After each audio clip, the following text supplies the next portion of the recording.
very warm welcome to everyone joining us for this year's Norway Chess and Norway Chess Women. We're thrilled to have you with us for the event that everyone in the world is talking about right now. Yesterday, 19-year-old world chess champion Gukesh-Carlsen from India beat world number one Magnus Carlsen for the first time ever in his life in a classical format. Can Gukesh win yet another game today against his nemesis Arjun Erigaisi?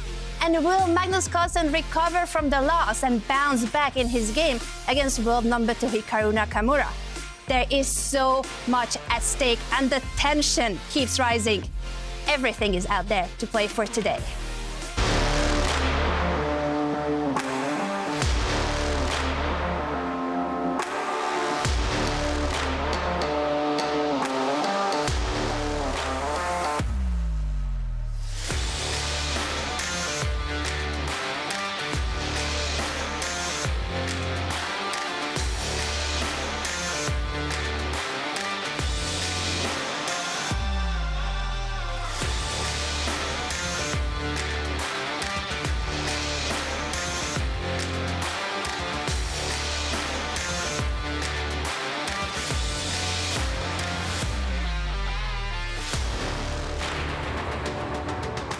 We are live from the beautiful city of Stavanger in Norway to share with you the excitement of top-level chess, as well as to help you understand this wonderful game. We want to teach you and guide you so that you can beat your friends and colleagues if you want to pick up the game of chess. My name is International Master Anna Rudolf. I will be your host, and I'm accompanied by a wonderful team of pundits. We have world-class commentator and coach, Grandmaster Christian Chirila with us. Good to see you, Anna.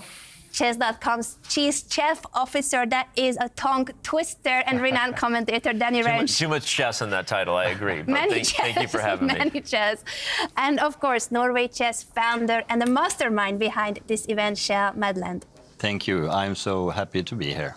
Yeah. I have so many questions and topics to discuss with all of you gentlemen today, but I think we got to start with the big one, the breaking news, the story that everyone in the world is talking about right now, and that is 19-year-old reigning world chess champion from India, Gukesh-Carlsen, beating world number one Magnus Carlsen for the first time ever in his life in classical chess.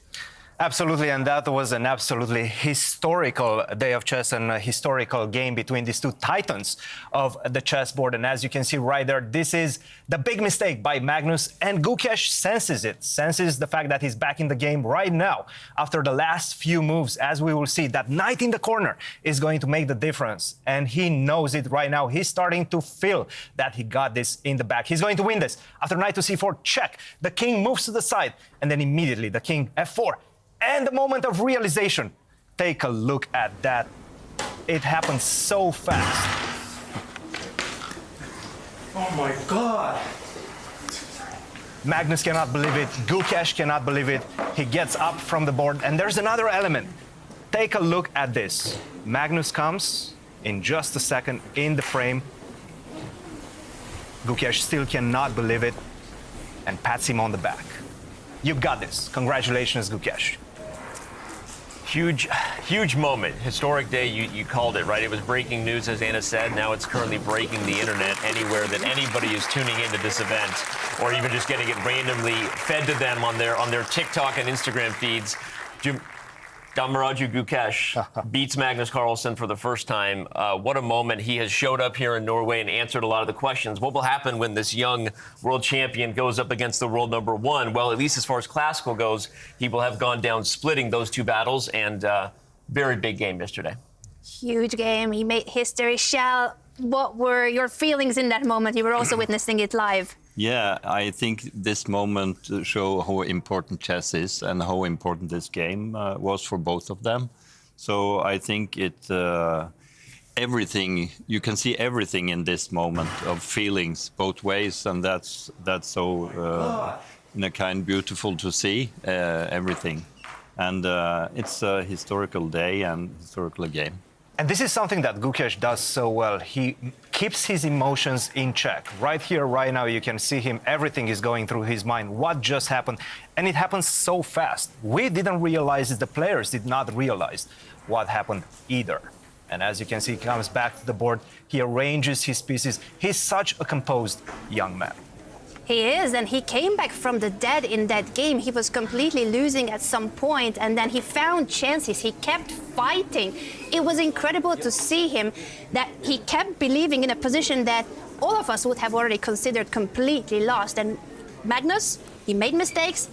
Gukesh was back in the game and ended up turning the tables. What a day for Gukesh, for India, for all the fans of Gukesh out there. And will he continue this way? That will be the big question today. He was the only one who won his classical game and gets 3 points for his win over Magnus Carlsen. Absolutely, and let's take a look at the results of round 6. Arjun Erigaisi, the madman of chess, defeats Wei in a very close encounter. Fabiano-Caruana takes the Armageddon victory and the extra half a point against Carlsen-Nakamura.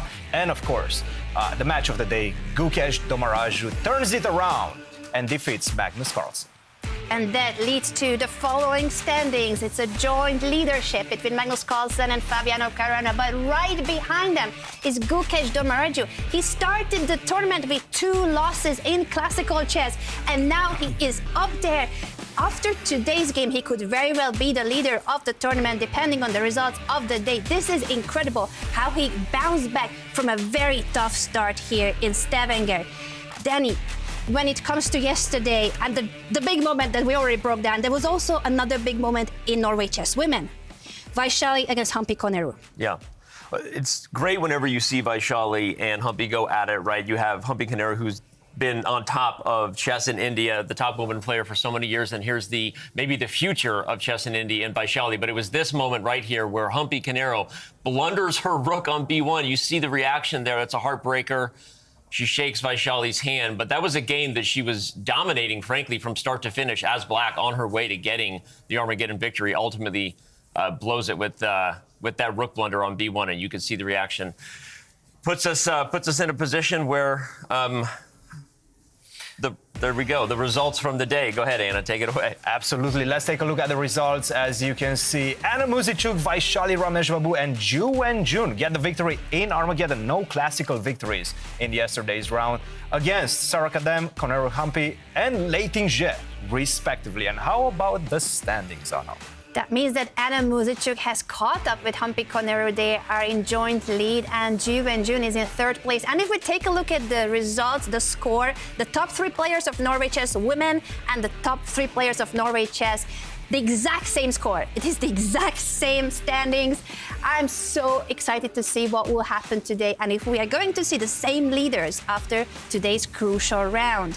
And that is all thanks to the format. We need to remind our viewers that this is a very special format here in Stavanger. I would say it's a trend-setting format. It's a double round-robin event, meaning everybody plays everybody twice with the white pieces and the black pieces. The time control is 120 minutes plus 10-second bonus starting from move 41. So you have to be really, really fast. If the game is drawn, then we'll go straight into the Armageddon.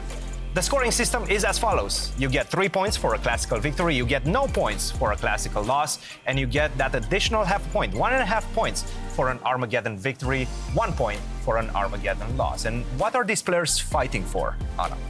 The stakes are huge, as high as 1,690,000 Norwegian crowns, and that is the same prize fund in both events. This is 2 tournaments played in the same venue with the same format and the exact same prize fund. This is a groundbreaking initiative here in Stavanger. Norway chess showing an example, setting the standard for the future of chess and promoting gender equality in the sport. Norway chess women, Danny, as we highlighted, this is a never seen before event where they match the prize fund.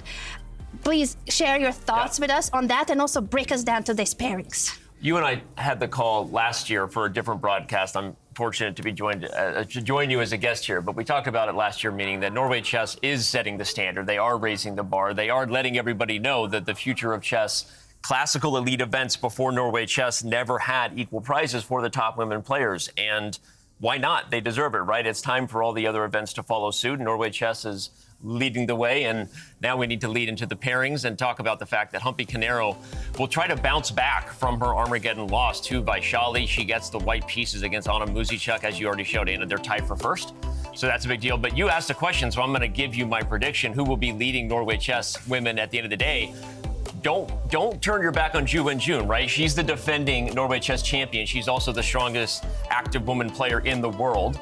One of the greats, of course, and she is the one sitting at 8.5 points. So if she got the victory in classical chess, she could potentially leapfrog a draw in classical over both Humpy and Anna. That's precisely right. And I believe we do have an interview with both of the players that you highlighted for today's top clash, Humpy Koneru and Anna Muzychuk, as they arrived at the playing venue. And today you're facing another co-leader, Humpy, which is obviously a very important match. Do you feel confident since you already won against her earlier, or is it different because you play in black? Of course, it's more difficult to play with black color, and I don't think that the previous game matters so much. You have another day and another match. We see that you're again wearing the Norway chess shirt. Do you think it's going to bring you some luck? Because earlier you were winning with wearing the shirt. I didn't think about that. But I am not sure that I had the same sweater when I played against Humpy. But different, yeah. Yeah. Okay. But it looks very nice on you. Thanks. Best of luck to you. Thank you. Humpy, you're co-leading the event together with Anna, obviously a very critical match. How would you evaluate your chances today since you're playing white? Yeah, I think like we both are of almost the same caliber and we have been played several times. So we know each other quite well also. So it's going to be quite a tough game. And having a white pieces, yes, I'll try to play the game. Can we expect a revenge? Who knows? Okay, best of luck to you, Humpy. Thank you. The two leaders of Norway chess women facing each other. And of course, the Norway chess fashion is always a talk of the town. I need to get a sweater like that myself. But what we have, other than the sweaters, is the pairings for Norway chess. Christian, what are we going to look at mostly today when it comes to day 7? Well, we're entering the final stretch of this event, and anybody can win this one. Gukesh-Carlsen is facing Arjun Erigaisi, and take a look at that line score. Arjun dominating in their head-to-head matchup. Magnus Carlsen also dominating against Carlsen-Nakamura, and we'll see if he manages to bounce back from yesterday's loss. And of course, Fabiano Caruana is playing the birthday boy, Wei Yi. Birthday boy Wei Yi, and also who celebrated his birthday here is, of course, the youngest undisputed world chess champion, Gukesh-Carlsen. We had this player card updated just a few days ago. He turned 19 here in Stavanger, Norway, by scoring some huge results, including his biggest win of his career, yesterday's win against Magnus Carlsen. As his opponent today, Danny, is his nemesis, Arjun Erigaisi. Well, if he got his first win against Magnus Carlsen in classical, why not get his first win against Arjun Erigaisi in classical, right? It is a rivalry, definitely in regards to how Gukesh feels about it, because anytime you're 0-6 against someone, you know what the score is because you're not happy about that score, and I'm sure Gukesh is coming in here hoping that he's riding high and going to carry over some of that momentum because Arjun Erigaisi's resume speaks for itself. Obviously, just an absolute star from India. You always think of Gukesh, you think of Praggnanandhaa, two huge household names, but Arjun Erigaisi will also be one for many years to come. And let's take a look at the head-to-head between these two players. The caveat to that line score is that a lot of these games have happened when both of these players were much younger. They're still extremely young, but they were much younger than this one. 6 victories for Arjun and no victories for Gukesh with 4 draws. 21 years of age against 19, just turned 19 a couple of days ago. We're ranking 3 versus 5. Just an incredible clash, and an incredible clash that's going to be going on for years to come. Absolutely, and we do also have an interview with the one, the only, the world #1, Magnus Carlsen. Magnus, how are you feeling? Does it bring you some more motivation for today's game? Your loss yesterday. Absolutely not. And are you in a fighting mood for today? By no means. We hope still for a fight. Best of luck to you. Thank you. Bye, Magnus. Not very much in a fighting mood, and answering with a big smile on his face. Danny, your thoughts on Magnus's words? I think he wants to get back to the board. You know, when you're When you're Magnus Carlsen, you've been doing this thing for more than a couple decades. You've had tough losses in your career, but there's no way that he's not frustrated. And a lot of the way the best chess players in the world get over their losses is by getting to the next game, right? It doesn't mean they always win, or in chess, we sometimes say they draw so that you can stop the bleeding, as the phrase goes, to make sure that you don't go into a tail slide or start to tilt. So I'm not surprised to see Magnus in a good mood, but I think he wants to get to the board and wants to forget what happened yesterday. He most certainly wants to, and I have managed to catch a glimpse of him entering the building earlier and getting a good luck kiss from his wife, Ella. So I think he's definitely starting the game on a high note. We do see Arjun waiting at the board, and Gukesh is still not at the venue. That's a bit unusual. We see Gukesh actually arrive at the board quite a long time before the game starts, mostly because he likes to meditate. A lot of the Indian players are accustomed to doing this type of things, but right now, he's not at the board, fashionably late. What about Magnus? Is he in the playing hall? Magnus yeah, we has saw him at the board already, or? So Yeah, we saw him take off his coat in the camera in the background. There he is. Everyone is at the board except That's unusual. for the world He usually comes champion.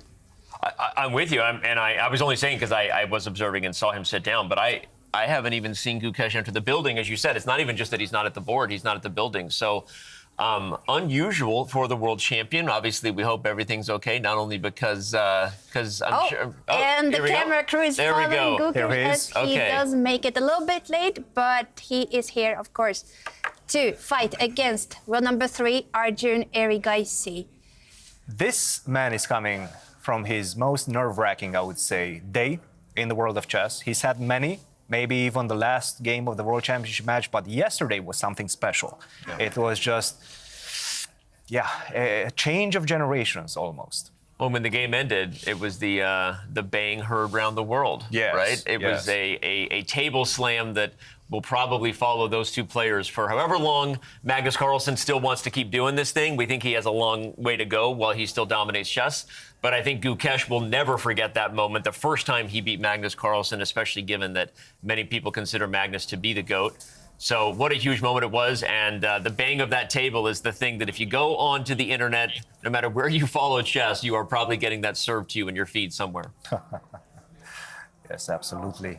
How do you think he's going to approach this game? Obviously, he needs to calm down. I'm sure he did that last night, most likely. But as we can see, a bit unusual for him. He's being late at this one. And he's facing a player that he's not very comfortable with. It's funny you say that because, we talk a lot about rebounding from a loss. It's the thing you often think to ask a player because they had the tough day. Yes. But it can be very careful. We call it a trap game, right? I see Christian nodding here that sometimes you have to be careful when you win a big game that those emotions and the hangover from those very high feelings can also come with you in a way that can backfire. So I think Gukesh will actually make an extra effort to, if he hasn't already, maybe that's why he was late, to get a little more downtime, a little more zen, a little more meditation to make sure that he also forgets what happened yesterday because it's a new game and he has never beaten his rival, Arjun Erigaisi, in a classical battle. It's a big balance that you need to find, right? Because you don't want to feel invincible, but you do want to feel confident. And this is the balance that Gukesh has to manage right now. And I'm sure his support system at home, his father that's here with him, as well as Gregor Skaevsky, who is his coach.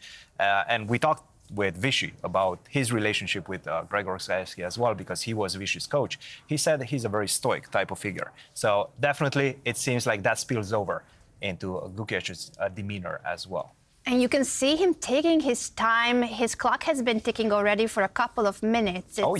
It's -3 minutes and keeps going because he is adjusting the pieces, filling out the score sheet and taking that time to calm down. As you mentioned, he has just made it to the playing venue and usually he would close his eyes before a game and meditate.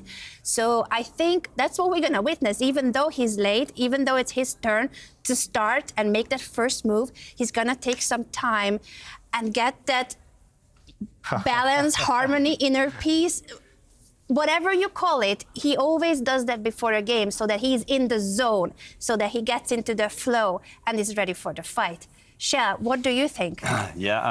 I'm thinking how important was this victory for Gukesh yesterday. He had been under a big pressure since he won the championship. And now before Norway Chess, everybody was talking about the game with him and Magnus Carlsen. So it had been, he's only 19 years and big pressure. So And I think you touched on a very important point, Shell, is the fact that yesterday he knew he's losing. He was already down 1 point against Magnus Carlsen. A lot of media attention, a lot of coverage, a lot of people talking about that respective match. And he came back from that. In his mind, probably he was already thinking, hey, what am I going to do? I mean, I'm going down 2-0 against Magnus Carlsen. What is the media going to say? What are my friends going to say? What are the players that I'm going to face in the next few rounds going to say and going to think about my level? But then he got that victory. Everything changed for him in that moment. Well, I would argue that one of the things that makes Gukesh great is that it's our job to talk about all those things. What is the media going to say? We are the chess media, Yes. right? We talk about these things as we should. And of course, it would have been a storyline that would have been a reasonable one to discuss if he had gone down 0-2. But I think that one of the things that makes Gukesh great is actually he doesn't think about that stuff. I think that he doesn't get rattled, and I think he focuses in the moment. It's one of the things that makes him such a tenacious defender. He now has had 2 games where he snatched a victory from the jaws of defeat in this event. Of course, he also beat Carlsen-Nakamura. So he has showed up against the best players in the world in this event, and I think it's in large part because he does manage his nerves there. I mean, we all have the luxury of commentary and the engine. It's not like there was anybody on Gukesh's shoulder saying, hey, you know you're down 5 points right now, right? You know that everybody's talking about you losing. His only job is to stay in the moment and to get the job done. And I think his ability to manage his nerves is not only why he's the world champion now, but it's why we're going to see him along with so many other young players. But right now he's the world champion. He's the king. I think we might see him maintain that throne for a while if he can continue to play games like he did yesterday and hold himself together under pressure. Exactly. I couldn't agree more with you, Danny, that I think, is one of the most mindful players. He's the one that is so capable of staying in the present moment, no matter what. And the fact that he kept fighting and kept believing in a position that was completely lost. Like, he himself couldn't believe that he saved it. He said he would lose it 99 times out of 100 games. But yesterday was the one moment when he didn't. He kept playing, he kept fighting, and maybe this is the momentum he needs to beat his nemesis, Arjun Erigaisi. We see an interesting opening choice on the board. Arjun trying to surprise Gukesh. Absolutely. E4, D6, D4, Knight F6. This is called the modern, the PERDS, however you want to call it.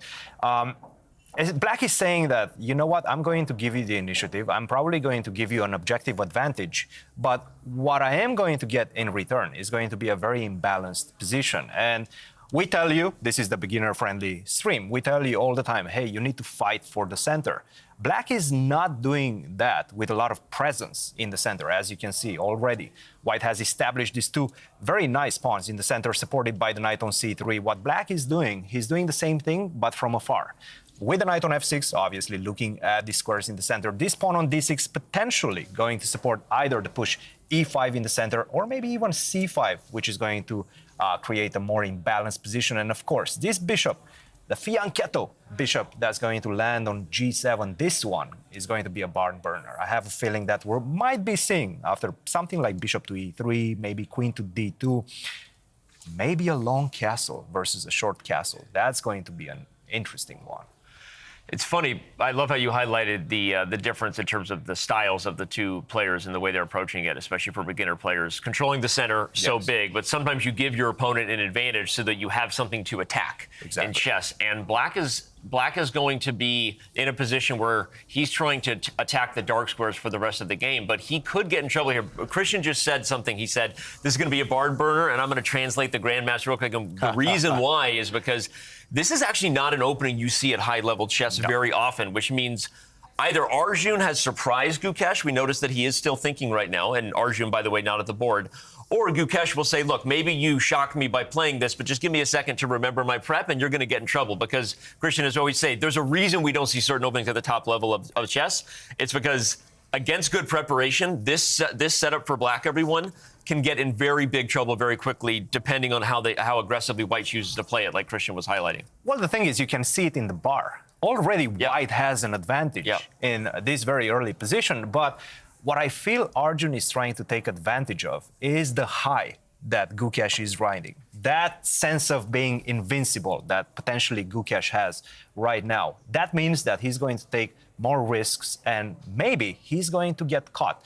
Also, Arjun Erigaisi is trailing behind. He wants to win some classical games to be able to get closer to the leaders. I think this is the dynamic that we're going to see, but that, of course, opens up the door for Gukesh to strike as well in classical. I'm going to call it right now. I know it's early, but I'm going to say we're going to have a decisive result in this game. I wouldn't be surprised either. And I also wouldn't be surprised if Arjun is in the confessional. I hope that's where he is, and I hope we're going to have a word from our production team soon that we have the insider thoughts of Arjun. We love the confessional feature. And I got to ask you, Shell, how did you guys come up with this confessional thing, which is now also copied in some other tournaments? But if I'm not mistaken, Norway Chess was the first tournament to have a confessional booth. Yeah, we was the first. I think the first year was in 2015. So it had been for a long time. And, well, we have always tried to think that how could we do this interesting for more people and for TV and for everyone? Because everyone is sitting and discussing what are they thinking about and what will the next be on the board. And also, you can you can see they can think about a lot of things, not only chess. So it's exciting to see it. And of course, it's nice that it's possible to do things like this. Shell, I have another question for you, because you said the confessional booth is so important for seeing what the players think about. I want to ask whether you ever thought you would be a part of something in supporting and organizing and helping to bring this amazing event to life that is getting a lot of people to watch. 41 million people have tuned into this moment between Magnus Carlsen and Armageddon on the internet. It's breaking the internet right now in regards to conversation. Is this something you feel like was inevitable with how this format comes together? Just how excited and proud are you of the attention that this event is getting, especially right now? Yeah, of course, it's exciting for us because we are working hard with this all year. And it's also nice to see that, of course, some people don't like my ideas when I come with the ideas. But we have discussed and find solutions on new ways to do things. And we're always thinking that it's important for chess and it's important for TV and audience, everyone, that you bring something new into it. And this point system is very important, and you can see it here. And also that before we change, it was so much games end with a draw, and that was boring. So we try to change everything to think about what do the viewers want to see. So and maybe if I was a chess player, I couldn't do it because so many colleagues could be angry at me, because chess players want more time, not less time. Yeah, I love that, and I love the format. Christian just talking about the storyline that we get to predict whether it's going to be a decisive game or not is something that really happens here, because we have this Armageddon balance, we have the scoring system. In some ways, we never leave the building without being happy about getting a decisive result because of Armageddon. So hats off to you, and I'm very excited to see what we have here. And I feel that's because of the format, right? You have a couple of elements which are very important. First of all, 10 seconds increment instead of 30 seconds increment. Basically, the players, this is a huge difference, because whenever the players get their last few minutes, they understand they don't have any time to be thinking about strategies, deep strategies, try to calculate everything. And that changes the way they look at every single position. Even that moment, knight to e2, that we've seen at the beginning of the show that Magnus just played, that mistake, you probably don't see that from Magnus with a 30-second increment. He understood. He had about 10 seconds when the time he played the move knight to e2. He understood, if I let myself go all the way until I have 2 seconds, I don't have time to react later on. So he made that decision. That was the bad decision. But that is the sporting element that we're seeing at Norway Chess. That's one. And the second one, as you guys touched upon, is, of course, the Armageddon. The Armageddon, we know somebody's going to win. Somebody's going to get out of this playing zone with a happy face. And that brings a lot of excitement, not only to us, but I feel that the players are feeling quite good about it as well.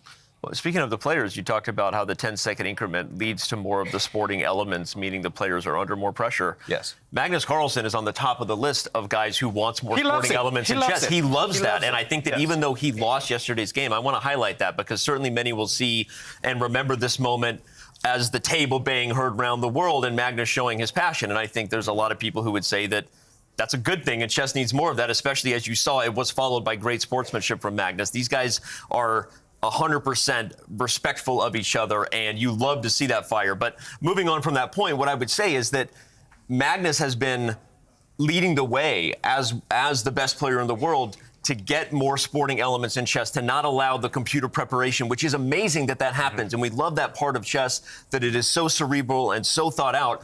But we want to see these guys under pressure because it is so thrilling. It is so exciting. It leads to these moments that are going viral.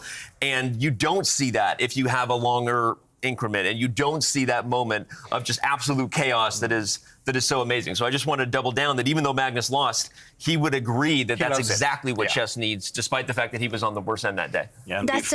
I'm sorry, Shia. I was just so excited about saying that that's exactly what you discussed, what Magnus himself said in one of his confessionals and an interview, that even though he's not very thrilled about classical chess as it is, he keeps returning to Norway chess because this is different. This is not the same classical format. And he loves that it combines sudden death in a way with the 10-second increment. He called it a sudden death situation, basically. So it's classical chess, but not. It's a more exciting version of classical chess. And we were wondering yesterday on the show with Leoncho whether this could be the new classical chess, whether this could be the format that other tournaments can follow and should follow too, to keep chess exciting and keep bringing Magnus Carlsen back, because this is the only tournament he plays. He doesn't play classical chess. He only played at the Chess Olympiad other than Norway chess. He doesn't play individual tournaments in classical chess. And this format, it brings him back. And of course, Norway as a homeland. But the format, I think, it makes him excited and passionate about chess again. Yeah, and I think it's important to know that before we changed to this time control, we had, I think it was 85% of the games end with a draw. And now, after we changed, it's about 50% of the games end with a draw. And also, for the audience, they think it was very boring when so many games end with a draw, but now they are hoping for a draw. So it's totally different. And I also think that it's important to remember that classical chess is the king in chess, and also that to take care of this, you have to develop it to do new formats in this. In classical. Not only that, but I feel they take more risks. The players take more risks, and that is because of the scoring system. You get 3 points is very valuable if you can manage to win in classical. So the players, we see all these ideas in the opening. We see this one right now between these two players. Arjun is really taking some risks in this one with his opening choice, and Gukesh, I'm sure, is very happy to see it land on the board. Like you said, he's taking risks because if he gets a win, you look at the score right there below.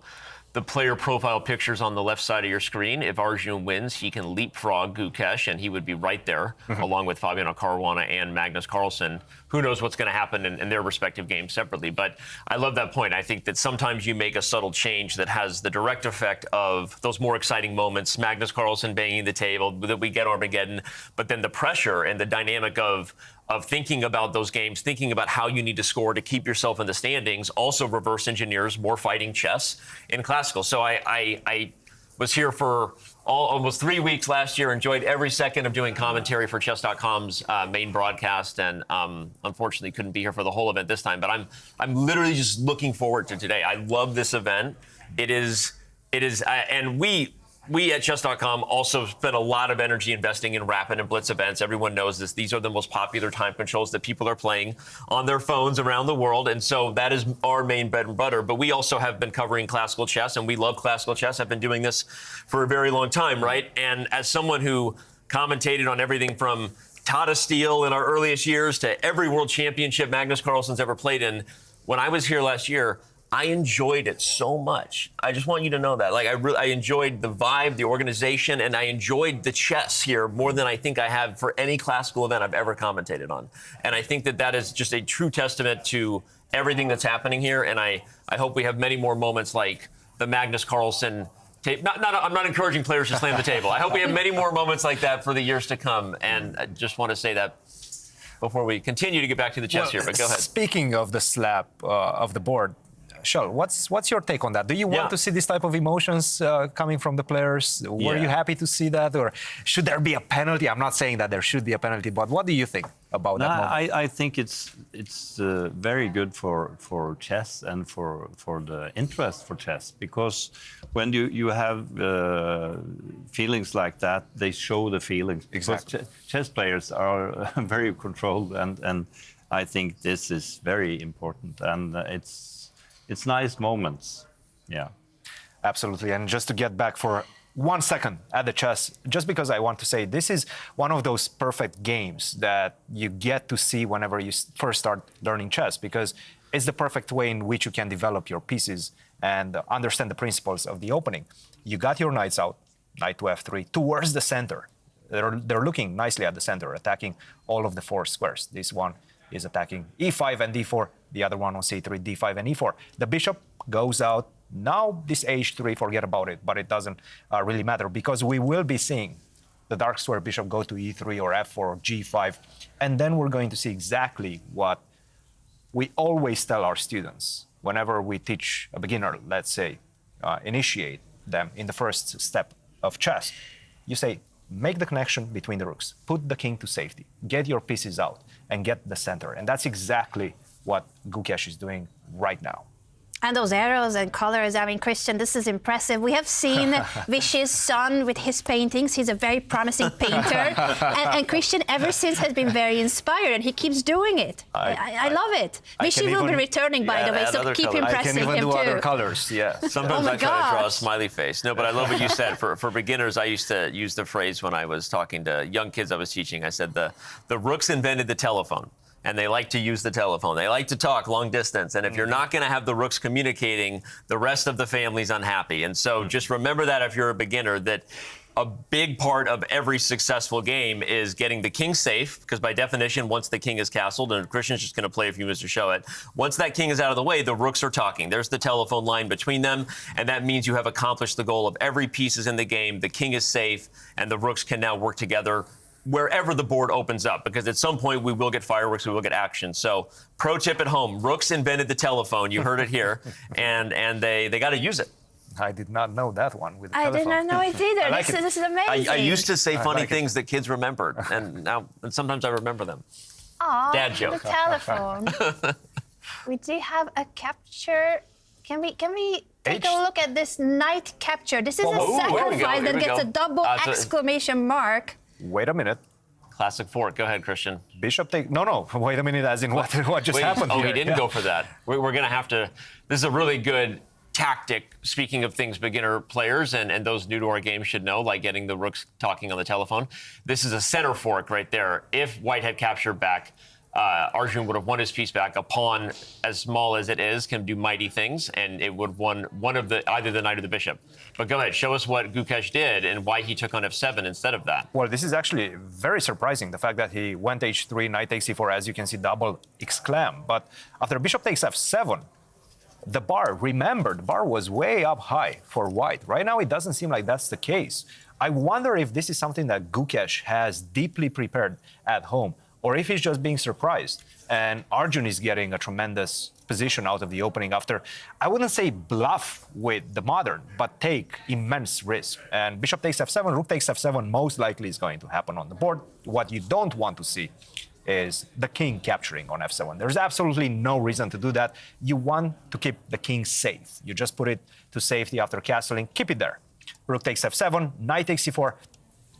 And this was just an exchange. Like, nobody is ahead in terms of material. But what black has is this light square bishop, which is going to do tremendous damage, especially after I get this bishop out on f5, start attacking your pieces. What you do get in return is this very nice diagonal, potential diagonal, and the action that's going to come along that diagonal, especially supported by a potential knight landing on g5. So you see these pieces swarming around the king, knight g5, maybe c3 to get the queen on this diagonal. If I manage to do those things as white, I'm going to get, and I'm going to deliver a very nice attack, a decisive attack. But unfortunately, it's easier said than done because black has its own defensive resources. And the battle is, white is trying to stay dynamic, white is trying to get deliver that attack via that diagonal that I just showed. What black is trying to do is stabilize the position and make use of his two bishops, what we call the bishop pair. Danny, do you want to explain the bishop pair for us? Yeah, the reason the bishop pair is an advantage, the simplest way to understand it is that it's much harder to keep a chess position closed than it is for it to become open, because at some point trades happen, whether it's pawns and pieces. And so the way I would explain it is that if you get the bishop pair early, it's an even bigger advantage than getting it late, because that light square bishop now has no direct counterpart in the white camp. If you look, where's white's light square bishop? It's gone, right? So as Christian said, as long as black can deal with these threats, black in theory is better the longer the game goes. The long-term advantage belongs to the second player here, because that light square bishop can't be challenged. And so, yeah, well said. We have immediate threats for white, potentially something dynamic, but I like this a little bit for Arjun. I think if you can deal with these threats, that light square bishop is eventually going to do work, as the kids say, and white will have to deal with that. So, yeah, this is a fun one. I mean, I love that this has become spicy. I don't even know that we're going to get the kings castled after that whole long story about getting the king safed and the rooks talking on the telephone. Arjun is castled, but Gukesh has some things to do here before he gets castled. I guess we'll see what happens in the next couple of moves. So, Shell, how do you see this one play out? Yeah, I can see that they are using much time, both of them now, and it's early, so it's interesting to see. I understand it can be a little bit complicated for both of them, maybe. And this is something that Arjun does. We just saw it. He's looking somewhere, but not at the board. And this is something that Vishy used to do as well. We were discussing with him on the broadcast. He's calculating in his mind. He's not taking any breaks right now. He's not trying to relax. He's calculating everything. He's trying to remember what he looked at after this knight to e4 at home. By the way, did you guys see what happened yesterday in the Armageddon? What Arjun just did to Wei Yi out of the opening in the Armageddon? Yeah, that game was just a masterclass on how to handle an Armageddon game. Arjun basically came to the Armageddon game with a home-cooked preparation that led to a clear win. Over 20 moves of preparation, and he won basically without having to think any single move by himself. He had it all analyzed and studied at home, and Wei Yi went straight into it, stepped into his preparation and lost from a position that we thought was looking natural, but it was just completely lost. The most dominant victory in Armageddon that I've ever seen in my life, and I've been commenting on a lot of games. He had 9 minutes against 2 minutes and an extra piece in the end game. Just absolute demolishing of his opponent. And it's funny because I think you could argue that some of those moments are actually where we like, maybe Wei Yi didn't like it so much, but we like computers' influence on the game. When you get something that impressive and you see what these players can do when they are at home and how they can just blow someone who is literally a world-class generational talent in Wei Yi off the board, it makes you go, wow, like there's that aspect to chess, that you can be a scientist in some ways and get the job done with your research, right? And the sporting elements that lead to those time scrambles and the infamous now, big board bang moment, right? I think what we're looking for as fans in many ways is both. And I've said that for many years, that's why we love classical chess, is that we don't, and even though it was an Armageddon, in these events, in elite events, is where you see the best preparation. You see what they do at home, when we wonder what it takes to be an Arjun Erigaisi. Yesterday, you saw the result of that on the board against Wei Yi. And I think having a format that shows both of those things, the deep levels of prep that only the world's elite can bring, along with the drama that happens in time scrambles, is what every chess fan wants. Shall we have talked about the format so much and highlighting all of these features that make Norway chess so special, but what we haven't discussed yet is how did Norway chess become a thing? This is the 13th year that Norway chess is organized, second year for Norway chess women. How did you come up with this idea? As you are the mastermind behind the whole thing. Please bring us back 13 years in time, or 14, 15 years. When did it come to your mind that there could be a tournament in Norway as strong as this one? Well, it was... I had a son. I have a son. He was playing chess, and I thought it was strange. I follow him in tournaments in Norway and things, around. And I think it was very strange that there was nothing big events in Norway because Magnus was a racing star. He was not a world champion. He was still young, but this is back in 2011. He was starting, I think maybe he was on the top on the rating. And I thought it was strange. And I asked them if we do something in Norway, would you play? Because I met him in some different places. And he said, okay, if you find something good, a good concept, or so I will see. And I make this concept, who is very similar to the concept who is today. And of course, it was very needed to have a very, very big goals because there was no interest for chess in Norway. It was very low interest. And also the thing that I thought it was important to bring TV and sponsors and things like that into it to get interest. So that was the beginning. And I start thinking, how should it be if I should be interested to look at chess? And that's, yeah. You were your own target audience. You wanted to reach people like you that might not know chess as much or might not play that much chess. You wanted to attract the mainstream audience, and you did. Now, chess is on one of the main channels of Norwegian television. Every time Magnus Carlsen plays, it's covered on live TV. Like, how does that feel that you started a tournament when chess was not big in Norway? Magnus Carlsen's winning the world championship was part of the journey, but you organized this tournament before he even became a world champion. Yeah. It was the first tournament was a half year before he was a champion, and also the first meetings with with TV2 and VGTV and NRK. It was a little bit funny to think about because I think they was laughing when I left the room because they said, okay, we don't think that chess is possible to get to get interest from audience, and then things start to happen, and Magnus was a very, very big star afterwards. But yeah, it's a little bit strange to think back on these things now, but it's an honor to have this tournament, of course, and to have you here, all of you here. And we have some of the photographs from your previous years and also the Norway Summit, I believe.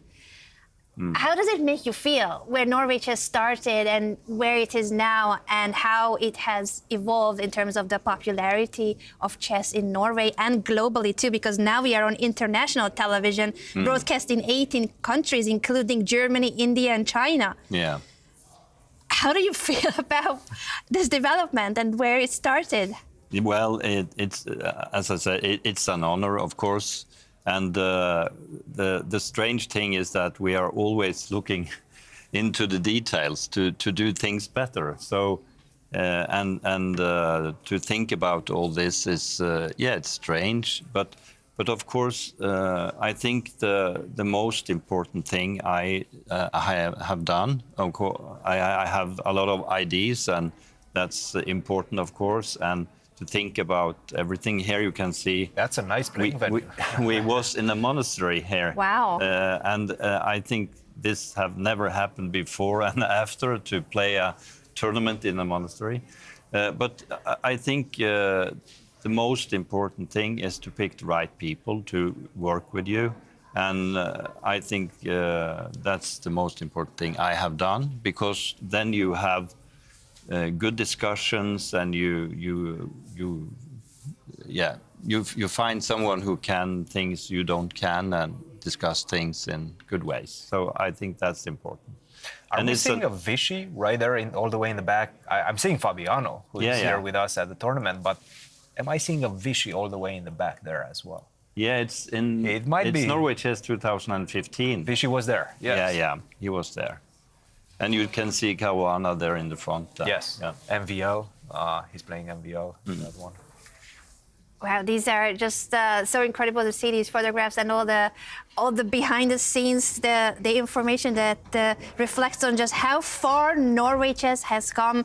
And now you see chess being talked about everywhere. It's on the cover of newspapers. It's covered on some of the top channels of Norway. It's on television, primetime television in Norway.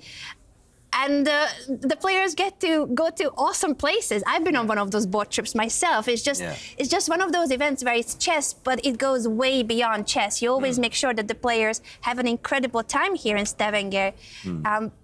Please tell us more about some of those memories from earlier years. First of all, it's so important that the players like to come here and to play here. And the same with the crew and everyone, because if people are smiling, they are doing a good job, and everyone likes to be here. You can see the picture from the pulpit rock there. Magnus is playing chess with my son, Christopher. And this was, we make the first music video, I think, in chess. So it was very funny. This was before the first tournament in 2013. And we have a lot of fun here. You can see the children's tournament, and you can see the cars from the first year. And also we was in you can see Magnus in it's a kind of a Norway chess games. We was firefighters and a lot of things. And you see Kasparov sitting in the garden at Flora and Fjæra. We was playing at this island, and also the studio was outside in the garden, and it was fantastic. And of course, when the players are here, it's so important that they can relax and have other things to think about. So we have this boat trips and things to do so they can have a little bit fun, like we did in the Western City this week. That was incredible, the Cowboy Challenge. I was so upset I missed it. I was a little ill, so I had to stay in the hotel, but that was such an incredible idea. The players dressed up as cowboys and cowgirls and teaming up, Norway Chess and Norway Chess Women. Speaking of which, how did you come up with the idea to then introduce also a women's tournament? And not only that you introduced the women's tournament, but you started with this groundbreaking initiative where you're setting a new standard and you're saying, yes, we have two tournaments, and yes, they're playing for the same prize fund. Yeah, we have discussed this for some years, and we was thinking that we can't start with the tournament for women before we can have the same prize money, because if we do that, we do like everyone else. So we wanted to wait until we could do this with equal prize money. And I think that we are a tournament who is big in the chess world, and we are responsible for doing things, new things also for women. And I think for the sports, it's so important because there will be more women playing chess and more interest from women and from everyone if there is more good chess players. And you can't only work with children and young girls. You also have to do something that they have someone to look up to. They can see that it's possible also for women to live of chess and play big tournaments. So it's so important that other tournaments doing the same thing. Very much so, very much so. And I hope that many tournaments will follow in the footsteps of Norway Chess, because this is the way to go, and this is the only way to go forward. Danny, your thoughts on Norway Chess Women, this initiative setting a new standard, and also, of course, then we will tune into the top game of the day, Humpy and Muzychuk playing for the first place. Yeah, you know, we said it at the top of the show that Norway Chess is setting the new standard, the gold standard, in my opinion, and I think it would be impossible to disagree with that. And I really like what you said, Shell, in terms of the importance of what that actually does for the next generation, right? We talk about this at chess.com a lot in terms of our desire to help tell better stories, to help inspire more people with who the heroes of our game are. And you need heroes in life in order to get through tough times a lot of the time. You feel the motivation of pushing through that tough tournament, right? And making sure that you don't give up because you've been stuck at the same rating for a while. A lot of times we do these things because we're kind of thinking about the dream, right, of becoming our becoming something like our hero, right? And I think that women's chess has historically, unfortunately, because it's had less coverage and it hasn't had the same standards and the same support, women in chess have lacked the opportunity, lacked the platform to be seen as heroes, unfortunately. And now we're doing that here in Norway, right? Meaning that the eyeballs are there, the standards are the same, the expectations are that we're covering the women's event just as much as the men's event. And those things really do matter. And it takes time, I think. But I think for young girls, if you're choosing between other games, I always say chess is not competing with other chess tournaments. Chess is often competing against other types of sports and other types of extracurricular activities. And I think showing the best players in the world as the heroes that they are is really just such a key step in seeing the generational change we want to see, because you can't fix every micro and macro problem overnight, right? We deal with this a lot at chess.com when people talk about why haven't we had a women's world champion yet? Or why aren't there more women in the top 10? And it's a tough question, because I can't answer anything but honestly in saying that I have no reason to believe that my daughters or that any woman cannot be as good at chess as any man on the planet. And I believe that, but I also can't deny the lack of opportunities they've had, right? And that if you look at it historically, it hasn't been the same in terms of the road that the men were supported and given. And so I think that if we're going to make macro change, you have to start with sort of a micro moment. And I think that Norway chess, my hope is that it is seen in time as the historical sort of groundbreaking event that started doing that, and that it is hopefully the thing that maybe young women can look at and say there's a lot of money there to go win, right? And it's the thing that keeps people in chess in a way that, of course, is super important. So I'm just so happy, so proud to be a partner with Norway Chess. Obviously, speaking on behalf of chess.com and of course all of our many different channels, Chess 24 here, where this is being broadcast online. So yeah, I really like that, and I think that setting the right message, just giving the right message to all the young women watching is probably the most important thing that is happening here. Yeah, I think so too. And of course, the world is like this now. You have to be equal, and I think that is important to know. And I think also it's people open their eyes when they see very good chess games also from the women's side. And there is not so many tournaments with big prize money for the women. So and a lot of the maybe all of the women chess players in the top are still working beside the chess. Yeah. Yes, very hard to make a living as a professional female chess player, and that's why they cannot pursue chess as a career. There need to be tournaments like Norway Chess Women so that there are enough prize fund and prize money up for grabs, so that people who want to pursue it as a career can make a living. That's such an important factor, and a very beautiful message.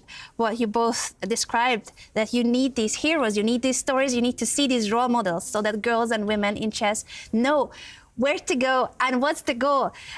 This, I think, is a topic that we could continue talking about for hours, and it's a very important message. But when it comes to the tournament, Norway Chess Women, I know, Christian, that you have been looking at the position between the two leaders, Humpy, Koneru, and Muzychuk. Absolutely, and this is such a crucial clash, right, for our standings. These two players are the co-leaders of the event, and they're playing the best chess so far. And let's take a look at what's happening right now, because I'm seeing some discrepancies in this one, specifically on the clock. So that signals to me that one of the players is just simply having a better time than the other.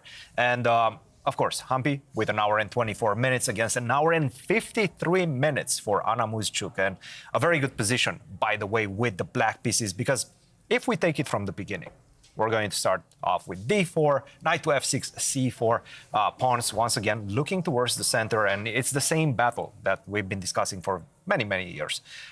g3, c6, and as we can see, this fianchetto, this bishop is ready to go on this diagonal. So what does black do? Well, she's setting up to close that diagonal, to pretty much match the energy that white has on that diagonal, as we will see. This bishop on g7 is looking at this pawn on d4. So we have bishop to g2, d5, and queen to a4. We are being told very often, hey, you should be getting your pieces out, your minor pieces out. What do I mean by minor pieces? The knights and the bishops, then castle, and only later get the queen out and make the connection between the rooks. Why? Because the queen can get attacked, and it's the most valuable piece in the position. So you don't want to get it out in the open, out in the field too early, because then your opponent's pieces are going to be able to attack it. But this has a very clear idea, very clear objective, and that is to utilize this pin so that I can take on d5, I can exchange those two pawns, and you're not going to be able to recapture with your pawn, because that pawn is going to be pinned, as we will see in just a second. Bishop to g7, c takes d5, and now you would love to be able to take with a pawn and maintain the balance in the center, maintain the presence of your pawns in the center, but that's just simply not possible. That's not how chess works. That's a pinned pawn on c6. So you take on d5, knight to f3, bishop to g4. Now we're seeing the battle once again. I'm attacking, indirectly putting pressure in the center with this bishop on g7. Knight to d2, defending, connecting the knights. Sometimes we look at these knights and they're fighting for the same squares. So this is somewhat of an imbalance and dilemma for white, because generally you sometimes jump with this knight towards the center a bit more forward on c3. Now, let's see how they continued. Get the king to g1, castle, put it to safety. That's exactly what black is doing as well. And this is where we are right now. And this final move surprised me a little bit. Queen to d1. Why would you move multiple times with the same piece? My guess is that she was trying to match the intensity that's coming your way. c5 is coming. This is the idea. I'm going to try to lengthen the diagonal of this bishop on g7. And once c5 comes and you take, I take with the knight, this awkward-looking knight, on the rim.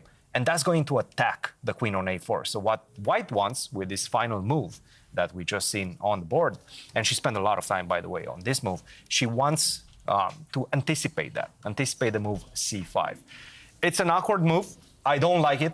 I don't condone it. And in fact, right now, I do think that Muzychuk not only has gotten the better out of the opening phase and equalized, this is the main objective with the black pieces. When you start the game, you want to equalize the position. I think right now, she might be in a better position. Anna has more time on the clock, and I do believe she has a better position.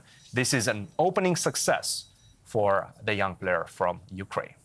This is a big chance. If she manages to win in the classical portion of today's match, she's going to get 3 points. That would be huge. And they are Look at the two standings. leaders. They are the two leaders of the tournament with 3 points.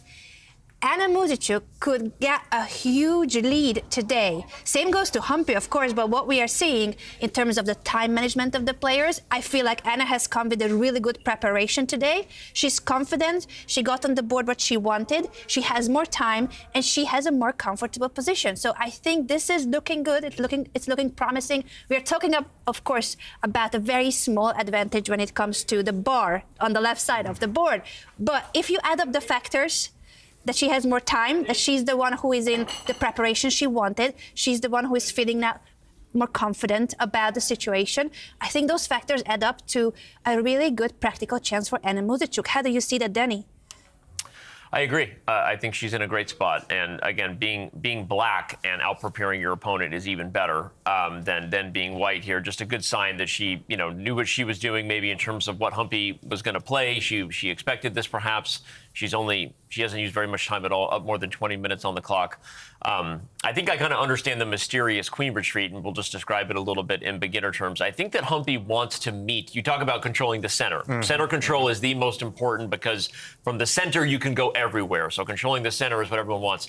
What her intention is exactly, as Christian's highlighted, is that if c5 is played now, you can play e4, and that knight is no longer retreating to attack the queen. He's highlighting as fast as I can say it. I'm just showing that these players are thinking multiple moves ahead, right? Heavyweight fighters, they're trying to do the footwork. Sorry, gentlemen, I need to interrupt because we do have the first result of the day. Carlsen and Carlsen-Nakamura made a draw already. Wow, that was is fast. huge. We didn't even get a chance to look at that game at all. That was on our program, but they finished before we could even switch to their game.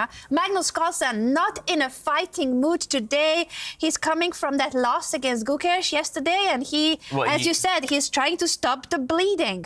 He said that in the interview. If you are just joining us, where have you been? We've been going, but you missed the interview that Magnus gave when he entered the building, because he basically was asked if he was in a fighting mood or something thereof. I'm paraphrasing, and he kind of said, "No, I'm not actually." So I guess Magnus, a man of his word, there. They go for a very quick draw, and they will head to Armageddon here. But at least that means we get an early Armageddon game, because that's going to entertain us. And that's something about Magnus. He almost always tells the truth. It just feels that way, right? Even if the truth is uncomfortable. And that's exactly what we're seeing right now. He came into this one. He really did not like the game that just happened yesterday. He felt the pressure. He wanted to stop the bleeding, get an easy game, play an Armageddon, get loose, and then take it from there. It's not the worst idea. Again, it's disappointing to any chess fans when we have a draw. But again, you know what's not disappointing to chess fans? Norway chess. The format delivers. So even if you get a draw, you get Armageddon. So everything's going to be okay. We're still going to have blood on the board between Magnus Carlsen and Hikaru Nakamura here in just a second. And this is just great, Shell, with the format that even in cases like this, when the players are not really ready to fight it out in classical chess, they still need to fight it out because there is going to be a winner. They will be back in about 15 minutes' time to play the Armageddon game where Magnus Carlsen will have the white pieces and therefore he's in a must-win situation, while Hikaru Nakamura, with less time but with the draw odds, could potentially win the Armageddon with just a solid game.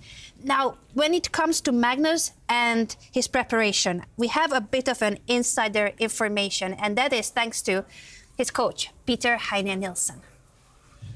Talking about the recent painful loss, how do you manage to handle working with someone who is expected to win all the time, and how do you help him to go through the tough times? Well, it's a luxury, right? That, I mean, well, yes, he's expected to win all the time, which means there will be a lot of successes. And of course, when it don't go well, it's a bit painful. But also, I mean, well, Magnus is somewhat late in his career. He's already been, you know, named the greatest player of all time. This gives some freedom, and we don't expect to win every event. But of course, yesterday was, I mean, I don't recall something similar in his career. It was a game that flipped from an easily winning ending to actually losing in 5-10 minutes. And of course, well, that's tough. I mean, I think generally you try not to talk too much about it. I mean, what is there to say? We both understand what happened. And I understand it's tough for Magnus. And I also understand that, well, I can tell him I feel sorry for him, but it's not really going to help him feel better in that sense. We played some golf in the morning and we tried to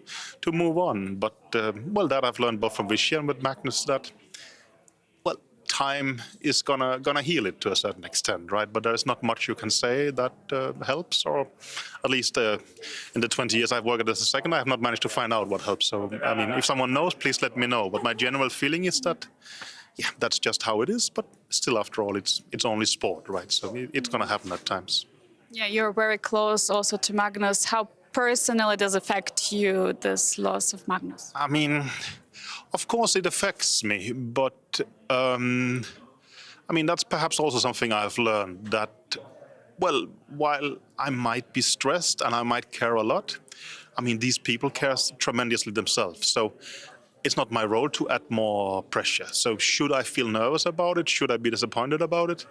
It's very important that they don't know. I mean, but you know, how upset I am when I'm not with them is my own problem. But generally, you have to be a stabilizing factor. And also, well, when you're number one in the world, you're obviously good and you are very ambitious. So someone else trying to, you know, it's not going to help if I feel upset, right? I mean, you know, he's obviously upset at himself. Everybody can see that. That is how it should be. But your surroundings shouldn't be it, so you will try to be as stable as possible. And, well, that I consider a huge part of the job, so I try my best. Wise words by Peter Heine Nielsen that he needs to be the stabilizing factor, and no words can actually help in situations like what happened yesterday after Magnus Carlsen didn't win a winning endgame against Gukesh, ended up actually blundering in the end, and Gukesh beats the world number one for the first time in his career. They did play golf. I'm happy to hear that preparation. Danny, you have played golf with Magnus several times. Please tell us about that as a preparation for an important game like today's game of Magnus against Hikaru. Well, I was there this morning, and I can tell you. You were there? That, okay. Magnus did not. Both Peter and I outshot Magnus today, so unfortunately a little bit carried over to his golf game because he's gotten so good so fast. He's normally better than both of us now, which is ridiculous, by the way, how good he's gotten. But no, we had a good time, and we did not talk very much about the game that he played the previous day. But I just want to say I agree with you. Pretty wise words. You can see why Peter Heinen is a sought-after coach, just in terms of his demeanor, and I think he said all the right things, and I know it's not practice. I think that's exactly the right thing to do there, right? Understanding that it's not his place to add unnecessary emotional stress. I think a lot of parents out there, looking at all of you parents, I'm looking at the camera, should learn from exactly what he just said, because it's really important to appreciate how intimate a loss in chess is. And that ultimately, if someone is still competing in chess and choosing to go back to the board when there is no more self-reflective loss in sport, they're already putting pressure on themselves, and very often finding a way to balance their emotional well-being is actually the key, not necessarily adding any of your own added opinions or stress or disappointment. And I think a great second is often a mentor in some ways, because guess what? Peter Heinen doesn't know more about chess than Magnus Carlsen. So he's clearly there for other reasons, and that's a really good lesson to parents out there, even if they are one of a very talented kid, in terms of what the right way is to help bring success. So that's what I would say to that. That's so important. And Christian, you have been the second, you worked as a second of Fabiano Caruana. Do you agree with Peter that this is the only thing you can do, and this is actually a very important role that you need to do? Absolutely. You just have to be a stabilizer. And of course, I don't have the years of experience that he has. He's not only worked with Magnus, he's worked with Vishy as well. He's been the coach of world champions, and he knows exactly what he's talking about. He's been through absolutely every single experience that you can have as a coach, and that is his example. He needs to be a stabilizer. He cannot be upset. He cannot show that he is upset, because he knows that Magnus is the player that's living everything that's happening, and you want to aid your player to get over it as fast as possible, and that's exactly what he's doing. And it's crucial to know what to do, and you only know what to do whenever you have an intimate relationship with your player, whenever you've been through all these ups and downs with your player. And he has been not only with Magnus, but of course with other world champions as well. Yes. And I would say, speaking of knowing what to do, back to the point I was making for parents and coaches, because you have maybe the best coach and mentor, at least sought after his pedigree in the world. It's not that there isn't time for game review. It's not that there isn't time to do analysis and to really dive deep in terms of what happened there, what went wrong, not just the X's and O's on the board, but what did you do in terms of your thought process to get there. There's a time for that, but it's almost always the least productive thing to do while you're still in competition. And I think that's a mistake so many people make so often, that in competition is a very different type of support and mentorship and guidance and being there than it is when you are at home with the emotions removed and everyone is doing the same work and you're providing the space where there isn't those emotional kind of ties to the negative feelings of the loss to look at what happened. Because to the point, I want to go back to the first thing Peter said.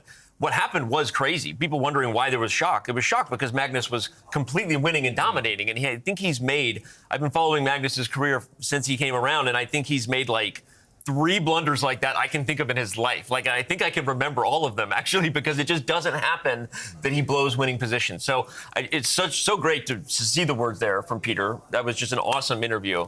And I think you made a very good point. You just simply don't have the time to dwell on the past and dwell on your losses during the tournament. Sure, you can do that after the tournament, but first things first, you need to play another game next day, and you need to bring your best, because you are still in the lead, in the co-lead situation right now. Nothing is lost. You still can win this event. And if, by the way, if Magnus wins this event, sure, we're not going to forget about this moment, because this moment is going to live in history. But he's probably going to put it in a shelf somewhere else, and he's going to try to forget about it. And a victory in this tournament is definitely going to help with that. He knows what he has to do. He knows how to do it, because he's been through absolutely everything and every single emotion during those years. And of course, Peter as a coach as well. So he's doing the right thing. And Shell, you yourself, you know very well that Magnus knows how to do it, because you have seen him win this tournament 6 times already. Yeah. He has won half the times of the 12 editions of Norway Chess previously. And you wrote me a note here while we were listening to Peter Heine, how many times Magnus Carlsen has won in Armageddon. You know all the stats by yourself. Please tell us about it. Yeah, I think both of them is good in Armageddon, both Nakamura and Magnus. But I've seen a little bit on the results from, we started with Armageddon in 2019, and Magnus have played 38 games Armageddon and won 30. Wow. So, and that's a big number. But how important do you think it is for Magnus to win the Armageddon today? That's a really good question. I was just going to say that we're in this amazing venue here. We get to see the players and the interviews that are happening. I know that somebody caught up with Hikaru-Nakamura because I saw him talking to a cameraman.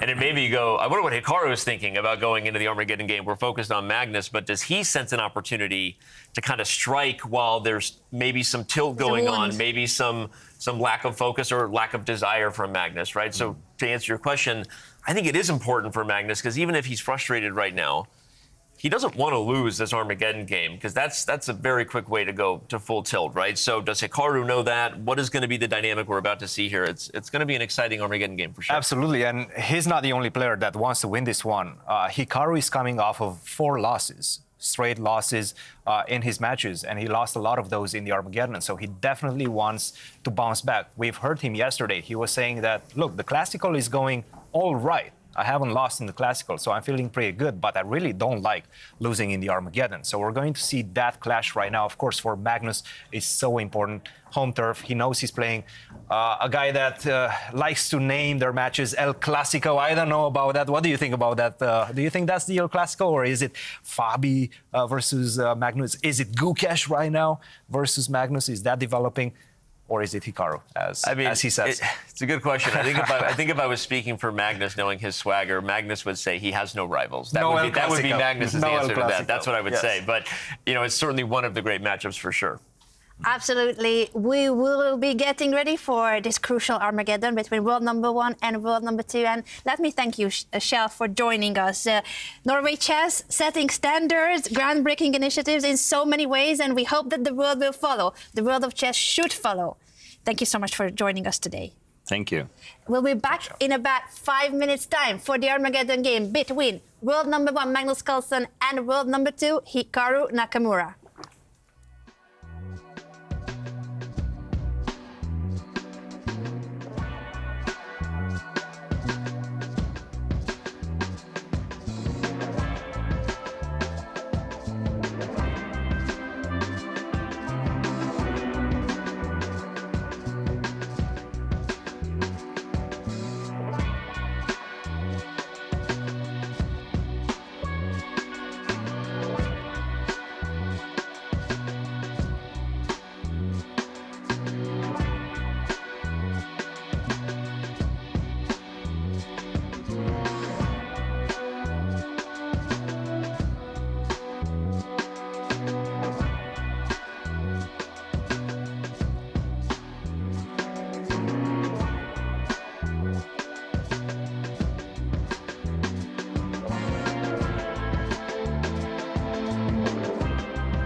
Welcome back to the broadcast of Norway Chess and the Norway Chess Women. This is day 7, and we are getting ready for the first Armageddon of the day between the world number 1, Magnus Carlsen, and his opponent, world number 2, Carlsen-Nakamura. We do have an interview with Hikaru to share with you right before the Armageddon begins.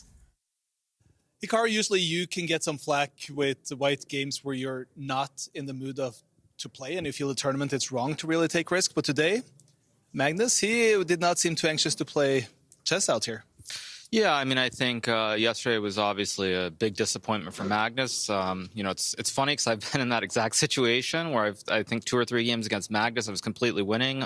Famous game in Zurich where it was like plus 14. And then I've turned a win into a complete loss. Of course, considering who Magnus was playing, I think it played a big role. And it was very tough to recover from. And I could kind of tell from Magnus's expression before the game that it was very likely going to be a quick draw. So it's not what the fans were hoping for. I also think on a more personal note, it's kind of in a way sad because I think there's a better than 20% chance this is very likely the last classical game that Magnus and I will ever play against each other. Is that based upon your desire to play classical chess or what you're seeing from Magnus right now? I mean, I think it's a combination. I mean, I think Magnus already only plays Norway chess. We'll see if he plays again next year. For myself, I have played Norway chess, but if I don't play Norway, I'll probably play other classical tournaments that Magnus won't be at. So from that standpoint, I mean, I think there's a very decent chance you've seen the last classical game we'll ever play against each other, and that's how it goes. Does that feel nostalgic to you at all? Yeah, I mean, I think certainly when I look at my career, Magnus has been there. You know, he's been the biggest competitor, the biggest pain in my you-know-what, for lack of a better way of putting it.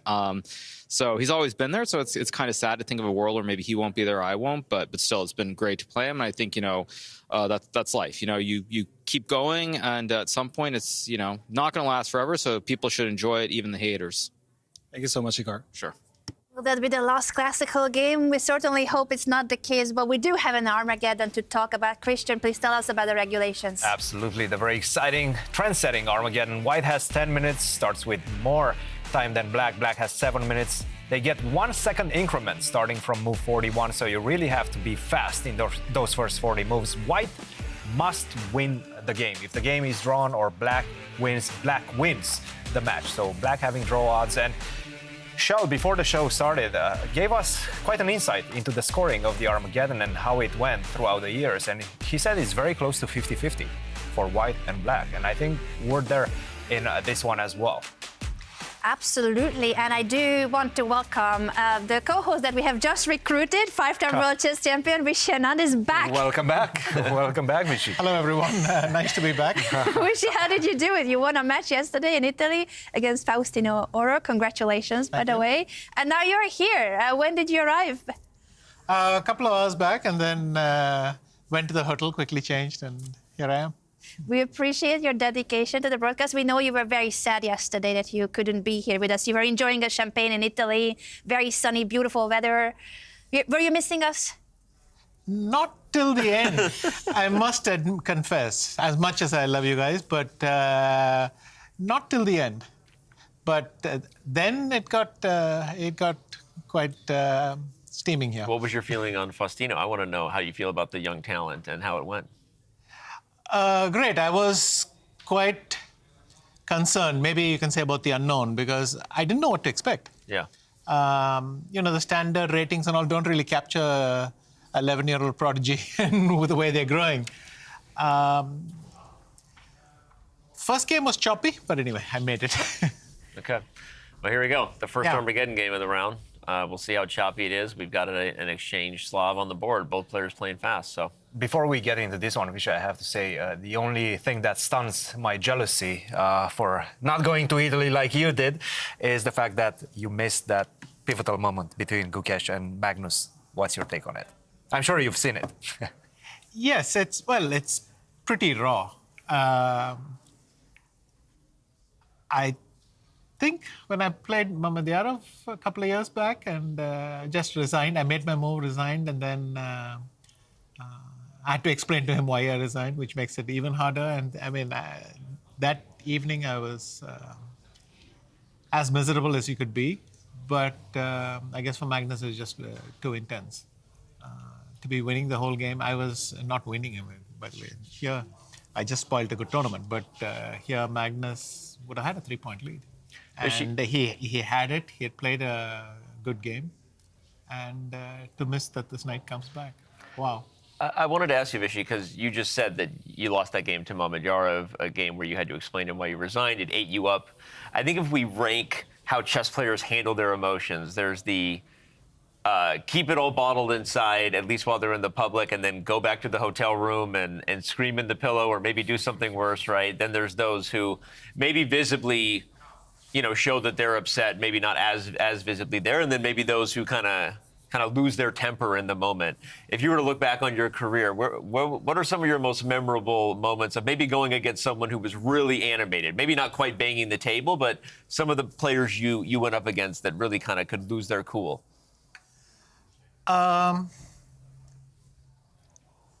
Ivanchuk had moments when he was really disappointed to lose to me. But surprisingly, I think he was, the reaction we saw in New York, I haven't seen from him before. So that was quite emotional. Yeah. And there are other moments. Surprisingly, it's not the big ones, because in many tournaments, you've seen the writing on the wall long before it happens. Mm-hmm. It's only this kind of blunder thing. Right. I think the game which single-handedly convinced me it was probably time to move on from chess. And in a way, when the pandemic happened, and I think it kind of led me to where I am now, was the game with Fabiano in Vaikense. I can't think of a game which drove me nuts more than that one. I mean, how can you lose that game? After the time control, in fact, I have a winning position somewhere around move, and I played an excellent game. I mean, given who I was playing and so on. I reached the time control and I flubbed that position. I still can't believe it. There are other ones. There's the time lost to Kamsky in a winning position, game one. That match in general, the preceding match in general in India. There are lots of moments where life seemed to stop. But yeah. Now, you've also been on the other side of the coin at the beginning of your career, and the moments that Gukesh is living right now, what do you think was going through his mind? He seemed cool, calm, collected when he came here in the studio, but I'm sure there was a huge storm inside of him. Yes. First of all, he must have been thinking, I mean, Magnus has really set the cat among the pigeons. He kind of is showing that he takes this game with Gukesh very seriously, at least for appearances and nothing else. He really wants to make a point, kind of thing. And, Gukesh was thinking, why do I keep playing like this? I mean, game one, he defended well for a long time and then he lost. And then to do this to his position yesterday for no apparent reason and to be just so dead lost. But he's a very tenacious defender, even in these things. He looks for these last chances, and he did that. But he must have been so relieved. First of all, as a chess player, you don't care. You only care for injustice when it happens to you. If you're lucky, you're very grateful normally. So I'm sure. But it's much better to have it go like this and worry about what could have been than to actually have his tournament wrecked. Yeah, it was a historical moment, as we have covered already. And what do we have here? Since we are just easing into this Armageddon, Magnus with the white pieces trying to dismantle Black's position, and he's doing a pretty good job so far. And in fact, I'm seeing something flash in front of my eyes right now, a move that I did not consider at all. Knight takes c3. Wait, what? Oh, wow. What? Yeah. Christian? Please explain. It's a piece sacrifice. Once you see it, it makes a lot of sense. If you do take on c3, I have the immediate knight to c4, and it's all about not allowing you to go castle, not allow you to put your king to safety. And if you don't do that, also there's a big fork coming. Knight to d6 is going to go straight into the heart of your position, and after that, unfortunately, you're going to simply resign. You just simply don't have where to put your pieces to get out of that, and the king is going to be under a tremendous pressure. So, beautiful idea, knight takes c3. If he finds it, we understand that white has a close to decisive advantage. Maybe not decisive yet, but close to decisive advantage. And especially Magnus, in the hands of Magnus. After you do take this pawn on c3, you're going to start putting the pressure on the c file.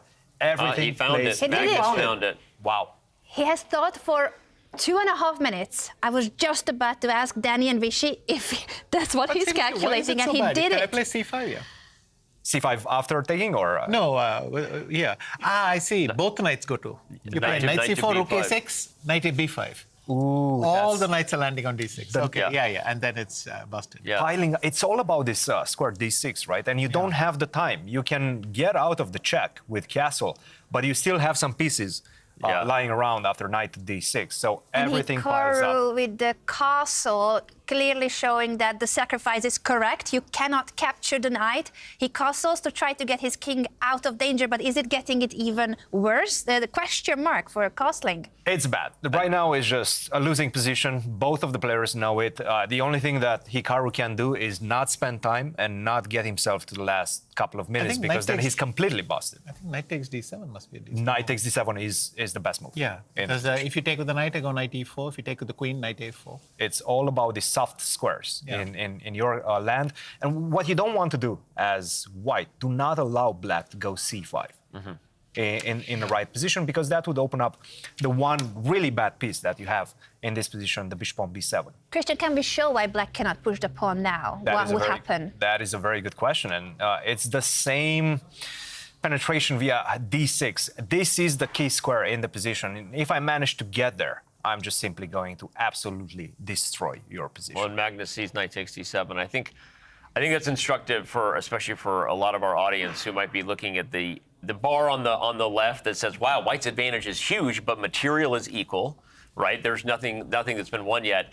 And I think highlighting that c5 can't be played, and then highlighting that because it can't be played, the rook will come to c1, and that pawn is what we call a positional weakness. And in chess, that basically means it's not going anywhere for a while. It's a permanent problem. And so this is why, for those wondering why white, and here Magnus, has such a huge advantage, even though he has not won any material, it's because if you can't play c5, then you're gonna, and of course here you can't take it because you just lose the pawn, as Christian is highlighting. And if you can't play it, white will get rook to c1 next, which means that pawn is a big weakness for the rest of the game, and the kind of weakness that Magnus, of course, has exploited many times. So. And that's exactly what we've seen. Bishop to a6, he's trying, Hikaru, to find a square for that bishop. The thing is, sure, it's a better square than b7, but it's still not doing anything. You just simply don't have any targets. You don't have a way to reshuffle this bishop to the other side of the board. That would be ideal for you. If you can actually put it on g6 and at least give it a job to defend the king side, well, that would be ideal. You don't have those options, and right now, with this bishop, comparable with the bishop on g2 is just such a bad piece, and that's the differentiator. But now white's just going to win the b4 pawn. I mean, e3 just threatened straight up to win the b4 pawn, and I actually I can take that one as well. How you defend that now? Don't defend that. I mean, the only way to defend it is by taking on a4 and thing, but it's long term. You're just going. Oh, in fact, you can't even save the thing like this. Yeah. Now you're losing. Yeah. Magnus has taken the pawn.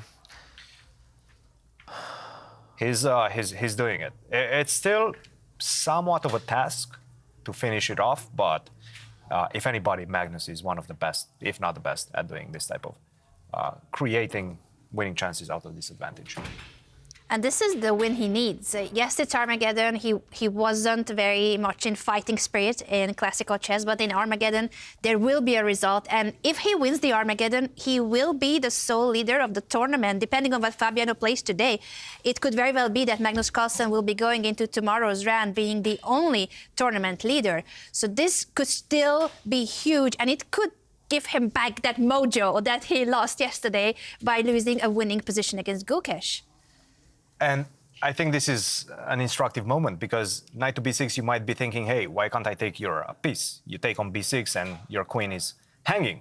But this would be very bad for white, because I am getting the rook, I am giving you my queen.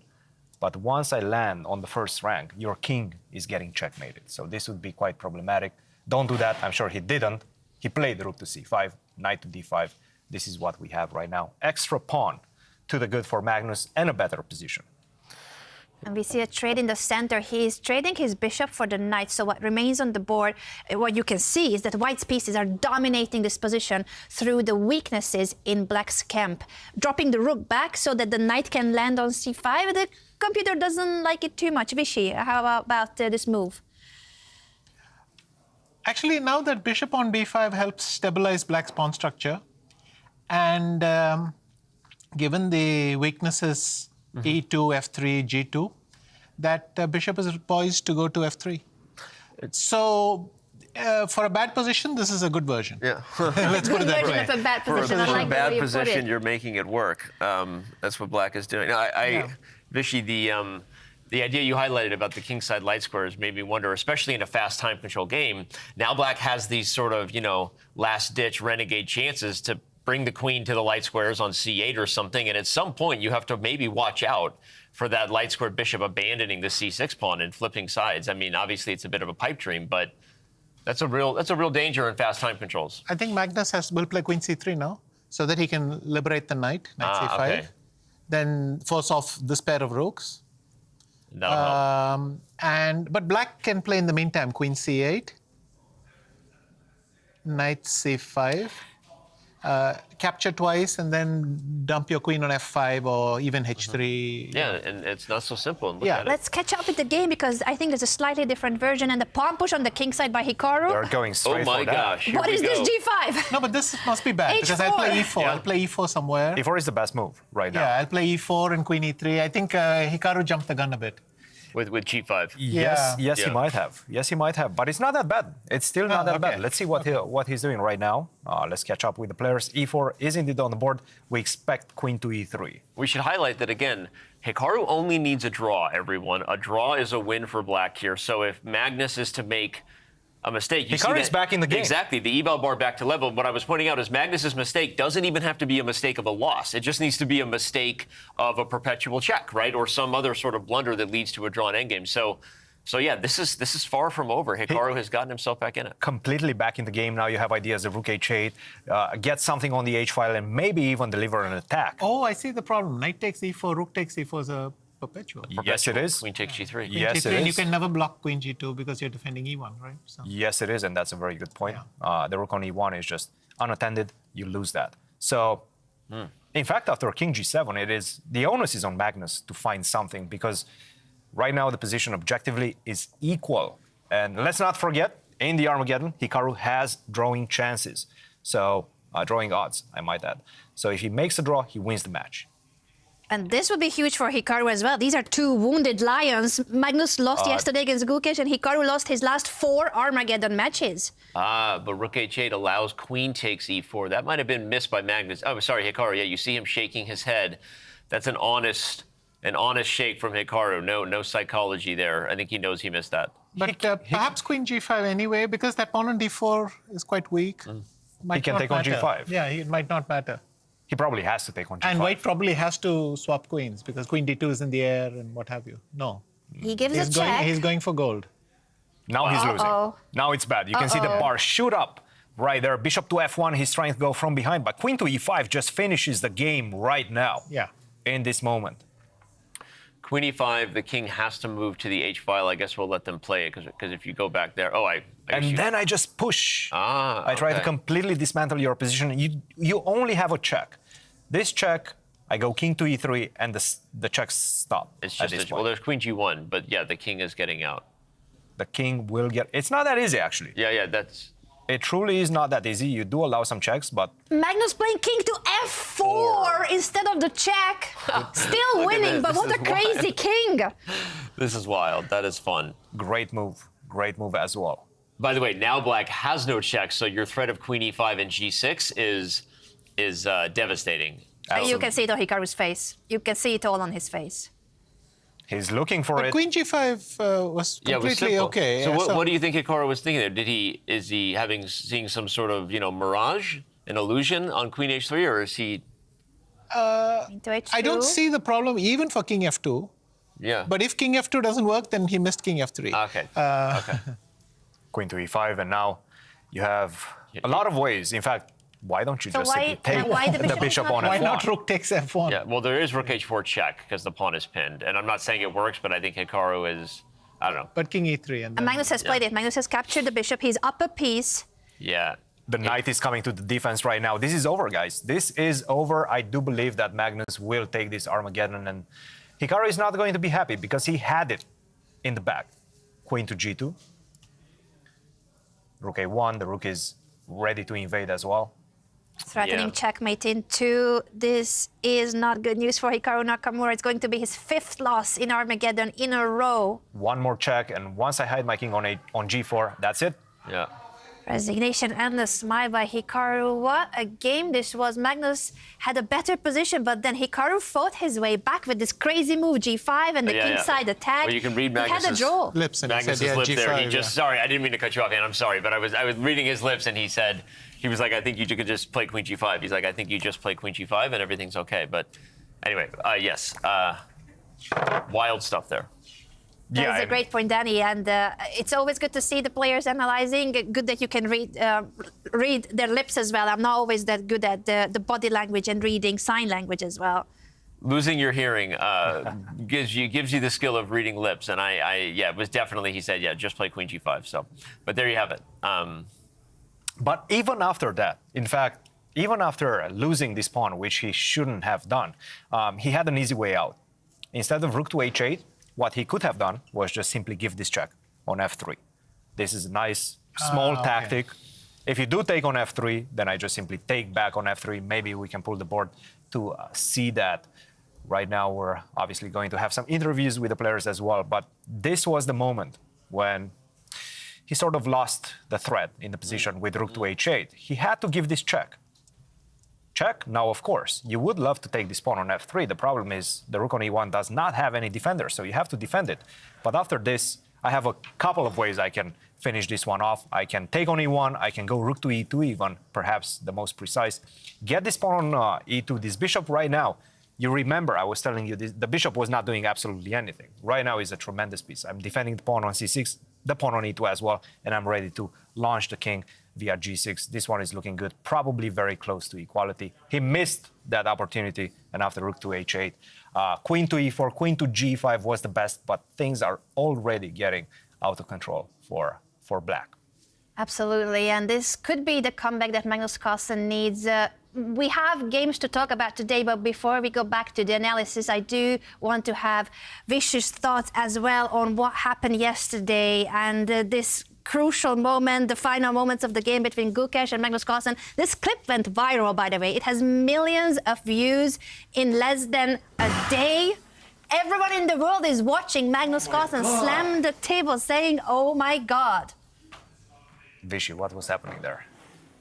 Yeah, I saw afterwards Gukesh also needed a moment to get over it. And then Magnus, I think, calmed down enough to tap him and He's biting his hand right now. Maybe trying to keep his emotions in check.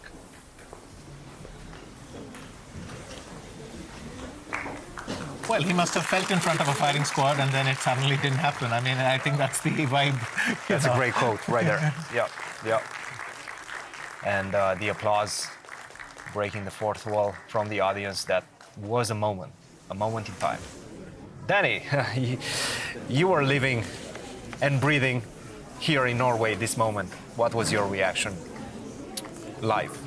I mean, I was locked in from the moment Magnus blundered 92 because, like everyone else, the eval bar slid up the board and everyone goes, what's going on here? We haven't seen Magnus make blunders like that very often. And so, but then Gukesh is poised to finish that off because, you know, I think it's easy for the commentators and for humans at home to say, oh, now Gukesh is winning. That was actually not an easy position to coordinate a knight, which is not an effective piece in dealing with passed pawns. And so I just applaud Gukesh for not only the fact that he took advantage of Magnus's blunder, but then converting that game was not easy, and holding his nerves together reminds me of some of the expressions we saw from him in the final moments of the World Championship when I think he kind of knew that it was going to go his way. He's got an inner stoic master inside of him. He is wise beyond his years, and whatever routines Gukesh is doing to keep his nerves calm under pressure, he just needs to keep doing it. So Yeah, these are, I don't even know what we're looking at. These are just one of these are the many different scenes and the reactions from around the world. Millions and millions of views coming in, and just wild times for chess right now. And what a way to get your first victory against the #1 player in the world if you're Gukesh. It almost felt unreal, especially that moment, especially the reaction of the players. It felt even 5 minutes after that the game was not finished. Something was still happening. Something was still in the air. Gukesh could not believe it that, yes, he did win that game. Magnus, of course, was already on his way back to the hotel. But it was just a moment in time and just an incredible moment for chess. Yeah. Huge moment, a historical moment. Gukesh writing his own journey in chess. I started already, of course, in December 2024 by winning the world title, but because Magnus gave up his title without fighting in a match, I think people kept saying, but Magnus is the best player, Magnus is the #1, and he is the best by rating, he is the GOAT. But yesterday, that game, I think, is the start of something that could be the change of leaders, the change of guards in the world of chess at some point. It's the first win of Gukesh, but definitely not the last one. And when it comes to the emotions and the table bang, I think we have a few more of these emotional moments from other players, including Gukesh himself. Well, he did come to the studio and he said that he banged some tables in his career as well. And that's it. Wow.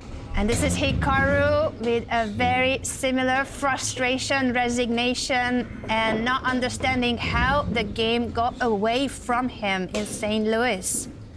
Especially in these short time controls, the emotions are compacted into those few minutes, and then the outburst comes. And that's exactly what we're seeing from the players. It's not against their opponents. It's just that they missed something in the moment, and they didn't have the time that you get in classical to realize and deal with those type of emotions. You have to deal with that in the moment, and sometimes it implodes. But I don't know that the person they want to kill is themselves. I was going to say, just, I don't know that it's necessarily a problem. I think that, as you said, chess players want to they kill themselves, maybe a little extreme, but they're very unhappy with themselves, but they're used to keeping it inside. And I don't know that it's the end of the world for it to come out, as long as it's not harming anyone, and then followed by the respectful sportsmanship thing to do, which is, of course, congratulate your opponent, which Magnus did. I mean, we saw Gukesh in frustration. I don't even know where that game was from. That's actually the first time I've seen that video, but it's certainly something that happens, right? And I think that as long as the players are conducting themselves respectfully, it's important that we know they care. No chess players were harmed in the filming of this No video. chess players were harmed in the We filming need to of get this. that out there. That's actually More and phenomenal. more. Somebody at the chess.com team, clip it from Vishy there. No, I agree. No chess players were harmed.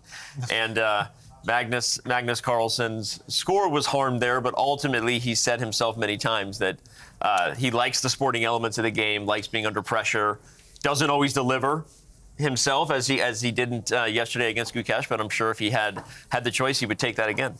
Absolutely. Vishy, in your career, you have already mentioned a few moments from past experiences, whether a win or loss.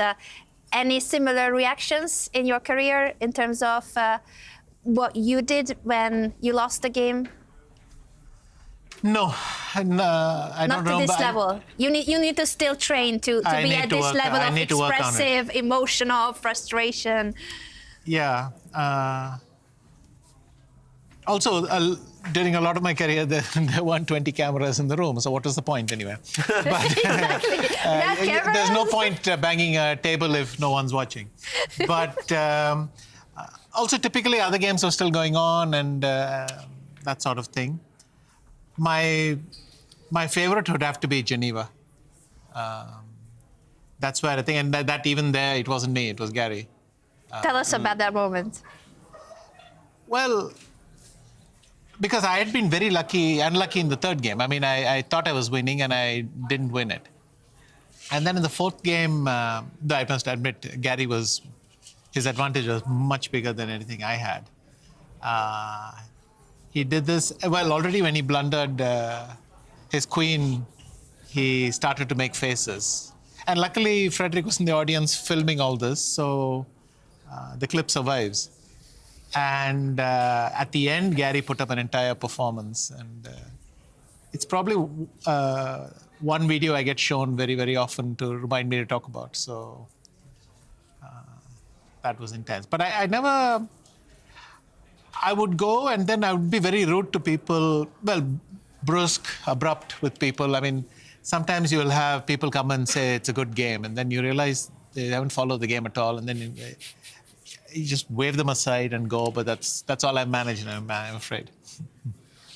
Wish if that was the most rude moment of your career. You are such a humble and respectful player. We do love, by the way, these emotions, though. When they come out, you're right, Vishy, there need to be cameras, and we are so happy that our cameras were there to show this moment to the rest of the world. And the clip is living its own life on social media. It's being shown. It's headline news in India, I believe, that Gukesh has beaten Magnus Carlsen for the first time. And thank goodness we were there to capture that moment. We were also there, by the way, now to capture the moment when Magnus won his game in Armageddon. And these are his thoughts after the win against Hikaru. Magnus, congratulations on the victory in the Armageddon. It was a beautiful game that you played. How do you feel right now after everything that happened starting from yesterday? No, I feel all right. Like, obviously, would have loved for the situation in the tournament to be different, but you know, I had no desire whatsoever to play classical today. So, winning the Armageddon was kind of the best scenario for me, and I managed to do that. So I'm happy. And you were locked for that game because the moves that you played was very nice. I just wonder the point when you played this knight c3 sacrifice, was it a home preparation or you just came up? No, I was, there were many tempting options, but then all of a sudden I discovered that move, and it may have been played before, but I didn't know it for sure. Hikaru said in his interview that he might play last game against you in classical chess. Would you confirm that at some point? It's possible, yeah. Like I'm not going to sit here and say that I'm not going to play classical events ever again, but right now it doesn't. I think I'll play the last 3 games and then I will have to, you know, make some decisions about next year here or potential other tournaments later, because, you know, I just don't enjoy it that much. Thank you very much, Magnus.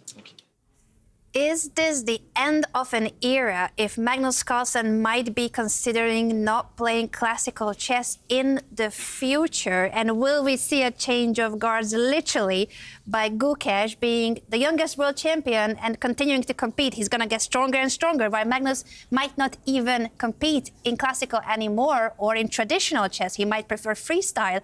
Danny, your thoughts? I mean, it's a big discussion, right? One that we've frankly been having as a global community since the moment Magnus Carlsen declined to defend his title in 2022, right? And ultimately that left a bit of a power vacuum in terms of the top levels of chess, and big questions were asked in terms of what would happen to the candidates and who would ultimately take the title. Of course, it was Ding Liren first over Jan Nepomniachtchi, and then ultimately we had the record broken, and I believe set maybe for a very, very long time to come, by Gukesh-Namaraju, who became the youngest world champion ever. So, look, it's the answer of whether it's an end of an era. We are in the middle of a transitional era, undeniable, right? There are many transitions going on, both from the power vacuum that exists in this weird world where Magnus Carlsen is still the best player in the world. I don't think anyone denies it. Certainly Gukesh wouldn't, but he's not the world champion.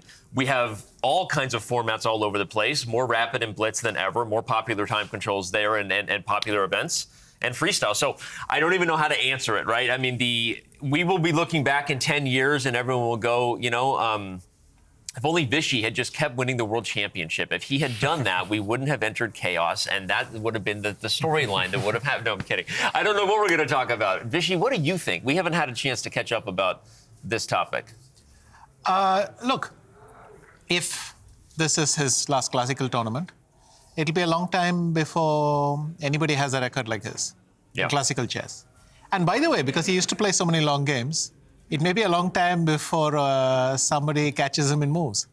Number of classical moves made. I mean, people I've played more decades of it, so that might. But you know, over these 10 years, how many classical moves he played and so on. So, yeah. But I mean, this. We've had warning, as you mentioned. Yeah. It's been in the air now for some years, and it's getting closer. And I think it may or may not happen, but it's not a new thing. The moves thing you commented on makes me realize another discussion we haven't brought up is whether anyone will ever get to Magnus's rating again in Classical. Because part of the reason he was able to get that rating is because of his willingness to grind it out. He would play these very, very long games where others might settle on a draw. But when Magnus had the fire burning within him in Classical chess, you don't get into a world where people are talking about whether you might cross 2,900 unless you're winning a lot of long, grinded out games, right? So that makes me think of that too. I don't know what we're going to be talking about in this era if this really does turn out to be the last Classical chess tournament that Magnus Carlsen ever played. But again, his, 2012 peak, 2889? Is that right? I think Yeah, peak- 2880 something. That was his rating peak. Was it 2012? I thought it was think after so. that. I think it was we'll look in at it. 2012 when he got to this 2880 something.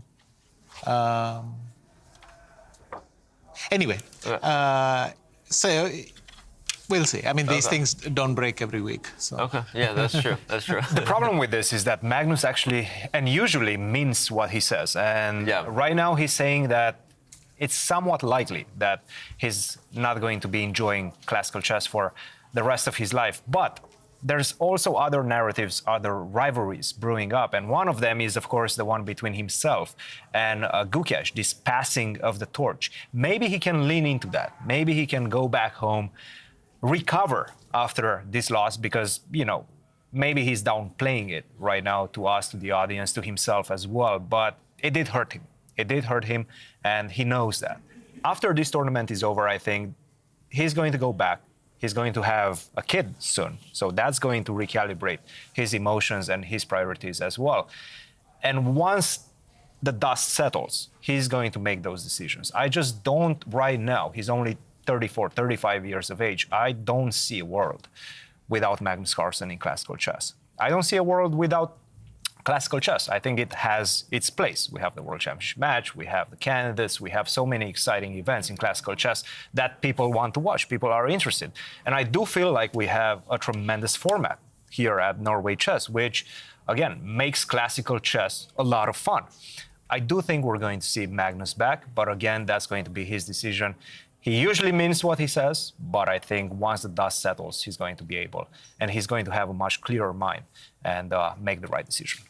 I just don't see the world without him in classical chess. I agree with you, Christian, that it feels also a bit like he is still, of course, under the impact of that loss against Gukesh, because had he won that game, and he was winning, he had the winning position, had he won that game, he would be leading the tournament with a huge margin, and he was enjoying the tournament. Every day he went to the confessional several times. You could see that he was having a great time playing classical chess and highlighting that this is classical, but it's also not, because it feels like sudden death, and then there's the Armageddon. He has been enjoying this tournament up till the moment he lost against Gukesh. So maybe there will be a bit of a recalibration once, as you pointed out, all the dust settles and he has some time to think through how the overall event went. Because the big picture is that he was enjoying playing classical chess here in Stavanger until yesterday.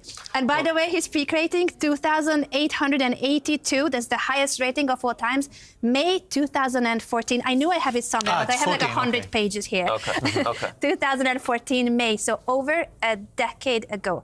And he had his peak rating. But he, so that's fair on the peak answer, but he also maintained something close to that for a very, very long time, True. right? I think Magnus himself has said he thinks the peak of the quality of his chess was somewhere around between 2013 and 2015. I think he's maybe 2016. That's what his general opinion is.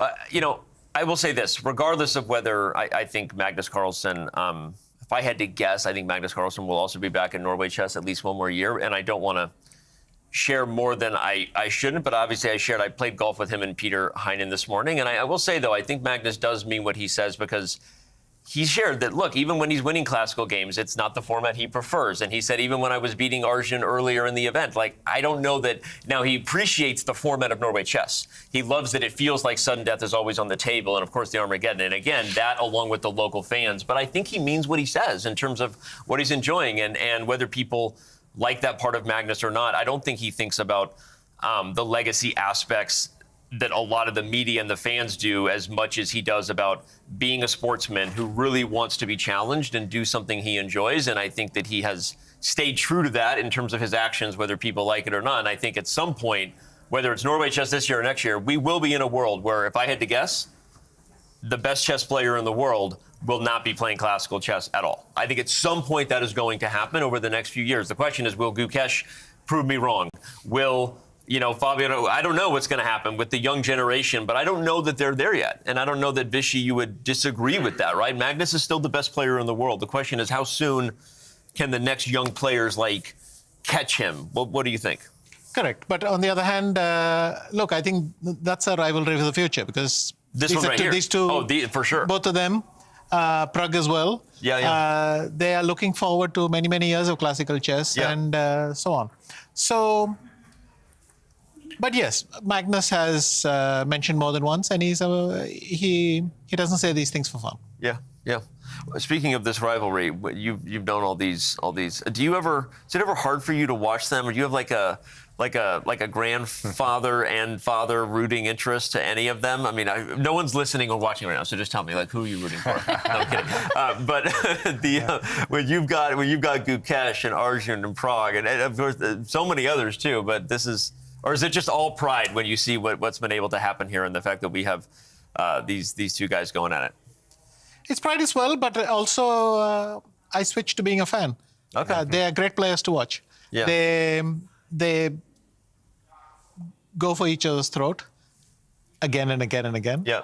But at the same time, they retain I always like to say all of them grew up together. They all grew up in the junior circuit together. Their parents know each other very well. So literally, this typical chess parent hanging outside while the kids are playing in the junior tournament, that thing. It's nice to see. Yeah. And I believe Gukesh is here with his father, and Arjun is accompanied by his mother. It's always heartwarming to see the family support and how they come to the tournament together with their parents. When it comes to the fight on the board, let's catch up with the latest moves, what happened in this game. And Vishy, I would love to have your thoughts on why do you think Arjun has such a good score against Gukesh? We discussed that many of them were in earlier years, but he also won here in Norway chess. This is their second game already, and in round 2, Arjun beat Gukesh already. How is he doing it? Gukesh is such a strong player, but it feels like against Arjun, Gukesh has some problems. Yes, sometimes players will just have one uncomfortable opponent. Maybe Arjun is excited to play Gukesh, some particular detail, and this amplifies the result. I mean, on paper, they are roughly the same strength, but in reality, it goes. And I think what Gukesh did in Vaikense was a mistake. I mean, to lose this game like this with white, you know there are going to be more defeats if you do something like that. It'll take you a while to recover. So, I mean, for the record, this was the last round. What do you think that was due to? Do you think it was ambition? He was too ambitious. He wanted to play for a win? Because again, a draw in that game that you just referenced would have given him the tournament victory. Well, as we know subsequently, but Viswanathan had not yet lost that point. So he was still trying to keep up with Prague. But, I mean, the game is just low quality. And a tournament where he played very well. So the last round, it feels like almost there was a drop in his level. So, but let's see. He is in trouble again, by the way. So, exactly. It was an interesting choice. I mean, we should back up, and I'll just say this last thing, so we can throw the wheel to Christian and let you do the chess. But even the opening, I was going to say, we were in this spicy position because of the Pierce, right? And when this was on the board, we were sort of curious about Arjun's motives here, because this is an aggressive choice for Black, right? To invite this kind of game, and maybe as Christian goes through, do you have any insight into the prep or any thoughts about the reason Arjun chose this line? Or it's a decent line, and nowadays people are only looking for surprise value. So if Arjun had enough to play it, then that's enough. It doesn't have to. And by the way, I don't know. It's not like I know that the pitch is lost or something. I'm just saying, as long as he was happy with what he had, he can do it, because Gukesh's focus probably was elsewhere. But what is Bishop C4? Right. And H3. Yeah. I mean, you play this, 2 moves later you worse, then I don't really understand what's happening. Yeah. So I love what you said though. Like the most important choice about playing this is having the nerve to play it, right? If you're up for it, then you go for it. And I think that's a good analogy there, especially these days as Black is, looking for fighting chances. And Arjun, I think, has a chance to get a victory here. I'll let you catch up to the live position, Christian. Absolutely, and this h3, as you just pointed out, it's not a great move. After knight to e4, it just seems like Black is completely back in this game, out of the bluff of the opening. Bishop takes f7, rook takes f7, and by bluff I mean you're allowing White to get an objective advantage with your opening choice. d5, and already after knight to c3, you can see and understand the vibe shifting in this game, because I'm opening up, and we've been discussing about the battle between the bishops and the potential attack on this diagonal. Well, there's no attack coming on that diagonal. The pawn on f7 being lost does not matter at all, and this bishop is getting opened up. c5, a very, very good move. Castle, take on d4, knight to c6. It's all about not allowing White to stabilize the position. At the right moment, I will have to go e5, for example. If you go in this position, bishop to e3, this is the perfect moment to strike in the center. Your piece placement with the knight on c3 specifically, and knight to c3 was a pretty bad move. We will understand in just a second why. After e5, you just simply don't have time to make something useful with this knight. You take on c6, I take back, now I strengthen my pawn structure in the center, and guess what? d4 is coming next. For example, if you make a random move such as queen to d2, I can go d4. I don't even have to do that, but just the threat of that move is just going to be extremely difficult to deal with. Now, back to the game. Knight to f3, if you have to play this type of backwards moves, you just simply don't have time. It doesn't look good from a practical perspective. d4, knight to e4, queen to d5. Arjun is playing a tremendous game right now, putting pressure on the light squares. This is where you are dominant as Black. This bishop on c8 does not have a counterpart. You would love, as White, to have a bishop on d3 to defend all these light squares. That's not the case in this position. h6, taking control of this g5 square. c3, this is the moment right now. And it's a big question, because if you don't find this highlighted move in blue, bishop to f5, it's one of the most important moves in the position. If you don't find this, then White is probably going to be able to equalize. But if you do find this, and after knight to g3, I do believe that this is the key move, you have to go bishop takes h3.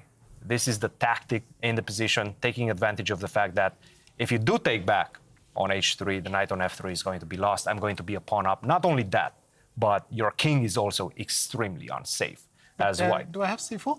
You do have c4, and perhaps this is what the big calculation is. Takes, queen d7, okay, and the rook f8 even. The thing is, after queen takes h3, once again, you don't have the light square bishop to defend the king.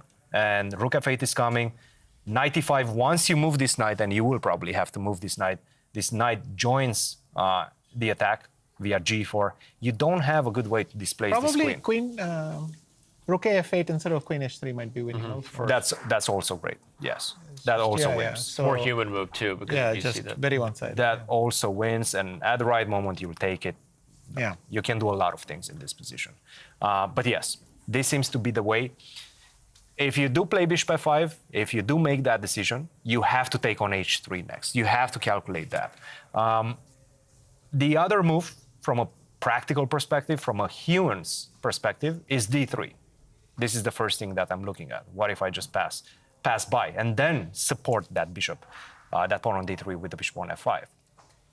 But this is not something that the engine really likes right now. Also, I would argue it's kind of a hard human move to play. It feels like you could get your pawn in trouble unless you calculate. In fact, would I play queen b3? Queen to b3, yes. Yeah. Yes. And this way, because you've taken the pressure off. You can do the same thing, but it just doesn't have the same impact. Right. Yeah. Well, and d3 is a pawn. You can already see it. If it's this close to equal. I could put the bishop on e3, the knight from f3 to d2, and the double pawns, and then I will get to this point. Oh, I feel like I'm cozying up already over there. So. I think Arjun is thinking, obviously, he senses that this is a concrete moment. Gukesh challenged him with this move c3, which is a good move to play, because if you're on the road to a not happy town in being Gukesh, you got to try to do something. So he plays c3 to put a little pressure and see if he can simplify. And I think Vishy's point is that he really wants queen b3 to trade queens. But if bishop f5 is played and he has to go queen d3, this just looks like a hard position for white. It does, right? Because now I have a menu of options. At some point, obviously, you will take on d4. But in the meantime, what I can do is focus on my attack on the king side. Maybe after rook a to f8, maybe even g5 with ideas of g4. It's all about getting to those light squares next to your king. And if I manage to do so, your position, in fact, is going to crumble very fast. It's just not one of those positions that you can maintain. So bishop f5, key move right now. Will he find it? He's looking somewhere. He's trying to calculate all of these lines that we're showing to you. And Gukesh, deep in thought. We've discussed about this moment, about Gukesh feeling on top of the world, being on top of the world right now after the victory yesterday.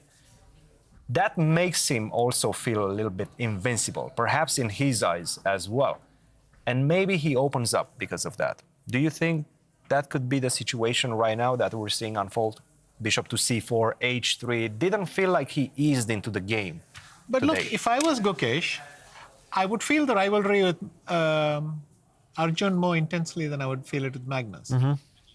Magnus is a figure who was world champion when Gukesh was starting out, so to speak. I mean, he mentioned this. He came to the match. Yes. Magnus became world champion. Kind of like, for me, what Karpov was. I mean, okay, so, and it's a gap. The age gap is roughly comparable. I mean, Karpov is 20 years older. But, still similar. You don't think of them as a rival, but Arjun would feel quite intensely. And in fact, you can say he was waiting for his first win against Magnus. He's waiting for his first win against Arjun as well.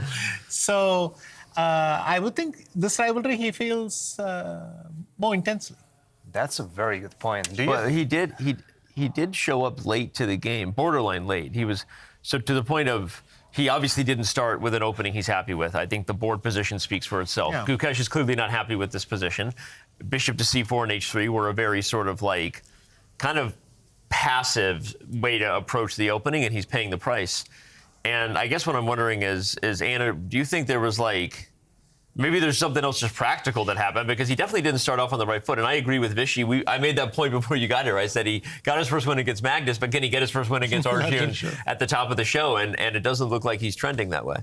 I agree with you guys that I think it's really hard to process the win of yesterday. We keep talking about how it was hard for Magnus to recover from that loss, and he was clearly impacted by it. He didn't want to fight today, but for Gukesh to go through those emotions, to save the game, and then to win the game eventually, I think he's not fully in this game. I think his head is partially still processing what happened last night, and it's a hard spot to be in, even from the winner's perspective. Now, I do think that because Arjun has been thinking for so long, and his nickname is the Madman, I think he's looking at that king side. I think he's calculating those sacrifices, but we're going to let him think, because we also have another game to cover that's really important for the tournament standings. Fabiano Caruana is the only one who could be the sole leader if he wins today, since Magnus Carlsen already finished his game and won his Armageddon. And his opponent is the birthday boy, Wei Yi. Happy birthday to Wei Yi, China's #1 player. We already celebrated Gukesh's birthday just a few days ago, and then we have another birthday. Like, how special that is. They are coming here to celebrate their birthdays with maybe a win or two. Isn't there a better way to celebrate in chess? No better way to celebrate than a win in chess. And Wei Yi would love that today as well. I'm loving the confetti. I'm loving this image right now. Happy birthday to Wei Yi. Happy birthday, by the way, to Jan Ludwig Hammer. Anyone watching, Hammer, who is a chess grandmaster commentator extraordinaire for TV2, also in the building. If you can hear me, Hammer, I love you. Sorry, we're back to the show. We got a couple of birthdays in the house, and Wei Yi is going to take his time here to think about it. He's on the clock here against Fabi. And I just want to say, Wei is 26 years of age. I remember when he broke 2,700 as the youngest ever to reach 2,700 at that time. And he was 16, maybe 17. Right now, he's 26, still at the top. We've missed him at the top in top-level events. That's because he was going to university in China, completing his degree. And right now, he's back in action. He came swinging in 2024, as you did see in that highlight. He won Tata Steel. That was just an incredible performance. And right now, he's showing that, look, he can not only hang, but defeat a lot of these top-level players. And he did so in Armageddon with quite a few. What do we have here? Knight to c4, we see the extra pawn for Fabiano, but once again, we see the two bishops for black. It seems like it's one of those days when the two bishops are fighting against something else in the position. Obviously, Fabi, at any point he wants, most likely has equality in this position. What he can do is leave the knight on c4 at the right moment. Black is going to take. Most likely, you're going to reestablish the material balance by doing so. But Fabi's trying for more, and the question is if he has more. What do you think, Vishy? First glance. I see a concrete problem, which is that if you capture on b3, I think you do that to get rid of the a-pawns. Yes. You capture.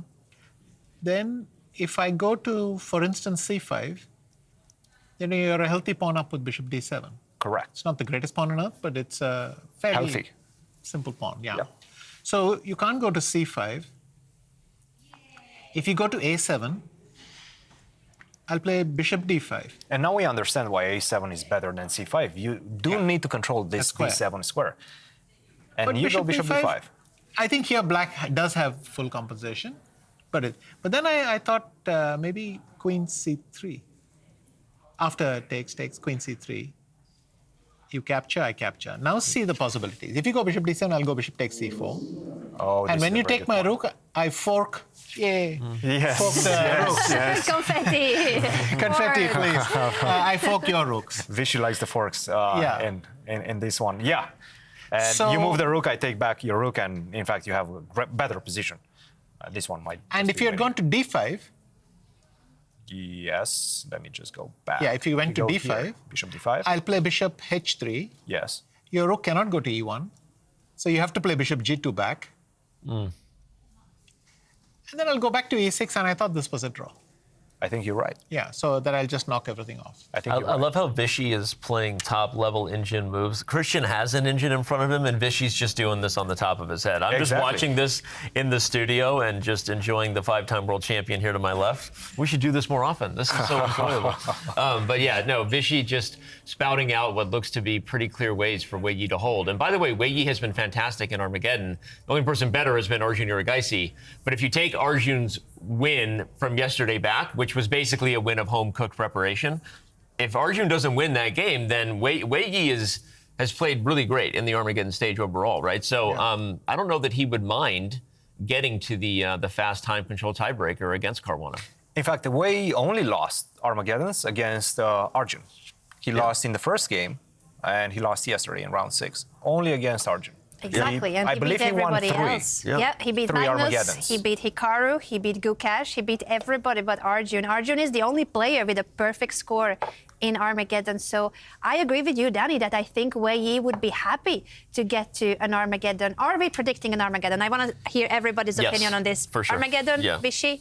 Yeah, this is going to an Armageddon. Yes, Armageddon? I'd be surprised if it Christian? wasn't. I'll go with the Armageddon? Armageddon, yes. I'll also go Just with the because of the Armageddon. style of the players. I do feel like Wei is one of those players that generally does not miss when it comes to this type of simple positions in which he needs to find the precise way to make a draw. And I think he's one of the players that generally 90%. And Vishy's queen There you c3 go, on the there you go. Vishy without There you the go. engine is as good as me with an engine. there you go, queen to c3. There you go. In fact, this might just be over very soon. And that Yeah, can lead to I an agree, I Armageddon agree. very shortly. Absolutely.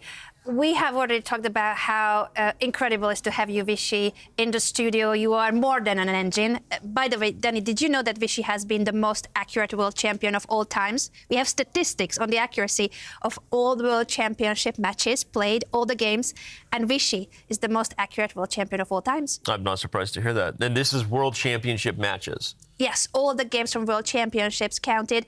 With the white pieces, Vishy is by far the most accurate. With black pieces, it's Magnus, and overall, it's Vishy. Most accurate match is between Vishy and Garry Kasparov, 95. That's fantastic stats right there. I was going to say, we've run a lot of these stats, and I respect to the 5-time world champion next to me. I don't think he's the most accurate world champion overall in his career, but in world championship matches. I think in terms of all your games, we've run some data on that, and I think that we can talk about our anti-cheat statistics. I think there are a couple world champions that were, I think you're actually number 3. I think Magnus and Garry are actually in their career. They were slightly better when compared to the overlords of Stockfish, but you're number 3. Did you know that? No. All games, not World Championship match play, all games. No, All I did games not know from the that. moment And Vishy I started can show playing? you to you if you want. Wow. The thing that a lot of people know on chess.com is the accuracy score, but that's actually generated by just one aspect that goes into our anti-cheat algorithm. And the full anti-cheat algorithm has been done on all of them, so we would know if they cheated in their careers, but also it helps us establish things that we compare other people to. And Vishy is the third most accurate chess player in his entire career in history, behind Magnus Carlsen, Garry Kasparov, and then Vishy. And guess who number 4 is? Vladimir Kramnik. I was going to say Although that. After I was going to Vladimir, say it actually Kramnik, dropped yes. surprisingly to Fischer. Now, Fischer was interesting in terms of how we compared it to his peers. But anyway, interesting stuff. Not a bad top 5 there. I do want to say that Vishy played extremely accurately yesterday too. Christian, do you want to address the move first? Because I want to talk about Vishy's accuracy. Absolutely. There's one way to continue this game, and Fabiano seems to have found it. This knight to b6. You go rook to b8. I go knight to d7. I get the fork. You have to react to that. You have to take the knight off the board with bishop takes d7. At the end of it, if you do take on b3, I take on e7, and at least we have this position. The engine is saying the bar is right in the middle, 0, 0, 0. But how easy is that? Look, if I manage to get a bishop on d5, if I manage to establish something on the 7th rank, I can start dreaming about maybe getting more in this position. I agree fully. I've seen lots of strong GMs lose a position with bishop d5. Yes. What you're supposed to do is to play f5 as soon as possible so that you don't get that. But here, there are lots of issues, and the fact that we have 4 rooks. But I think the easier way to draw was not to take on d3. You take on d7 and play bishop b4 or something. And if you go bishop d5, I go rook d8. That's almost impossible to make practical progress. I think this one is closer to dead equal than the other one. You're so good at chess, Vishy. You're just Too so good at Too chess. good. And so good that you crushed an 11-year-old boy yesterday. Vishy, how dare! Beat them while they're young. Yeah, exactly. John Nunn once gave me this advice. He says you have to go hammer and tongs at them when they're young because they remember for a long time. Can you please tell us about Pavlovian. the occasion of yesterday? Because we were missing you yesterday from the studio. You flew all the way to Italy to play a match against 11-year-old Faustino Oro, the Messi of chess, they call him. What was that like for you to play against this Argentinian prodigy, one of the youngest international masters of all time? So we'll get to that in a second. This was an event that the famous singer Andrea Bocelli was part of. And in fact, he had us over for lunch, and he attended the match. We played in a spectacular villa, something like 100 acres there, of these villas. I mean, beautiful town, Forte de Marmi. And anyway, so with Faustino, my main problem was I didn't know really what to expect. I was not very familiar. I mean, it's not like I've interacted with him a lot and so on, so I'm not very familiar with his games. And the other problem is simply they change so fast at that age that what you see on Saturday might be out of date on Friday, the next coming Friday, and so on. Because so the first game did not actually go very smoothly, but in the end I managed to cobble it together. Second one, I think I got a very good position for rapid chess. And I was relieved to. And yeah, you can see we went through the town in a horse carriage. Wow. That's really something. Yeah, we went That's through unrivaled. the town and we played in this beautiful castle. Well, not castle, like I said, a villa, Versiliana. What an event. Chess, roads. How was the young man? Andrea Bocelli organizing. How strong was the young man? He was very resourceful. He was very resourceful. I think he is as good as they say, and he has a great future ahead of him.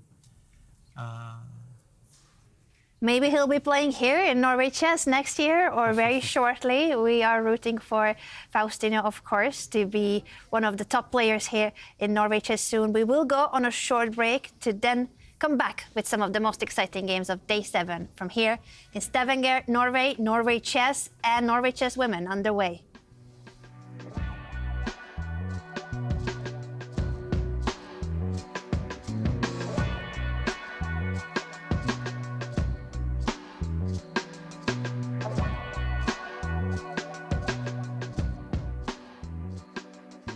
New to chess?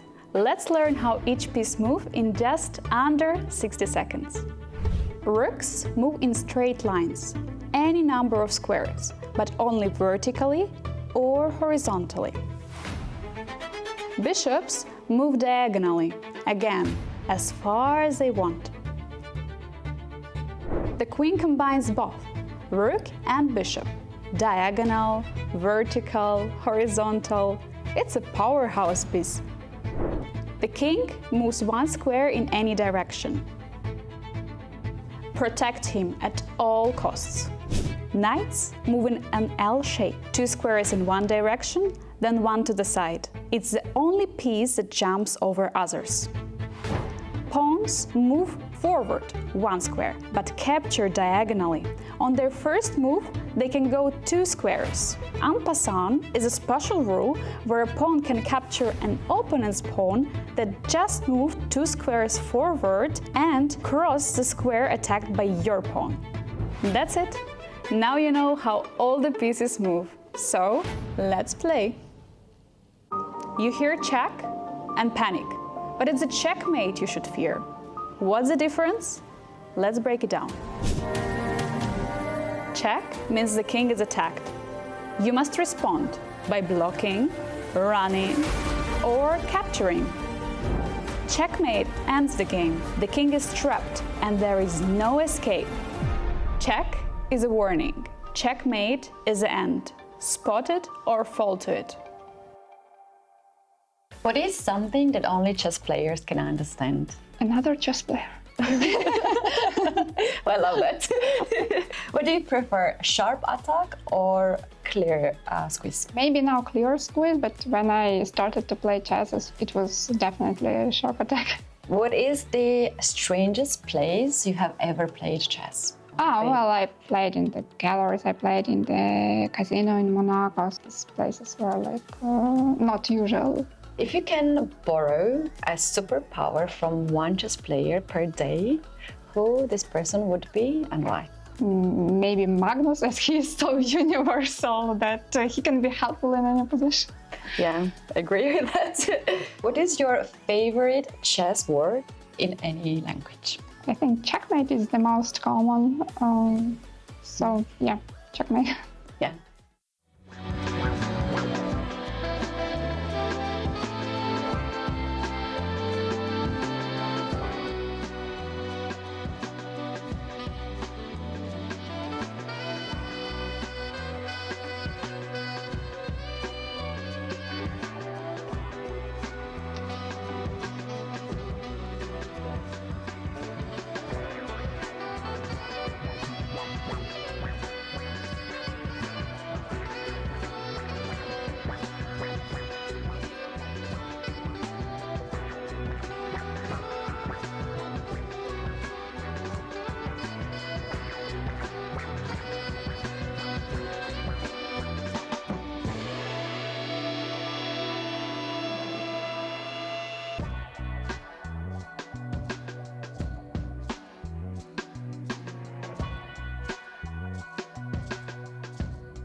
Welcome back to the broadcast of Norway Chess and Norway Chess Women. This is day 7, live from the beautiful city of Stavanger in Norway.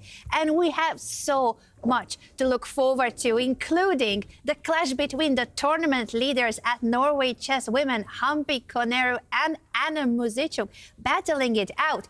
Who is going to prevail in this game could very well decide who will win the tournament. This is a key game. Christian, let's catch up with the most recent moves and see who has the better chances. Well, right now I just feel this one is probably going to peter out into a draw fairly quickly.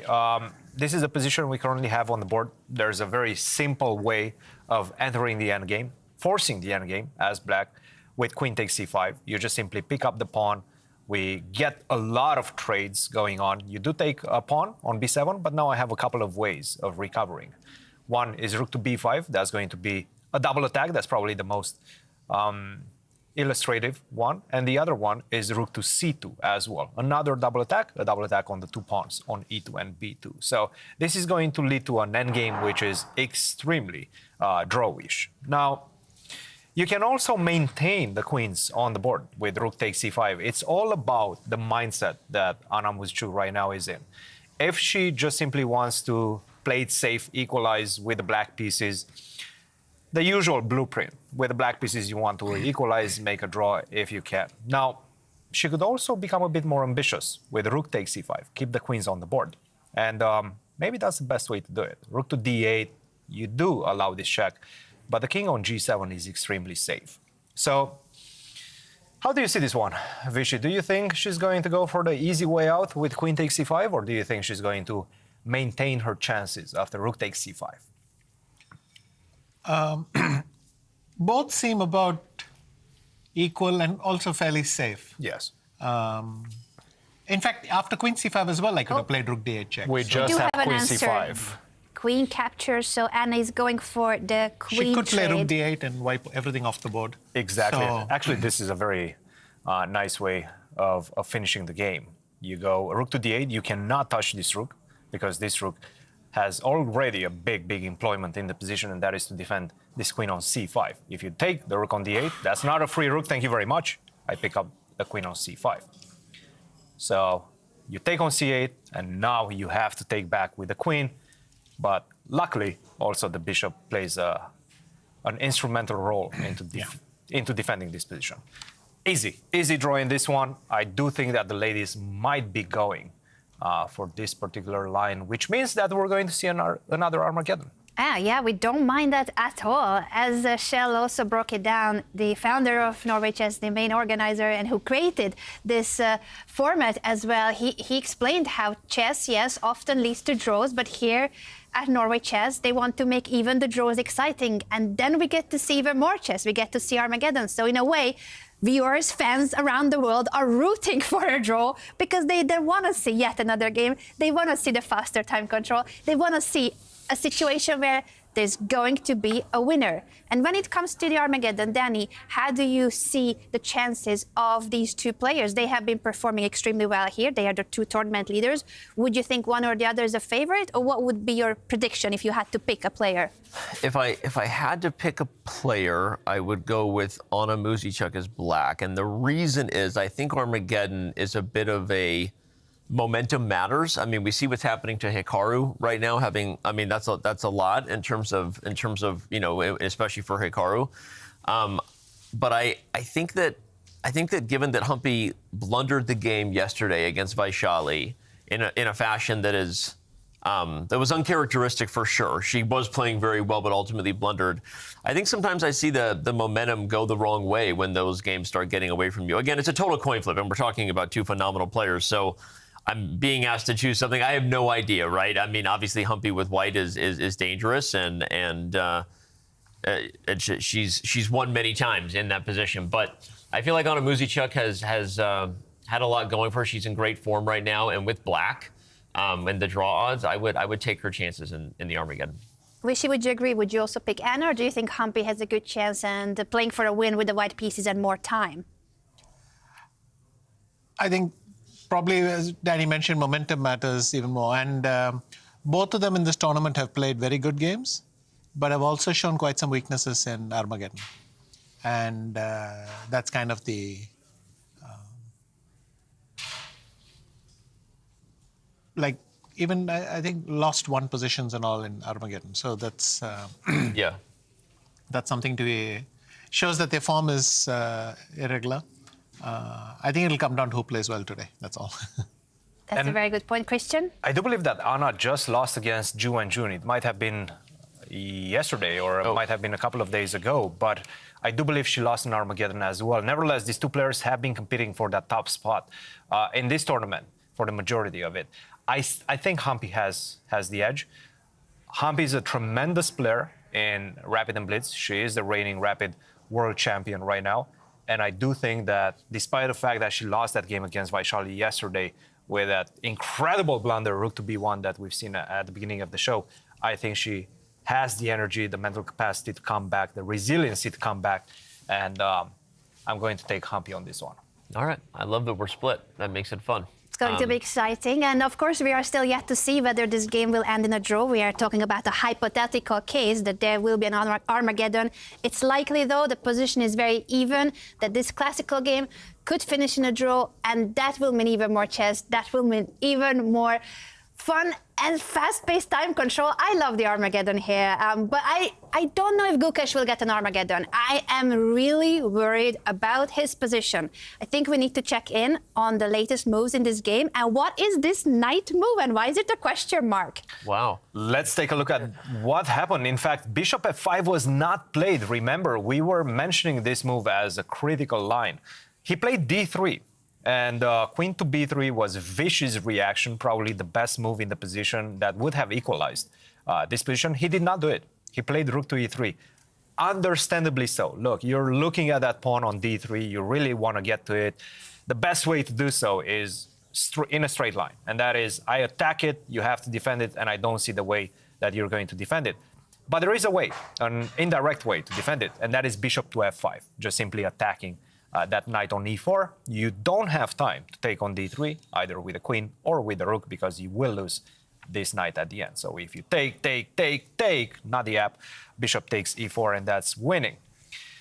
So he played knight to g3, rook to d8. Now I'm getting some time to strengthen my pawn structure, strengthen that pawn on d3. You might be thinking, hey, but I'm getting rid of your bishop pair. Well, you are, but at what cost? If you do take on f5, I'm going to most likely take with a g-pawn. And after that, give me 2 more moves. Allow me to connect those pawns together. e5, e4, get this pawn chain going in the position, and you're just simply completely lost. That's it, game over. So you cannot afford to touch this bishop on f5. He played bishop d2, e5. The plan is simple, go for e4, and that's exactly what he does. It's looking tough right now. I'm just looking at the quality of the pieces. I'm looking at this knight on e1. I think you highlighted it, Anna. It's ugly. It's an ugly knight. I mean, it's not getting out. The bishop on d2, not so pretty either. I don't know. It's a cluster of pieces there that simply cannot move for white. Yeah, white is suffocated. Sorry, Danny, I just highlighting what Christian has said, that white is lacking space. It's such a cramped position for the white pieces that knight has nowhere to go. It cannot move. White has to try to undermine the structure by pushing f3, but that's looking a bit suspicious. Danny, your thoughts? Didn't mean to interrupt you, sorry. No, it's okay. I was enjoying the breakdown, but Vishy and I were actually catching up about the position when we were at break, just standing over there as Vishy enjoyed a snack. I won't tell everybody what you're eating, but we want to know. It looked delicious. Delicious burrito. Okay, I told people. But we were both thinking that d3 really let the grip slip. So where do you think Gukesh went wrong? Was it really just missing queen to b3, or was there some other way for him to defend this? Because it doesn't feel like the position should get so bad here for white. You know, I feel like a one-trick pony because I want to play queen d3 again in the current position. Yeah, just over and over again. So I just think is that the only possibility I see, or what? Queen to b3 would have been the best move. Yeah, but here, knight e1, e4, queen b3, would that work? After this one, I think it's starting to become a bit late. Queen to b3, I would go queen to c5. I'm shying away from the queen trade. I don't want to trade queens. Suddenly you see the problem that with the knight on f3, all these things were working well, but now... And I think it's just tactical, right? Yeah. It's easy to miss that you cannot take this pawn on e4. Now I take, and guess what? The rook on f2 is still defending, despite the fact that it's pinned. It still defends the f2 square. Yeah, okay. This is over. So, but even, I just wanted to highlight this because Vishy and I were analyzing it, pointing out that Gukesh's position actually wasn't that bad before knight e1. Like if you back up even just a little, if he had still played queen to b3, if he had gone for this idea that Vishy without the engine had been saying both at the break and here, that the position was still holdable. And so interesting because it seemed like such a clear plan behind playing c3, and I guess that is becoming clear now that for whatever reason queen b3 is not on Gukesh's radar. Why do you think, Vishy, that Gukesh has rejected this idea? He had a few moves, a few chances to play this crucial queen move, offering a queen trade. Black's queen is so active, you really do want to get rid of it. Why is he rejecting this move? Is he seeing ghost? Is it something about he's calculating a lot? He relies on a lot on his calculation and he miscalculated? What could happen? What I don't could have know, been the reason? Bishop d2 and knight e1 is really passive. You're putting them on awful squares, which means they have to have a tactical justification. I mean, the knight can't move anymore on e1. It's gone. So now f3 has to work. Besides that, black has this plan of either h5 and bishop h6 somewhere, but also bishop f8, bishop c5. So I'm not able to quite understand what bishop d2 and knight e1. I mean, something has really gone wrong there. Then I would rather not have played rook e3. But it's easy to start with rook e3, first piece of the puzzle, but then all your pieces are fighting with the same square. You put the bishop on d2, the f knight can't come to d2, and so on. And you put the f knight on d2, the bishop has no way out, so it has to come out via b3. Here, white's pieces are just tripping on, but all the pieces are trapped now. This bishop and knight are trapped, and therefore the rook can't move either. One of the things it just looks very strange to me. I try to be aware when we might be suffering from the engine eval bias, where we're like saying, oh, it's worse than it looks like. But the thing that you said that really stood out to me was that both from a human perspective, they don't have the engine eval bar downstairs, everyone. They don't know what the computer thinks.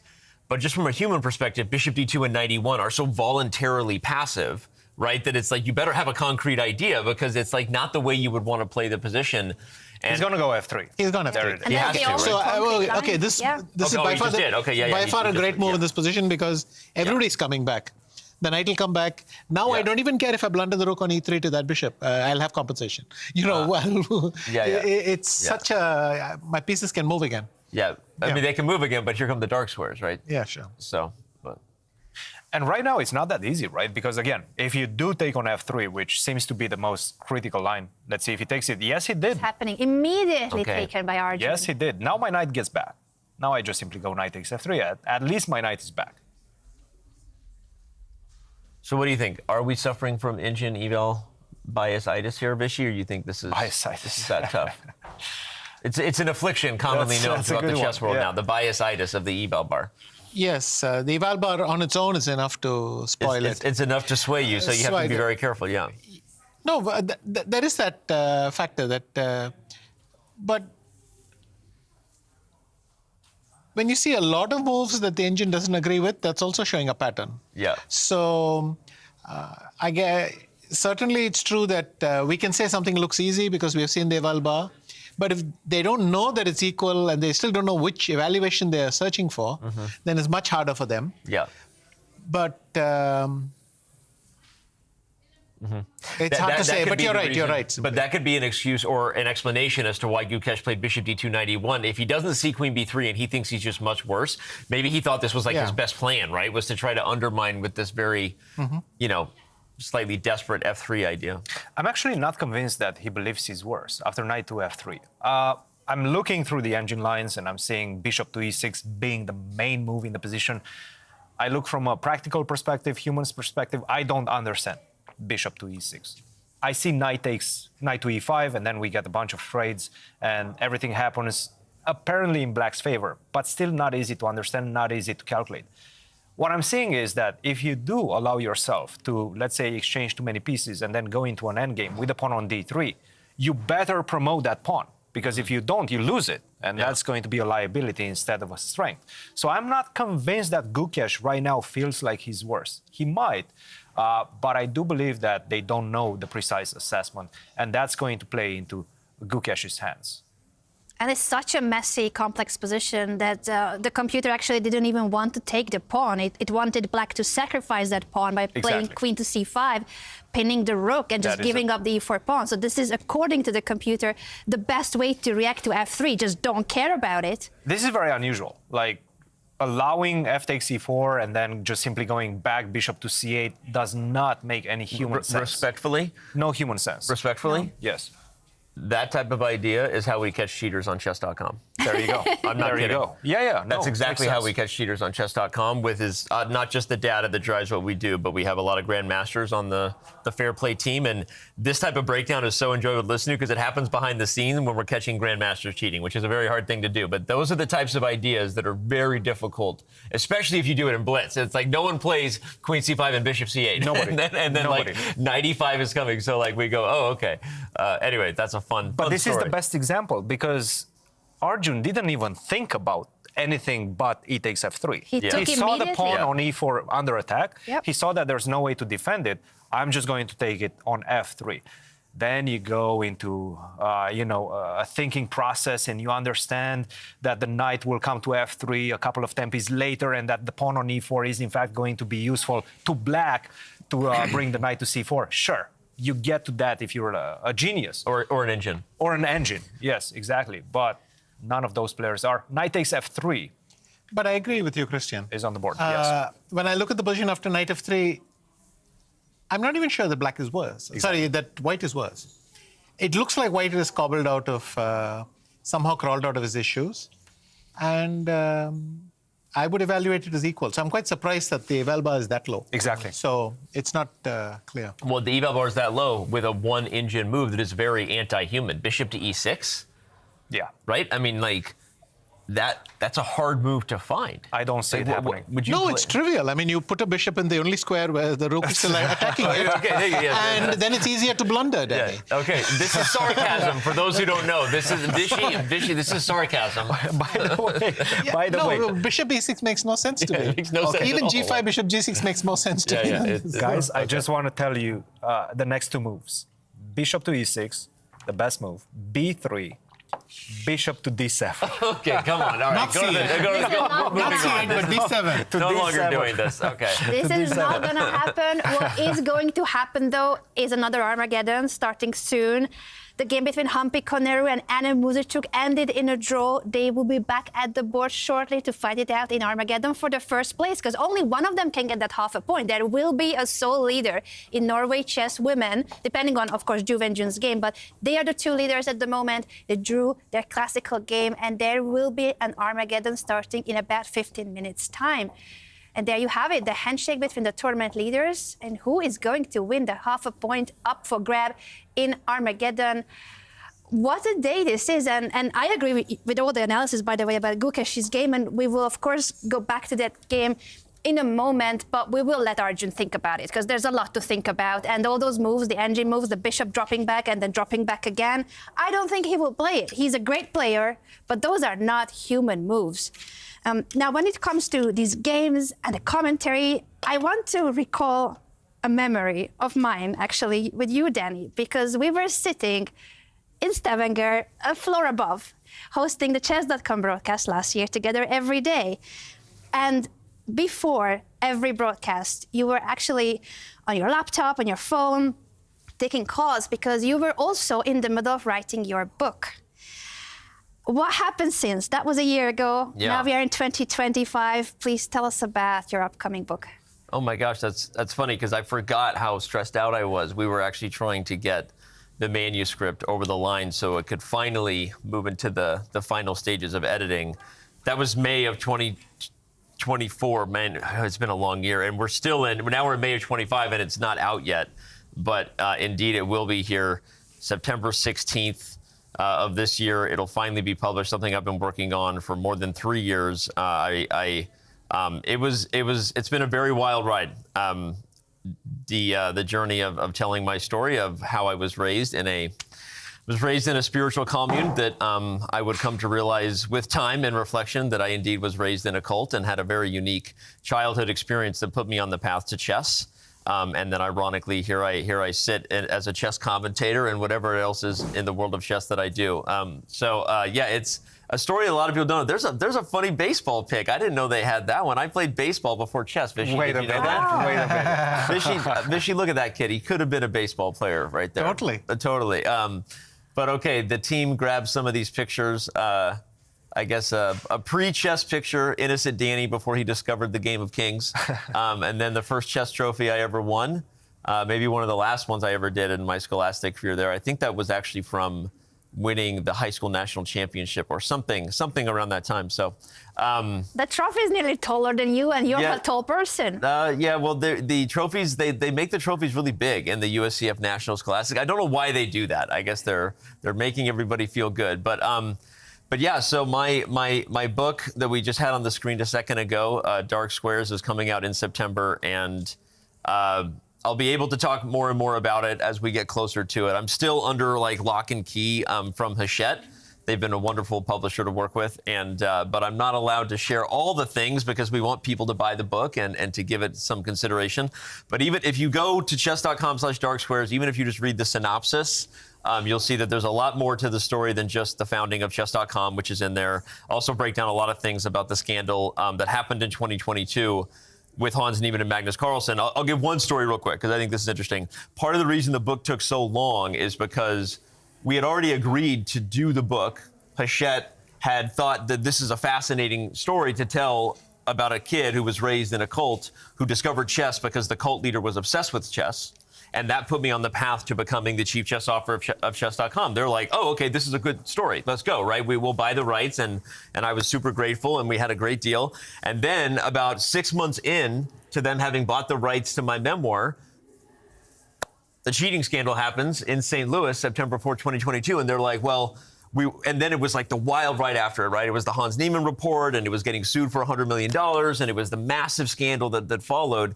And they're like, well, you have to tell us the story. I'm like, well, I'm currently being sued, so I'm not allowed to talk about it. They're like, well, then we'll just delay it. We'll delay it until you can talk about it. So we basically delayed even writing the book just for like the full 6-month legal process.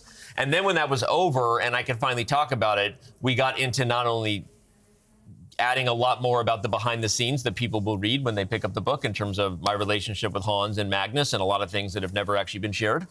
So if you are a chess fan, it might be something you want to get just for that. But we also had to figure out the right way to weave the story in because we already had a full book. We already had a full book. And then when it comes to editing is hard because the initial manuscript we submitted was 200,000 words. That's like a Lord of the Rings novel. And we have had to cut that book down to 120,000 words. Okay. So that is the very high level of why it took 3.5 years to write a book and how we got there. And thank you for giving me a chance to talk about it. We are so looking forward to the book being out, and I heard rumors that you will also be the one that will voice it for the audiobook version. I love audiobooks, so I'm definitely getting both the printed version and the audiobook. I did. I actually recorded that 2 weeks ago, and it was hard. Doing chess commentary is hard, and I was telling, they're like, hey, like we've done this with, they brought in a sound director who's done it for like celebrity memoirs, and he's like, no matter who you are, like this is harder than you think. I'm like, I do chess broadcasts for like 10 hours. Like I know how to talk. It was like one of the hardest things I've ever done. Like reading the words on the page and like just nonstop where you don't have an opportunity to even just take a breath is a very different thing to do, especially if you want to maintain the right tone and inflection and add some personality and emotion. So I did finish the Audible, and it was a wild experience by itself. So, wow. Yeah. There you go. A lot of people don't know this is coming. It's going to be a wild year. This whole book is going to get out, and I think people are going to be a little bit shocked by some of the things I experienced in my childhood and kind of the broader things I share about the group that I was in. And the story itself is definitely interesting, and certainly I've never talked as openly as I do in the book about not just the founding of chess.com, but the crazy controversy that was the Hans Niemann Magnus Carlsen wild ride. So it's all coming out in September. There you go. Looking forward to it. And that scandal, I think everybody wants to hear more details about it because not just the chess world knew about it, the whole world knew about it. Elon Musk tweeted about it, and the rest of the celebrities out there, it was in mass media. Of course, the moment that it felt like there was cheating, was there cheating, and then Hans, of course, suing chess.com and the whole controversy around the story. I would love to talk more about this. It's such a fascinating topic. I will pick up the book in September. I hope you will give me an autograph on that, Danny. And I want to take a look at the reigning world champions game while we are here in day 7's action. She has the white pieces against Wenjun-Khadem. Sarah has been struggling a little bit health-wise. She actually has been not well for the last few months. She has been struggling with an infection in her throat, and she's been on antibiotics, which we know how difficult it is to be ill, to not have your health 100%, and to continue competing throughout. It's even harder to have your focus, to have the energy, to have the stamina for a competitive chess game. But she did have a great game yesterday against Koneru-Muzychuk, and she's holding her ground against the women's world champion, Christian. I have to say, today we see a lot of battles of bishops in a lot of these games. And we just saw one in that Muzychuk, the bishops were still remaining on the board. And this one in particular, Wenjun versus Sarah. And what I'm saying is the opposite color bishops, of course. This usually tends to be very good for the player that has the initiative. And in this case, I'm seeing this bishop on e3 just maintaining such control of the position. I understand the bishop on h3 is going to most likely start looking at that pawn on e6 and maybe can get something against my king on g8 as well. But with this bishop so well placed inside the heart of white's position, it's very difficult for me to believe the bar. And it's very difficult for me to believe that this is completely equal. I feel black has the initiative, and I think Sarah has a great position out of this middle game. What do you think, Vishy, on this one? My first impression was white should be better, but then it's quite hard to get the bishop to e4. Oh, you think white is better? Wow. Okay.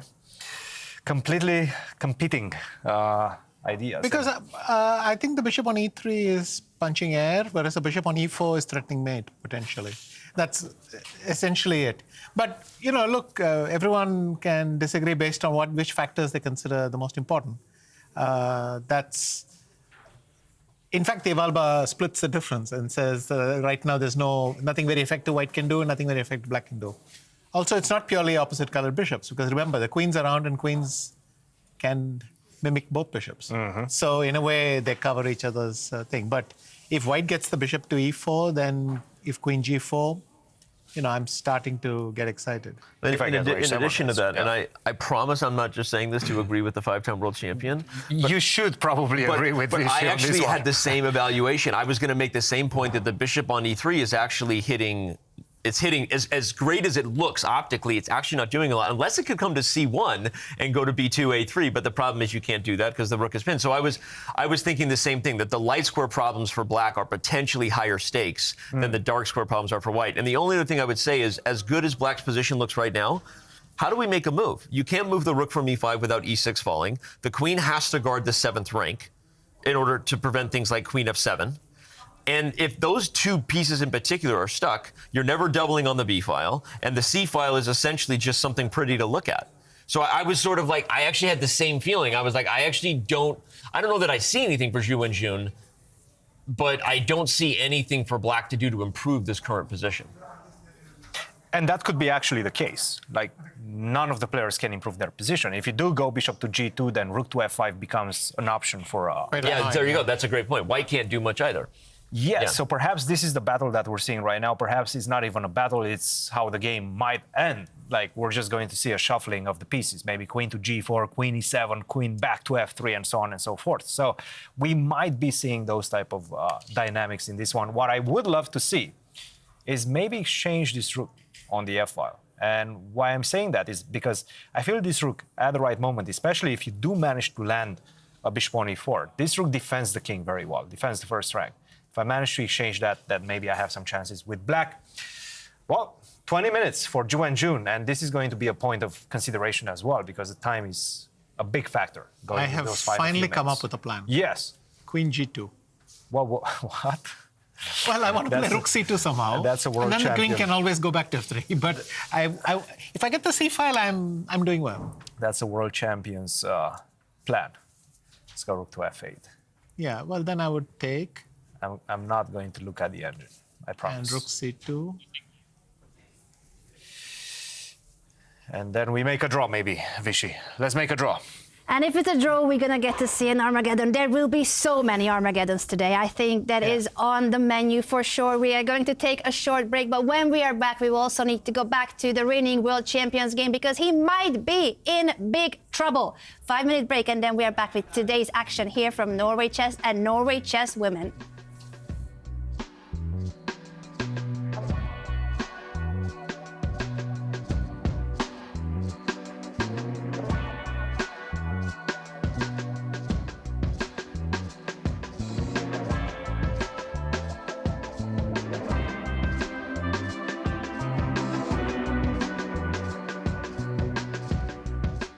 What if I told you that chess is actually 3 games in one?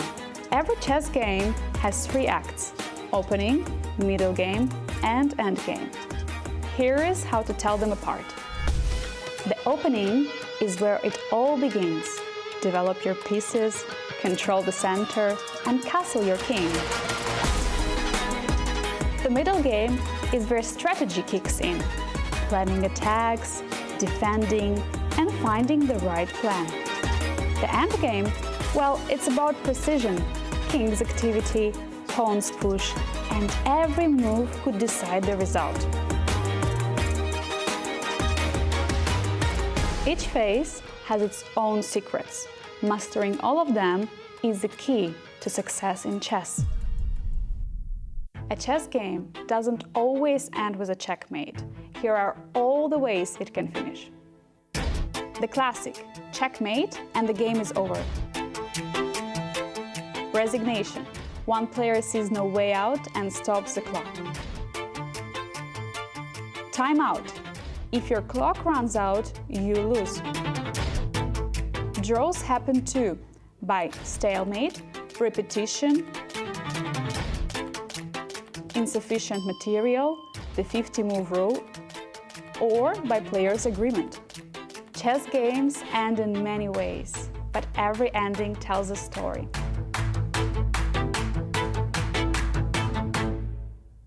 What is your go-to mindset before the start of the game? What are it you can doing? be music, it can be the same routine that I've been having, like sitting on the same chair, you know, stuff like that. Who is the most stylish player on this tour, besides you, of course?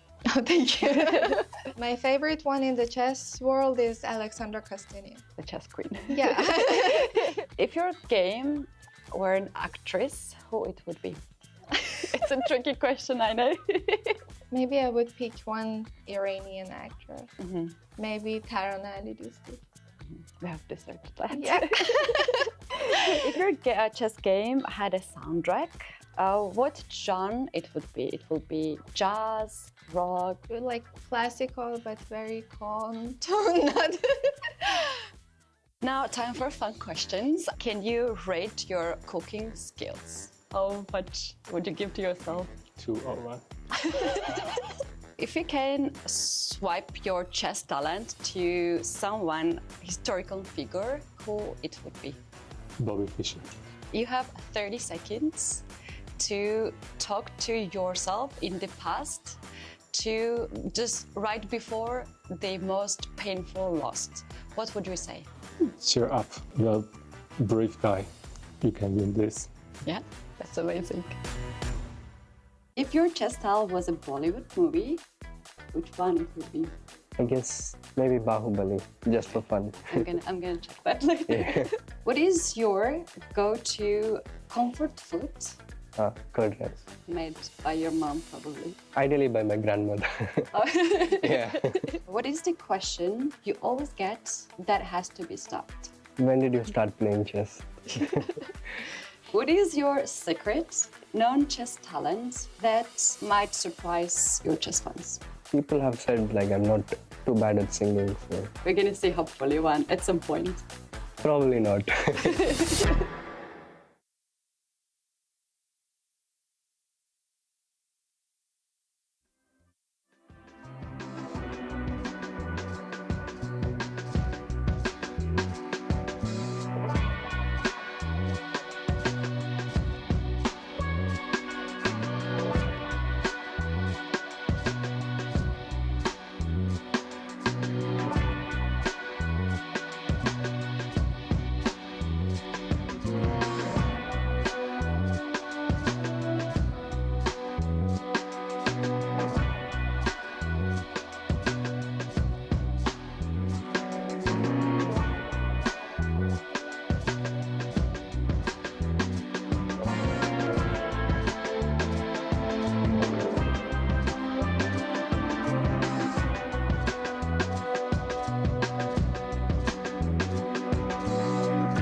Welcome back to the broadcast, everyone. This is Norway Chess and Norway Chess Women, and what a day this is promising to be. We just have the result in from Norway Chess Women.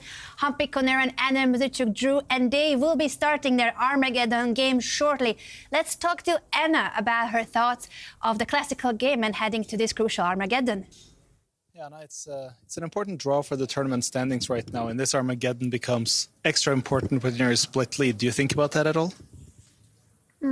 I think classical game was more important, but yes, of course, who will win in the Armageddon will probably lead in the tournament, but it's still not clear, so I'll just play my game. As you're approaching the end now, do you become more aware of the tournament, how it relates to the standings, or is this still just about playing a good game of chess? At the moment, it's still about playing a good game. I think maybe the last game, maximum the last two can be... I can think the way that you explained earlier, but at the moment, no. Good luck in Armageddon. Thank you. And there we have it. The Armageddon game is underway. A quick recap on what is an Armageddon here at Norway Chess and Norway Chess Women. White starts with 10 minutes time advantage. Black has 7 minutes, but draw odds. In case of a draw, Black wins the game, and we do have a different opening. Or what was the opening in the classical, Christian? Do you remember? Yes, it was a hybrid of the Grunfeld and Slav. Vishy likes to call it a Schlechter occasionally. Oh, it was a Schlechter. Okay. It wasn't really a Schlechter because White did play the move G3. In this case, we do have a Grunfeld. This seems to have been the game plan all along for Anna-Muzychuk. And right now, my question is, does Humpy have anything in this line? Because it's one of those lines, extremely aggressive, as we can see from the opposite side. Castles, White on the left side, Black on the right side. And we're going to get an absolute clash of ideas in this position. I have the center as White, but what you do have in return as Black is a lot of pressure. And guess what? This knight on b6 also is ready at the right moment after the inclusion of bishop to e6. Sure, not in this particular moment, but specifically this is why she played the move f5, because if you try to pass with this move e5, then the light squares, and after bishop to e6, you're going to understand what's happening with those light squares. My knight is going to jump to c4. This other knight is going to jump to d5. So this is why Black played the move f5. It's an absolute maddening position. The question is, who knows it better? Who knows it better from a theoretical standpoint? And it does seem like Anna is blitzing out her moves, only spent 20 seconds so far, and Humpy is really burning her time advantage. I don't know. I would call it Anna advantage out of the opening from a practical perspective. Danny, would you agree? And seeing the time management of Humpy, it certainly feels like this was Anna's preparation. That she got, again, in the classical, it was her preparation. She got in the surprise that she wanted, and also in Armageddon. How are you seeing the chances? Yeah, I mean, I think Christian made great points. The time advantage disappearing for Humpy is certainly concerning when you remember that she had 10 minutes to start and Anna only had 7. But I'll play devil's advocate to say that the position is definitely going to be a sharp one. Of course. It's a 3-result position. So when you're in Humpy Koneru's shoes, you have to win, right? Black wins in Armageddon, whether they win on the board or with a draw. And I think this is going to be an absolute dogfight. This is going to be a spicy one. And I think Humpy Koneru is also, there's 2 ways to look at time when time is being taken. Someone doesn't know what they're doing, or they appreciate that it's a critical moment and she's trying to make sure she chooses the right path. Okay, looks like she did not, according to the engine, and that answers that question. But I was just about to ask you, Vishy, what you think about the fact that the game is going to be spicy, and maybe that's also in Humpy's favor, given that she has to win. Yes, the sharper the position is better for White, because your odds of a decisive result, and the only thing that matters, because White... but here, knight h3... Wow. I don't know if this is going to work. Unless she plays knight g5 here. Is she just going to... She might go for it. She didn't. I thought she was just going to go for the sack and go all in.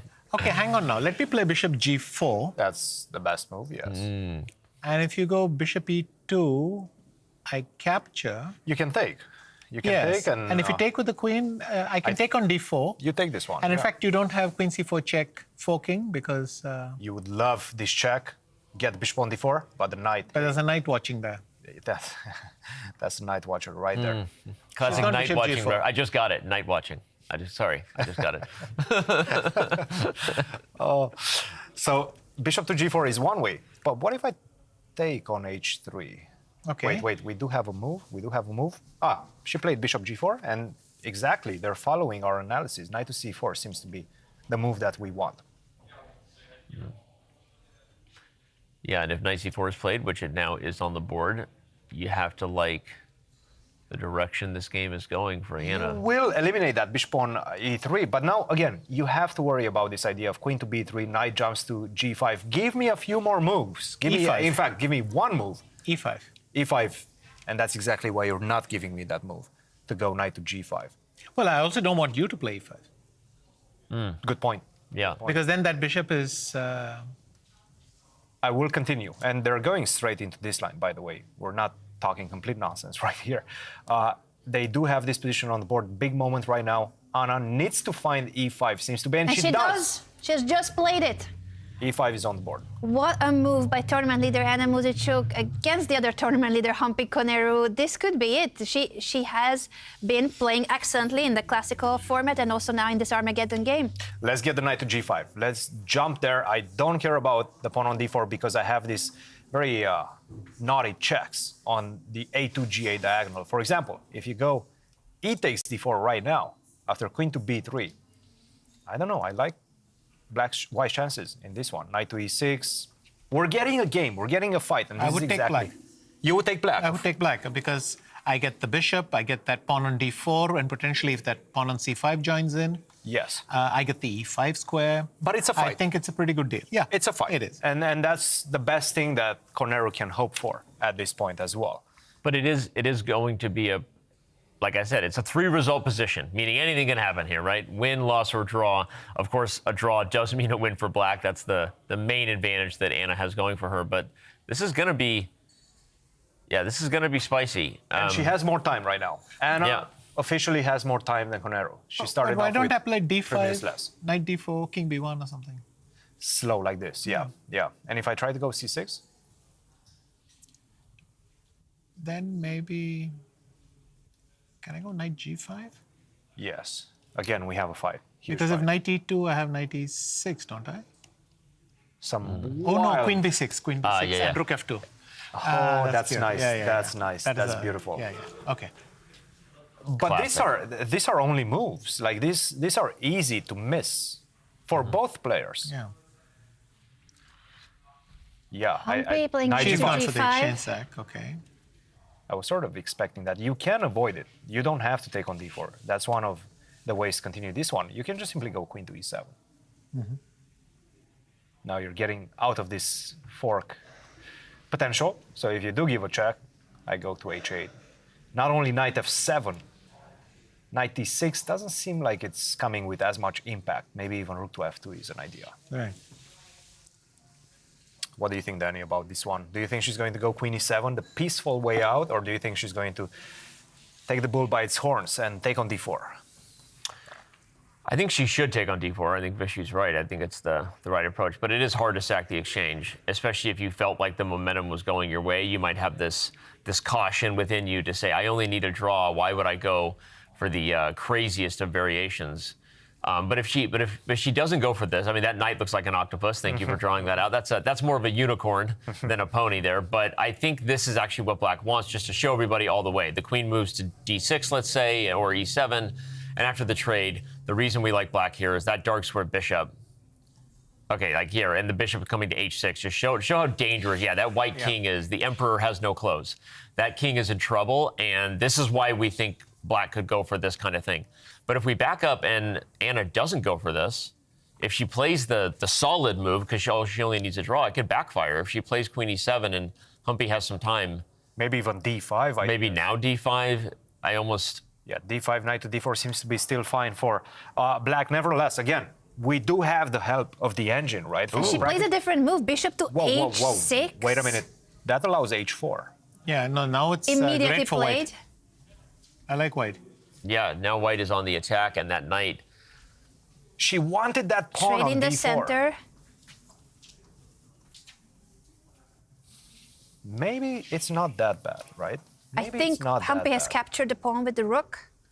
I guess her point is she's going to get a simplified position here, right? Simplification means we trade pieces in chess, and after black takes on g5, at some point, even though that might open the h-file, you're in a major piece endgame, which means only queens and rooks, and in theory, these are the types of positions that lead to draws. So explaining the match strategy here, all Muzychuk needs is a draw, so she might have been biased to this line to try to simplify and trade everything off. And I do see... Yes, go ahead. I'll throw in one more contrarian thing. Okay. E takes d4 is the simple line. It's not losing the exchange, because after that, my moves are effortless. Yeah. Here, with the major pieces, a pawn on g5, my king is a bit drafty. I don't feel so safe. So I think this is harder for black to play. Okay, yeah. And the engine right now agrees with you, Vishy, because finally, for the first time in this game, we see white as having an objective advantage, perhaps, if she finds this move. And she did. Rook to d5. Makes a lot of sense. Hey, lose another tempo defending that pawn on c5. And if you do so, guess what? I'm going for it. I'm going to give the checkmate. I want to open up my h-file and then deliver the checkmate. Queen h3, queen to h8. My king is already tucked in on b1, ready to go to a1 and get out of any danger. It's starting to look practically easier to play for white. And the time has switched. Look. Precisely. Humpy Koneru was on the clock for most of the game, and she's now back almost 2 minutes up on time. Rook to e8, probably the right decision. The best move, according to the engine, to create counter chances against the central pawn of white. This is what black wants. Let's exchange. I'll take on e4. Let's make a draw. This is exactly what I want. White is not going to allow that. White is going to keep the queens on the board. The question is how. Maybe queen to b3. Hey, let's start looking at that king. Or rook e1. Or rook to e1. Because then I can even threaten e5 and... Try to go for e5, e6. If you manage to plant a pawn on e6, it's going to become quite unpleasant for black. I like this. I like rook to e1. Let's see what she decides to go for. Rook to e1, do I have some ideas of rook f5? I was trying it on the previous move already, but the problem is this queen b3 check. And it's a bit crazy, yeah. I was going to say, black has to watch out for queen b3 in a lot of positions still. It might be a way to trickily, if that's a word, unpin the knight on g5. And that was Vishy's point. Yeah. The position is just a bit drafty. Yeah. King on g8 doesn't feel as secure. Humpy has just played rook to e1, guarding the pawn. And b6 was Anna's response. I like this move, b6. Finally, we have this very solid pawn structure with a queen defending the base on a7. And I like the speed with which she played it immediately after rook e1. She needs to. She had to, yeah. This is move 22, by the way. Still 18 moves to go until they get one additional second, and both of them are about the 2-minute mark right now. Let's see, queen to b3, that's something that we really like in this position, but again, it's very close to being simplified. This position is very close to being simplified. This is what Koneru needs to understand, and she does, of course. She needs to find the path forward. The time advantage is gone again. They're both down to 2 minutes, no increment. Queen b3. Queen b3 is on the board. But after bishop takes g5, what's the... Yeah, she plays it. What's the... I was looking at this line. If rook d7, there's queen e6. And if rook e5, there's queen f7. Excuse me. Rook to d7, that's a good point. That's a discovery check. You cannot touch that rook, but I can go queen to e6. Yep. That's not good. And if rook e5... Ooh, she took on intermezzo. She takes check. the pawn. But she's headed to the endgame we said that would favor black. This doesn't help, because I will go queen e6, take rook g5, and I fork with rook f4. Yeah, I think this is actually makes life very easy for black. Yeah. And she's going for it. No, this is too easy for Anna right now with the queen trade. I think Vishy's e5 was in order instead of queen b3. I think that was the last real chance to keep pressure, but we're going to have a draw now. I'll call it. Unfortunately for Humpy, I think that Muzychuk will end up getting a draw in this game, which means she will end up winning the Armageddon battle. Yeah, yes. Rook f4 is coming next. Key move. She has to play it, attack both pawns. Rook f2 might work as well, but rook f4 is just a nice practical way out. Exactly. Yeah. Just the easy draw. And right now, even if you manage to find a way to get my pawn on a7, you don't have a majority on that side anymore. She's playing it, rook to f4. Yeah, I think this... And if you go h5, I mean, it's already symbolic, but I'll take on e4, take twice, h takes g6, and I just play h6 and recapture the pawn, and that's it. So King g7, that's a nice way. King g7, you can even go rook e7, but this is still easy. You did take my pawn, but it doesn't matter. It's an equal position of 2 pawns apiece because the doubled B pawns are pawns only a mother could love. They are useless over there. And that's it. Let's All right. see. We're headed toward a draw. Anna will be taking the lead in this one. But I do want to point out that there's still no increment, so anything could still happen without increment in the heat of the time pressure. We have seen huge blunders. Humpy herself blundered her rook yesterday. So I think this is not fully over. There can be still mistakes.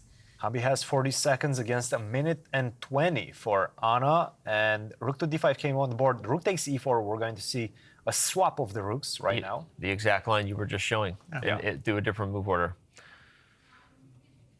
The rooks will be traded. The question is, whose pawns are faster? Does black go for the G pawn and give the B pawn and try to queen the H pawn? Okay, it's probably not what you need to do. I think you just push the H pawn. Just go H5. H5, H4, and Yeah. that's also fine. And rook E6. And rook E6. Oh, no, but she went for it. Okay, that's actually a mistake because the only real long-term risk here, okay, and Humpy only has 20 seconds, is there are some weird moments where white sacrifices a rook for the pawn and... Completely agree. No. And black actually... But here, I don't think it works. I'll go rook F2, rook F7, F5, somewhere, stop it. Okay, yes. And use my pawn to... Yeah. I think... just don't play H4 here because that white is threatening to win the rook. What? She's blundering her rook. No. That was Christian showing Christian it. showing it. But I love that. Christian, don't do that. Don't do that to her. My heart! I need to show it to you guys. Goodness me, 5 seconds left for Humpy, by the way. And there is no increment. Still 3 seconds for Humpy. She could lose on time. She could flag. Well, she will if she doesn't play fast. She has only one. Well, she did reach move forward. Oh, but that's a bit... No, but this is a mistake. She could go rook F5 and threaten rook H5. Yeah. And after that... If anyone has a chance to win right now, it's Humpy. With a king on Even G4. with the increment, especially. Yeah, no, now rook F6 draws. Okay, she found it. Yeah. Rook E6, rook E7, okay. rook before. That's an easy way out. They play till 2 kings. What a finish. The 2 tournament leaders making a draw. But that draw means that Carlsen-Muzychuk wins the Armageddon. She is now the sole leader of Norway chess women. And we do need to hurry back to Norway chess because Viswanathan is in an endgame that possibly could be a classical win for the 4-time US chess champion against the birthday boy, Wei Yi. Absolutely. And it all stems from this mistake, which is easy for us to say it's a mistake. It's not that clear. H3, bishop to d6. This seems to have been the wrong move, the wrong direction for that bishop, because after king to g4, everything is, by the way, forced. You have to defend this pawn on h4. He played rook to a2 and f5, not king takes h4, excuse me. So, for example, if you go bishop to e7 to defend this pawn on h4, now I go f5. And it's a very interesting situation. You don't have any moves. Whatever you touch in this position with the black pieces, you're going to create an opportunity for white. For example, if you move the rook, I push my pawn, because right now you cannot take with the rook on b4. You don't have 2 defenders against this expansion. So that's a problem. If you play bishop to d6, there is a consequence to that, and that is the king goes to f6. That allows me to get closer to the pawn on f7. So you really don't have any moves in this position. And of course, king to e8, that's a problem as well, because I force your king out, and now a lot of other opportunities arise. Bishop to c4, problems with the pawn on f7. So what happened in the game was rook to a2, f5. This is what we have right now. You take on f5, I take with the king. Everything is protected for white. I am threatening king to f5. I am threatening b4. I'm seeing this one as a very difficult situation for black to defend, for Wei Yi, the birthday boy, to defend. I agree. I would go so far as to say it's lost, because the problem with the opposite color bishops and rooks is that when you get to this stage, there are no resources left for black. There's almost nothing left you can do. So this is a pretty straightforward win. And even better would be to take this pawn to create another passed pawn. Now I have 2 passed pawns. You're not going to be able to defend against both of them. Yeah, it's funny. We think of opposite bishops in chess as endgames that are mostly drawn. For those watching who don't understand or haven't heard that before, it's because the bishop on light squares and the bishop on dark squares are unable to challenge each other, which can create situations where one side sets up a blockade and the other bishop is useless because they're looking at the light squares and you're controlling the dark squares. So even you can be down even as much as 3 pawns sometimes and still draw some of these endgames. But in this case, it's less about how many pawns you're down. It's that white is creating all the play on the light squares. In fact, every single one of white's pieces, if we want to highlight real quick, is on a light square. White is creating attacking chances on the light squares, and black's pieces are kind of struggling to keep up. Precisely. And this pawn is going to run. This pawn is going to run as well. Yeah, this one is looking really good for Fabiano. And with a victory in this one, Fabiano takes the lead. Yeah. He will be the sole leader of the tournament if he wins this classical game. What a moment for Fabiano. I do want to take a quick look at the game of the reigning world chess champion Gukesh against his nemesis, world number 3, Arjun Erigaisi.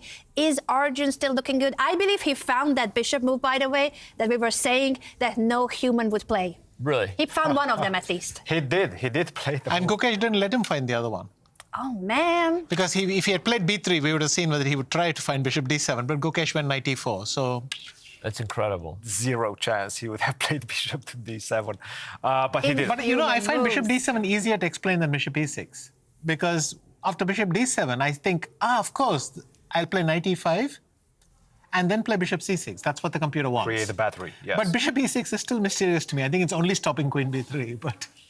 That makes a lot of sense. Yeah. I think the other idea behind bishop e6 is if you're worried about the d3 pawn, maybe you're getting it out of the way of the knight that was attacking it. Maybe you're eventually going to c4. I'm just trying to unpack, like, if you had more moves, things like queen d7, just to add to the humanness of Arjun's choice.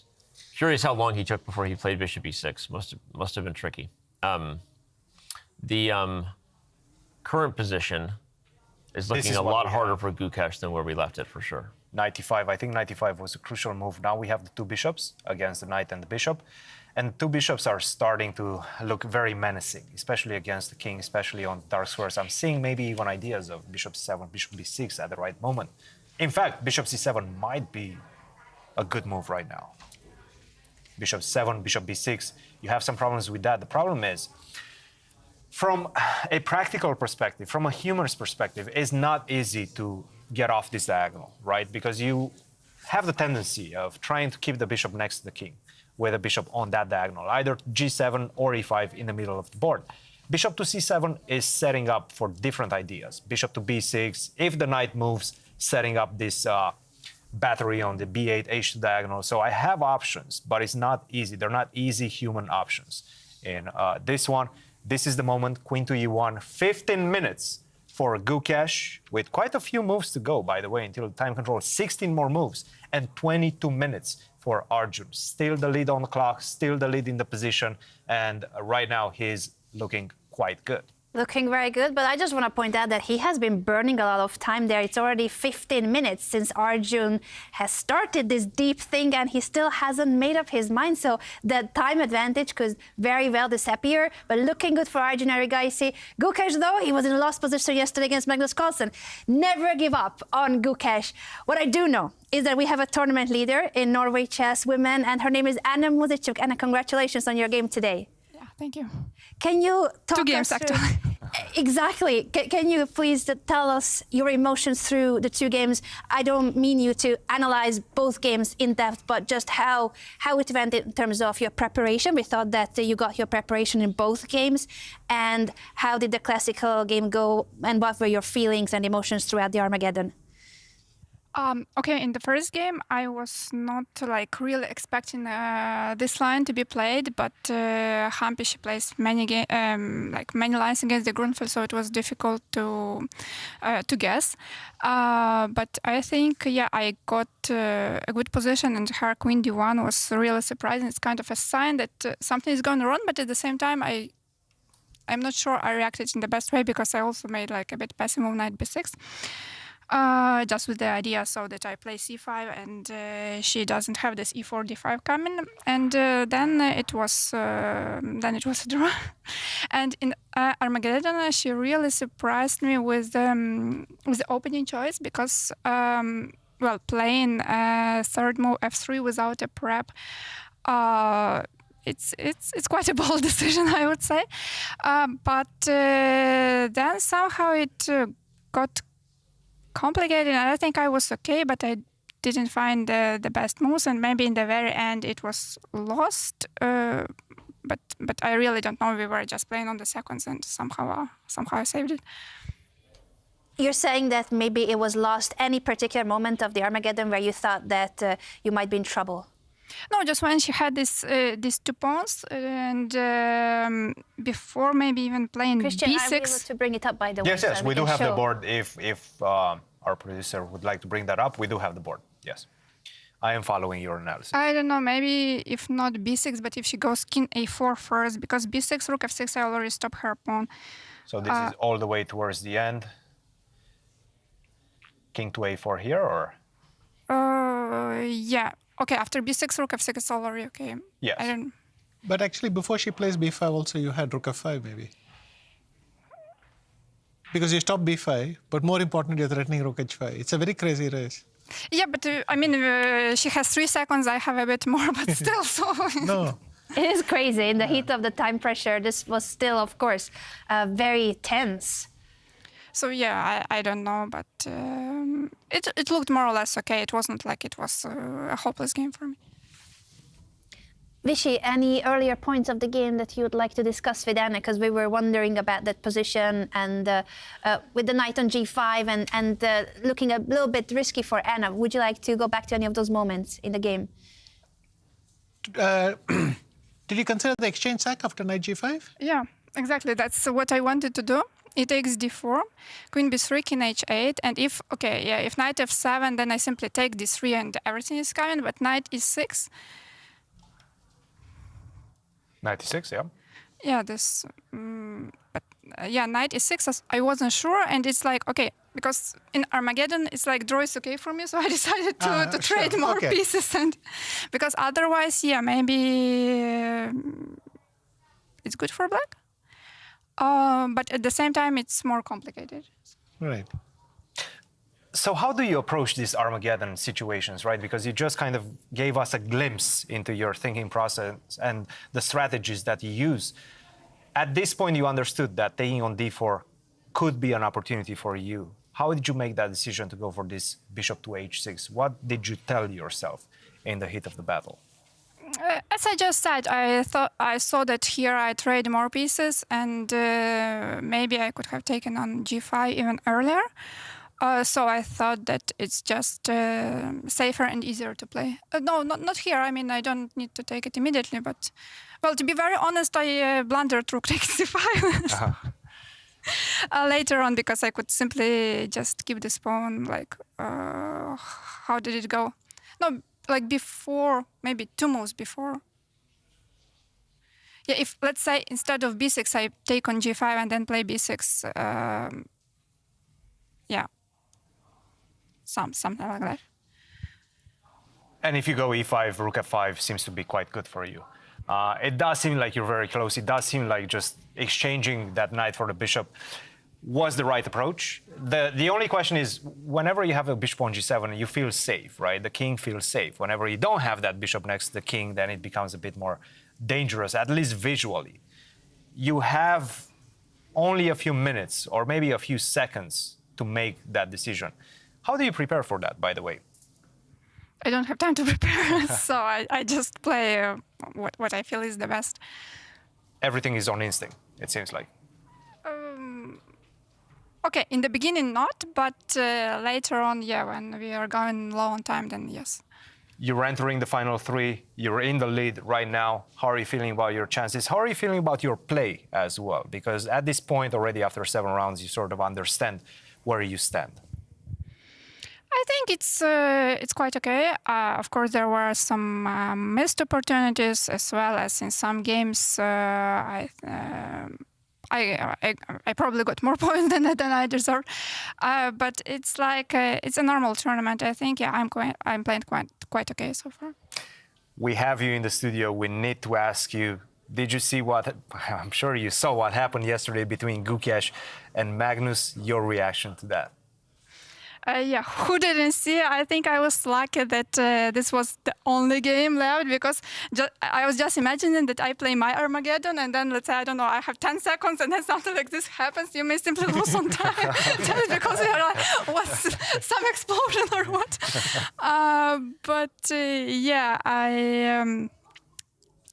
it's not the first time that something like this is happening, but this obviously shows that men are able to show their emotions much more than women do, because it's not like we don't have emotions, but I don't think any woman can do something like this. In the grand scheme of things, how do you see this moment? That's a very good point. How do you see this moment between the two of them, between Gukesh and Magnus? Do you feel like it's a passing of the baton, in a sense? How do you see this moment? Gukesh getting his first victory against Magnus. Well, for Gukesh, I think it's a big win, and for Magnus, obviously a big upset, because I mean, especially how the game went. Because if he lost like a normal game, it would be just a normal game. But when he was like completely winning, and then he blundered one thing, as I understand, and he kept on missing some moments, and then he eventually lost. Yeah, that's. I mean, we all had these kinds of games when something like that happens, but yeah, especially in the... Because if Magnus won yesterday, maybe the tournament was kind of over. Yeah, he was leading and then plus 3 points in the... It's a lot. It's a big... Yeah, it's like a big difference. Big difference, yes. Yeah. Well, thank you very much for giving us these insights, and congratulations once again, Anna. Yeah, thank you. Thank you, Anna. Congratulations on the win and congratulations on leading the tournament. It looks like Wenjun's game could be heading toward an Armageddon, and that will mean that you are the sole leader going into the tournament with 3 rounds to go. All the best for the remaining parts of the event. Yeah, thank you, Anna. Thank you for joining us. The man of the hour from yesterday was, of course, none other than reigning World Chess Champion Gukesh-Carlsen. Arjun. We cannot stop talking about this moment because it was a moment that changed history. He made his first ever win against Magnus Carlsen in a classical game. And can he save also his today's game? Because it's not looking good for Gukesh, is it, Christian? It seems like he's completely back in the game. Is he? What happened since? We need to catch up on the moves. Absolutely. While we were discussing how the game unfolded for Anna, this is what we have right now. Rook to f8. I think this is where we left it off. And rook to f8 seems to have been a mistake, missed opportunity. Bishop to c7 would have been the better move. Not easy. Rook df8 is very natural. But the thing is, it allows this knight to g3, and knight to g3 is the only move in a position. If you don't go knight to g3, then I will go bishop to c7, bishop to b6, and I also have this tremendous pressure down the f-file. But he found it. He played the move knight to g3. Bishop to f4 seems to have been the wrong approach. But at this point, it already becomes extremely difficult. The best move in the position is rook to f2. And if you go knight to e4, and I think this is why he rejected this move, you don't go back, but perhaps you take on h3, and things become absolutely wild after this one. Not easy to calculate. You take on h3, bishop to h2, and good luck trying to understand what's happening. In this one, bishop to c7, this is the way they catch cheaters on chess.com. Queen to e5, queen to h2 is an idea, and the knight is pinned with the king on h1. Not easy to understand. He played the move bishop to f4, very natural move.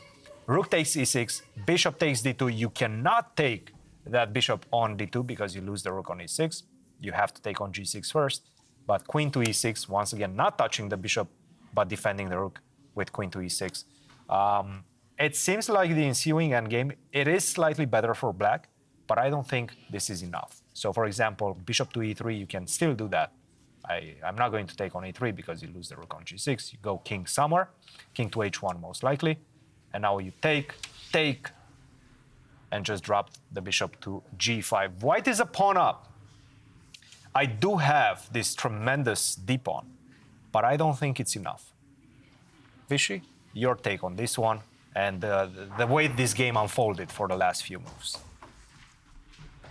I'm still trying to... It's a lot to calculate, right? Yes, it is a lot to calculate. The problem is in the bishop f1 never seems to work because of king h1. But let's try queen e6. Bishop f4 here. Are you going knight f1? Or? Yes. Yeah, because if knight e4, then I play bishop e3 check, and your king is heading for the hills. And this may not be what you want. From a conceptual point of view, what's the battle looking like right now? Like, what are the trumps for white, what are the trumps for black, and what do each side try to accomplish? Black already needs to use that d-pawn, and black is trying to exchange rooks as a bonus so that that d-pawn actually threatens to queen. So if the king moves, I'll play d2, and my threat is rook f1 check. And that's why I don't want to put the king here, yes. But just to show everybody, you do trade the rooks, and then you're right there. You promote, and that's a win for black. Okay, hang on. But if we go back to the position with knight f1 instead of knight e4, suddenly I wondered if bishop c7 is strong, because then I'm threatening bishop b6 and your knight will get into trouble. But maybe you're not getting into trouble. Danny, how are you feeling about this? I'm happy that we got you back. We warmed up the seat for you. Anna has taken care of your spot. And we want to know your thoughts about this. And also just the fact that Gukesh is back in the game again. He was in a lost position yesterday against Magnus. Then he ends up saving it and turning the tables. Can he do the same today? Can he save the game or even win the game? Is this something that he's really capable of? He's so resilient. At some point, I guess we have to stop being surprised, right? When he defends tough positions and ultimately makes his way all the way back in. He obviously won against Magnus. It's just the fact that he's in the equal position he is in this one is already achievement enough. I think it is still really tricky here, right? The d-pawn is the most dangerous feature of the position, in that any one misstep, as Vishy highlighted, if you don't find knight f1. There are other variations I was kind of calculating as Vishy and Christian were going through it, that this is a blunderable position, that's what I'll say. And both sides are about to get under 10 minutes. All of that said, Gukesh is once again defending like a genius, right? I mean, he's tenacious and resourceful. And what's funny is I wonder what his mindset is. Maybe there's two things that work for you well. Sometimes when you're young, you just, you don't always appreciate that you're worse. You're like, oh, my position was fine the whole time. And then you look at it afterwards and go, oh man, I was in trouble, right? So sometimes that can be good. Other times you just have the personality where you're able to buckle down, right? And you don't beat yourself up, even if you objectively understand that it's maybe not your best game. So whatever it is that allows Gukesh to keep his nerves, it's impressive. But I also still think he's not out of the woods just yet. I think there are some tricks here. And just to emphasize that point that you're making, remember, with the king on g1, that's the analysis that we've just done. With the king on h1, if you do go knight f1, apparently this is just losing in one move. After this move, bishop to c. Because the d-pawn runs. Wow. Yeah. Okay. I mean, this is Can we show it, Christian? some insane ideas, right? With the king on h1 is losing. With the king on g1, it works. And I think it just emphasizes the fact that it's blunderable. Yeah, it's a blunderable position. D2, and finally the pawn promotes. So you have to be careful. And bishop to c1 is a move that comes from absolutely nowhere. Well, especially when, as you said, one move different, the king is on g1, knight f1 is actually not just a good move, it's the only move. Yes. Right? And so when we use that term blunderable to explain for the audience in chess, is that sometimes we're looking at it and the engine is telling us, you see that little live board in the corner, oh, it's a draw, it's 50-50. But don't let that fool you. This is a position where one move and that eval bar can slide. And often when we're analyzing it, the best word to describe it is, yes, it's equal, but this is a highly blunderable position. One misstep, and don't be surprised if it happens even for the world's best, because they will be under time pressure. So Gukesh is defended against the madman, like a madman, but it's not over yet. What I do like about Gukesh's position right now is the time. As we are entering those last, few moves before we reach move 40, this is move 28, still plenty. He has more time, 13 minutes against 8 minutes. This used to be something along the lines of 50 minutes for Arjun against 25 for Gukesh, so there was a big discrepancy there. And right now we're seeing that completely reversing in Gukesh's favor. I think he's feeling it right now. And guess what? If you don't get your initiative with the d-pawn going, Could this be a win in any scenario for Gukesh? Can we see a win developing in this one for Gukesh? Let's say you don't promote, I start corralling that pawn on the d file, and I'm already a pawn up. I mean, this could go wrong, even for black. I think it could go in Gukesh's favor even more hugely, thanks to the time factor as well, because there is no increment. This is it. This is all the time that Arjun has. 7 minutes and 25 seconds for a lot of moves to be played. He's taking the queen, trading, and goes back with the bishop. Exactly what we discussed. So now knight f1. Knight f1. Yep. By the way, Vishy, I want to ask you, how tempting is knight e4?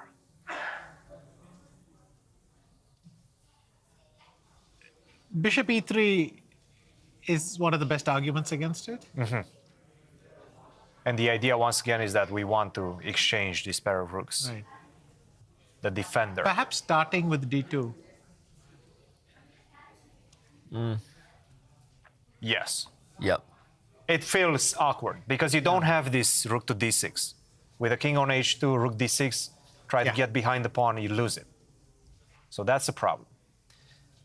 So we think that knight f1 is going to come fairly in a quick manner right now. What's happening in this position? It's hard to believe that black could be worse. So I suspect that black simply has full compensation and that's it. And on top of that, the knight is particularly badly placed on f1. Even if I played h5 here, I mean, my aim is to play h4 and cement my bishop there. It's very difficult to see how your knight is going to get back into the game and so on. Maybe you can even go d2 once the rook comes to d1. I think we're gonna let Gukesh think it through because we do need to run back to Fabiano's game. He might be very close to that win in Classical against the birthday boy, China's #1 player, Wei Yi. Wait a minute. Wei is down to his last 40 seconds. Oh, this is bad. This is bad right now. 22 minutes for Fabiano against 40 He's giving seconds. him the pawn? Is there something we're missing? No. Some sort of h4? Okay. Some sort of bishop e7 check, but King h5, king h6, but it doesn't matter. That's I was looking at it and there's nothing to it. In fact, if anything, if you walk the king to h6, now there's just a mating net with rook b8 coming. So all you've done is make your problems worse. Okay, so if it's not that, Fabi will probably take the pawn and say, now what? I think he wants to go e4, but again, I'm not really understanding of what the idea behind this is. I guess just make more space, but this bishop controls absolutely everything. And I'm going to be able to utilize these two pawns, the b pawn and the h pawn. One of them is going to promote. But black's position was already so bad. Both the e pawn and the h pawn were hanging. He's really low on time as well. I think this is a desperate situation for Wei Yi, unfortunately. And sometimes in a losing position, all moves are losing, isn't it? The case, Vishy. Yes. You can think all you want here, but nothing good's going to occur to you because it isn't there. Yeah. So time isn't going to help you here.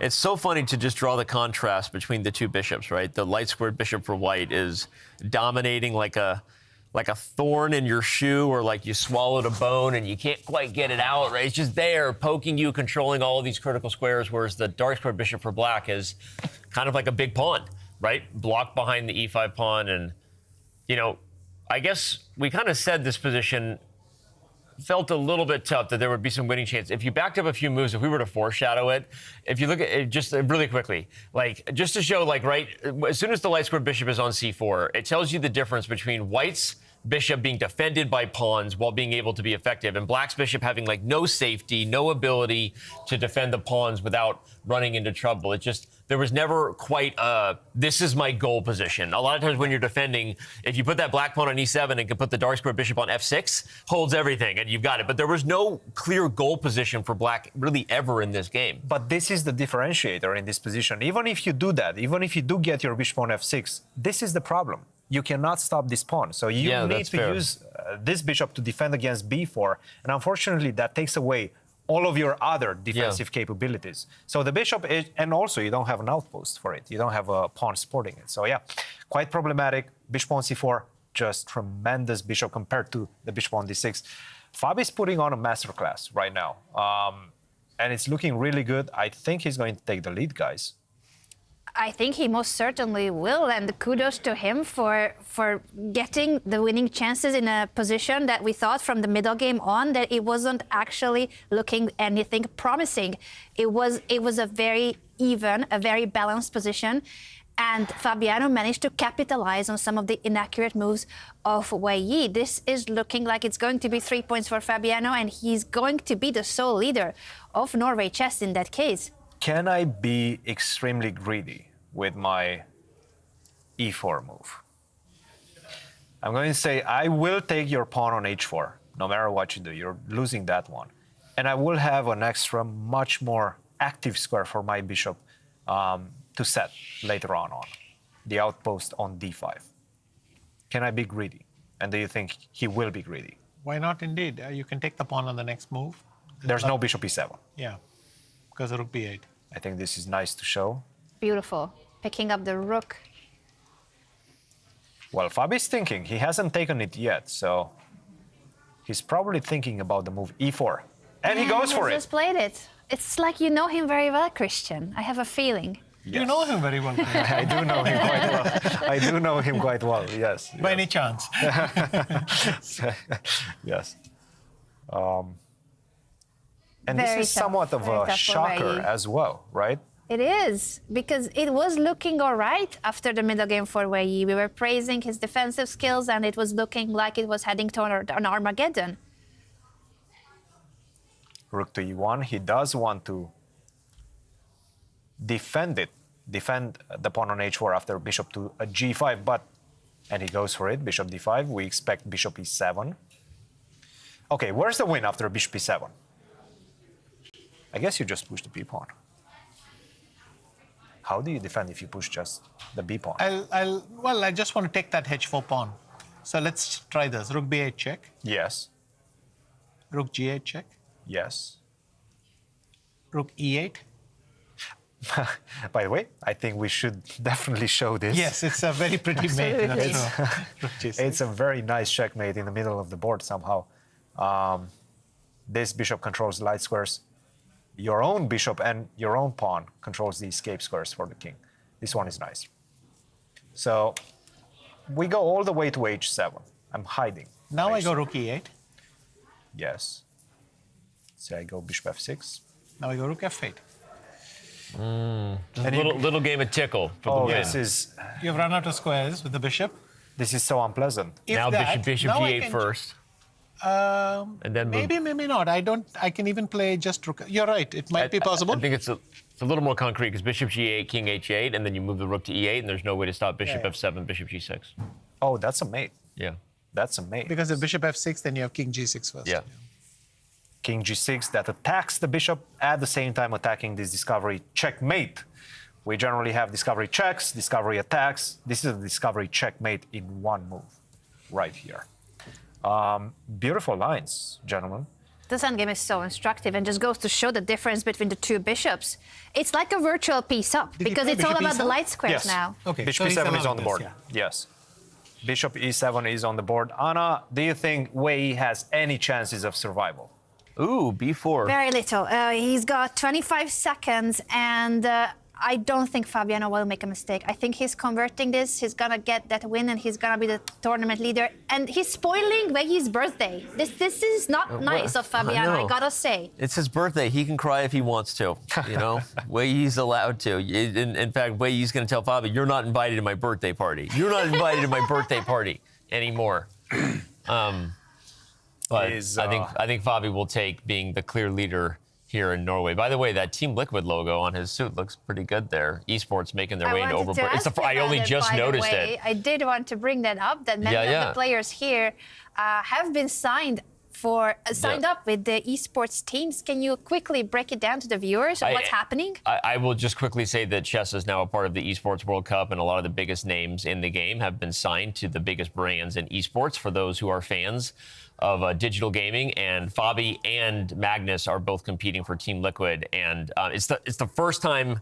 It caught my eye because it was the first time I've seen an esports logo at an over-the-board event. And I apologize if anyone else here is wearing it, and I just didn't notice before. But the soon-to-be clear leader of Norway Chess is representing Team Liquid, and that's kind of an exciting and fun time to see that chess is both digital and IRL. It's one of the coolest things about the game. So, yeah, there you go. And yeah, Fabi looks good wearing it, looking fresh.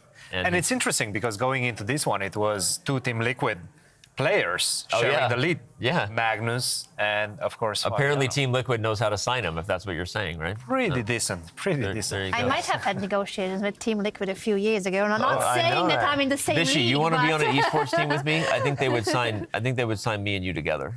What do you think? You want to be on a team with me? Is that the package? We'll call it. The package is you're really good at chess, and I'll just make awkward dad jokes. That's a package. To the viewers that might have not sounds been like a good following deal. the world of Feels like a good deal. That sounds like a good deal. Daddy, I just wanted a follow-up question to those that may not be familiar with video games and esports. Yeah. What is esports and how did chess enter esports? Yeah, so esports is, I guess you could call it globally organized competition for video games historically, which is things like League of Legends, Fortnite, Call of Duty. I don't know all the games that are in the Esports World Cup, so forgive me because I'm not really a big video gamer. But chess has had very huge online events for many years to large viewership. And because chess is the oldest game in the world, we think of chess as it is traditionally played over the board, and we all love those looks, the classic look over the board. But chess is also played to the tens of millions of games every day online. And when we had an opportunity to work with the Esports World Cup, we were super excited to do it because now the players competing weekly on chess.com are part of a qualification system that ultimately will send 16 of them to the EWC, the Esports World Cup, which has millions of dollars in prizes. And this is just the beginning of that partnership, so we're pretty excited about it. Very exciting times for chess, both IRL, as you said, and online, and very exciting for Fabiano that he's about to win. Are we going to see a resignation soon, you think, Christian? I think so, just because rook to h8, and the key aspect of this position is this bishop on d5 protects against this rook swing on b3, because if you would be able to go there and stop me from promoting and force the loss of the bishop on d6, then this position would be perfectly fine for black. But unfortunately, after rook to h8, there's no way to stop me from going b8. This is simple. That's the problem. Well, Fabi played rook a8, and it's the same thing. The same thing. Yeah. Exactly the same thing. You can move the rook absolutely anywhere you want except d8 and e8 and f8. Rook to a8, b8 is coming next. You will lose this bishop. What you can do is try to do something with your own pawn by pushing it. The problem is I'm just following it with the king. I follow it. And the bishop on d5 is protected. So, for example, you go rook to d1, you're threatening to promote it. Guess what? I'm just picking up that pawn, and you don't have a way to pick up my bishop. That's it. It's a piece up, and that's just going to be a simple conversion for white. Is it what we're going to see, or will Wei Yi resign? Is there any hope here, Danny? Do you think he will play on? I don't think there's any hope. I think he will resign. And the only question, and right as I say it, he does it. So I will let you have the call there. And indeed, he throws in the towel. Yes, that's what we were discussing. Unfortunately for the birthday boy, his celebration is being spoiled by the four-time USS champion. He is now the sole leader of the tournament, Carlsen-Nakamura, and we do have a game that we haven't even had a chance to discuss because there's so much going on. Leing with the white pieces against Vishy, Rameshbabu. Let's take a quick look. I believe Leing, goodness me, with the winning advantage. Completely winning advantage, dominating right now on the position. It's all because of this pawn on the a file. And I'm going to be able to support that with a bishop coming to c5. Every single element of this position is pointing to the fact that my promotion or my advancement on the a file is just simply going to be successful. And in fact, going a few moves back, at this point, everything was more or less fine. Of course, you have a bad position and you do need to defend, but you had a great way to defend this position. And one of the ways to do so was the move c5. c5, keep the knight on d3. The idea being that if you go rook to d2 and you try to pin me down like this, well, you're not yet threatening to take that knight. So what I can do is defend my rook first, king f7, king e7, and then I will have freedom with the knight on d3 to potentially disrupt the defense of the bishop on c3. So c5 was crucial, was not played, knight to c1, and this is what she missed. Bishop to b2, I force you to take on e2, and this position after a6 is just absolutely dominating. Leing is going to take this one. And it's all about the clock, by the way. I see Vaishali, 21 seconds on her clock. It's looking really bad, not only in the position, but also on the clock. Can we go back to the bird's eye view for a moment? Because I think there's some huge developments in the game of the reigning world chess Gukesh champion. is better. I was just looking at the bar. Maybe it's not winning, but he was worse earlier than about even, and now the bar is showing an advantage I feel we for should go to that Gukesh. What has happened? Maybe he solved his Arjun problem in one afternoon. He solved all of his problems. He beat Magnus Carlsen yesterday for the first time in classical chess. In similar style. In similar style. He was much worse, held on, objectively probably lost at one point. Ultimately gets the win against Magnus, and in this position, it looks like he is moments away from getting his first classical chess win against Arjun. 95. 95, yes. And then knight g6, is that it? It's just Double question 95, mark. rook to and he e6. sees it. It's a mating Knight net. g6? Then knight there's g6. bishop c5 But rook maybe. to g8 and rook to f7. This seems to be everything is coming with tempo. Check. Knight takes d3. I pick up the pawn. Right, I'm okay. 2 pawns up. That's it. That's it, guys. Knight to e5 is on the board. Rook to e6. It's happening. There's nothing. It's There's nothing to happening. do. This is a straightforward plan. Now it's just too easy. Rook to g8, rook f7, rook takes d8, and pick up the pawn on d3. We've been explaining to everybody. It all comes down to whether white can corral that pawn on d3. Once it's off the board, I'm already a pawn up. I'm going to be 2 pawns up. That's it. There's no compensation. Did you realize we didn't even need rook f7 check? Just rook g8, rook d8, and take on d3. Even easier. Even easier. In fact, okay, obviously it doesn't matter, but moving the rook off f1, maybe there's some weird tactics. So as simple as trading and knight takes d3, and in the end, white is up 2 pawns now. Winning that d3 pawn he's going for it. is absolutely massive. He's repeating once, okay. Wait, what was his time thing? 2 minutes, okay. Professional way of doing things. He is down But on he's time. yeah. He's down on time, 2 minutes against 4, but again, the position sort of plays itself right now. Wow. I mean, at this point, given where this position was at about a half an hour ago and about 15 moves on the board, for Damaraju Gukesh to be potentially taking this game, again, that's a little too early to call. I think black does have some drawing chances. We'll talk about that in a second, but white is up 2 clear pawns. And if he goes and wins his second game in a row here, defeating the 2 players that he's never beaten in classical chess, Magnus Carlsen and Arjun Erigaisi in back-to-back fashion, it's been a productive time. It's been a And from productive worse stay in Norway. positions, like he was completely lost against Magnus. He was worse against Arjun. What is his secret? How does he keep surviving losing positions? He really seems to be thinking. Yeah, he does. So is he he going missing for the d3? draw? What is he looking at? No, he's giving the check. Is he G8. going to trade the rooks? Is he going to trade and capture the pawn? But Rook taking this extra f7 or time, rook takes d8 is the question. Do you force the king to d6 first and then you take the pawn on d3, or do you take on d8 and then take the pawn on d3 first? I think he's going to put that king on d6 with rook f7. I think you could argue it's a good idea because the rook on f7 then hits b7 right away. No. Nope, he doesn't do it. He takes trades the and rook takes. and will capture the pawn. We do have, by the way, a result. Leing has won her game against Vishy Rameshbabu. That's 3 points for Leing. I just want to point out the fact that Gukesh started with 2 losses this tournament. Yeah. 2 0 classical points. losses. And people were 0. going on 5 points out of 6, 4.5, and so on. It felt like this tournament was lost for him after the first 2 games. And then to come back, if he wins this one, he overtakes Magnus Carlsen.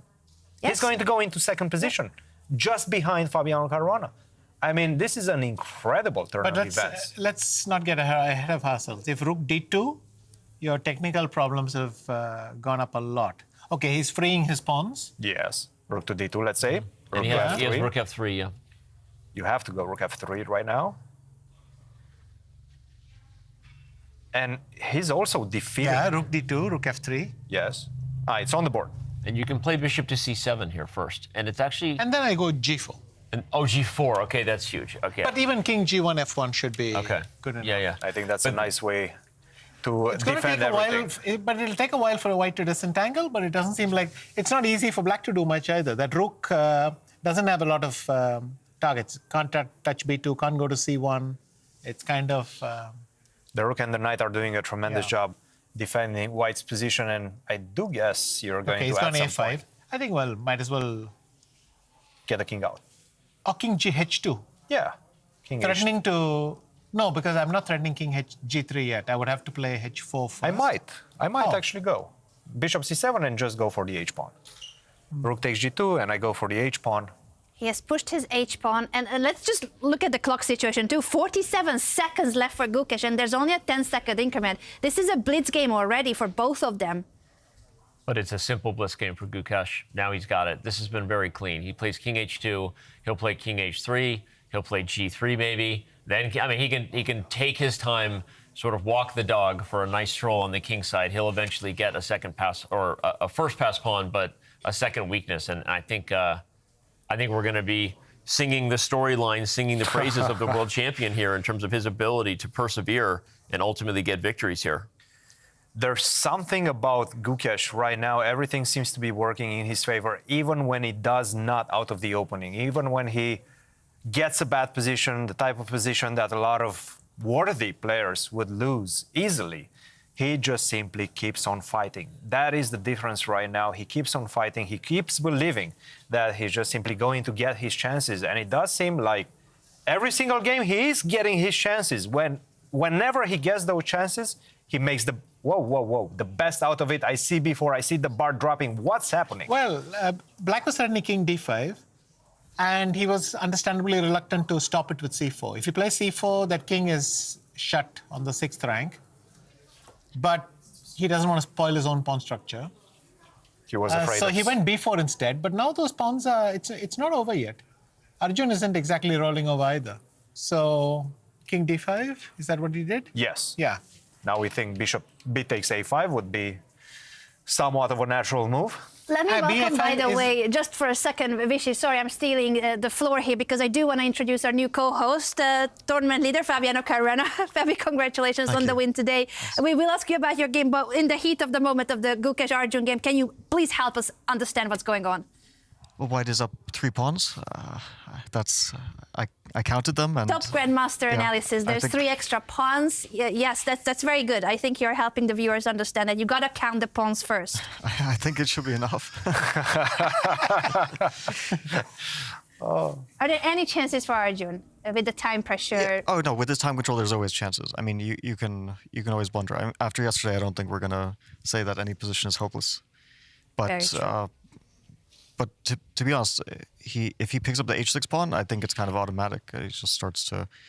Yeah, even if I take so bishop C3. Oh, we can't even do bishop C3. So. But you're playing knight. You play white. He's playing knight G4. Wait a minute. Okay.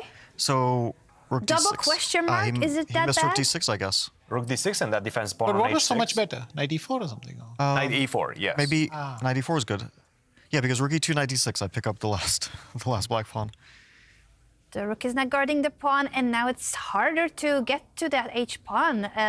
This is looking like Gukesh could be messing up his advantage. You called it, Fabi. You said with this time control, anything can happen. So, okay, knight E3, knight F5 he'll probably play, right? This is very natural. And then king G4, possibly. Or maybe king G4 before knight F5. Okay.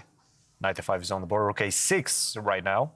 Question is, how do you get A6, this pawn? nice. So king G4? No, but then rook G6 check. Yeah. So you actually have annoying. trouble playing. King G4, he played it. But after rook G6 check, is he going to come back? Bishop takes C3 seems to just be... I don't think he'll go back. Very close to equality. He takes the pawn on A4.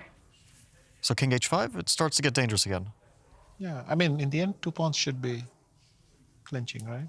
So rook C6, I think you want to keep the B pawn free. Knight H6, bishop C3, and just run and pray. Rook C6, knight takes H6, bishop takes C3. This is the idea, and just get the pawn going. It didn't like rook C6 because of knight D4, or like what? Why didn't it like rook C6? Maybe rook F4 check? Oh, I have nowhere to put my... You have to go king. Yeah. This is easy to miss. This is really easy to miss, by the way. But now like king A3, C4, and you can't really approach the pawn. Yes. But I can play bishop D2, C4 and you can't really... Let's see. Let's wait and see. Let's see what he did. King H5, this is a big moment right now. King B3 seems to be the best move. Rook to C6 is an idea as well, but it does fall because of this move. Rook to F4, easy to miss.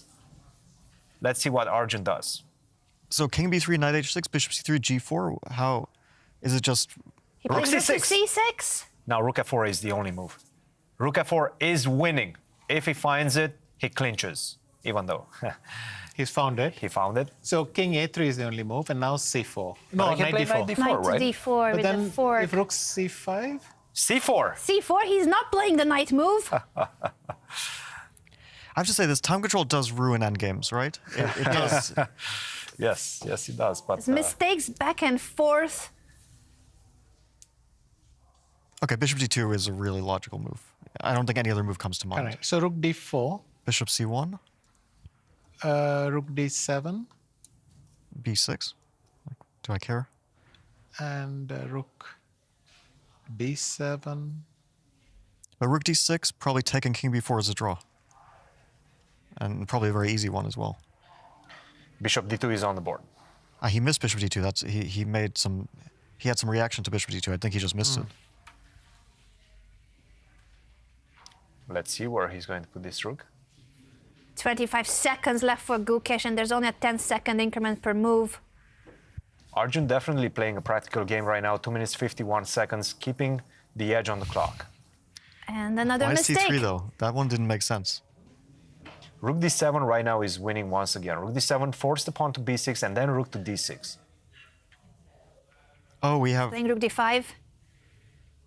So now grab the pawn and This is also looking very good. But why? If rook c4? knight h6. King a4 is just too slow. Can I go knight d6, Yeah, knight I b5, mean- maybe? That's And that pretty. endgame? I like the Ah, idea. yeah. Play that endgame after knight takes c3. Yeah, that's really good. That's just. Wait, is that trivial though? Knight d6. It's certainly not. Let's see. Arjun has taken the pawn. Rook to b4. After rook d5, rook takes. Knight b5, king b3. Because you just played g3 and slowly. Grab, Let's right? catch rook up with the d6 game. and- I think we Oh, have rook d6, moves. yeah. None of that. Rook This to happened? b5. Yes. Okay, and now what? Knight at 6? Knight takes h6. Maybe g4 is going to be a 18 race. seconds left for Gukesh. He takes the pawn. Bishop a5. Bishop probably, a5. yeah. Only move has to be played. Found by Arjun. Yeah, now knight f5 and rook takes c4 and rook b1. Guys, this is going to be a race. Knight f5 is one of the moves. g4 seems to be very good as well. Rook b1. Yes.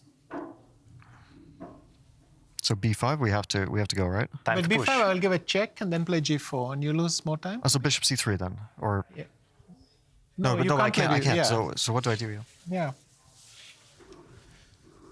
b5 is his decision. Makes a lot of sense. Now, rook a1, you do force the king in front of the pawn, so that seems to be the best way forward.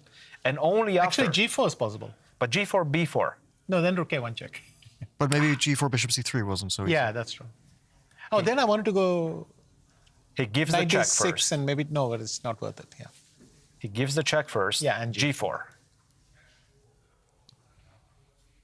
The pass pawns are running and black cannot push his pawn. It's still only 22 seconds left for Gukesh, though. It's just now, luckily for him, easier to play. Lock in g5, g6 Bishop is coming c7 right maybe. now. I mean, you have to get the bishop But back. bishop c7, knight e3. Rook c5, G5. g5, king Right, c. did I improve? King. No, I can't. The king never goes anywhere, right? I just Yeah. can't.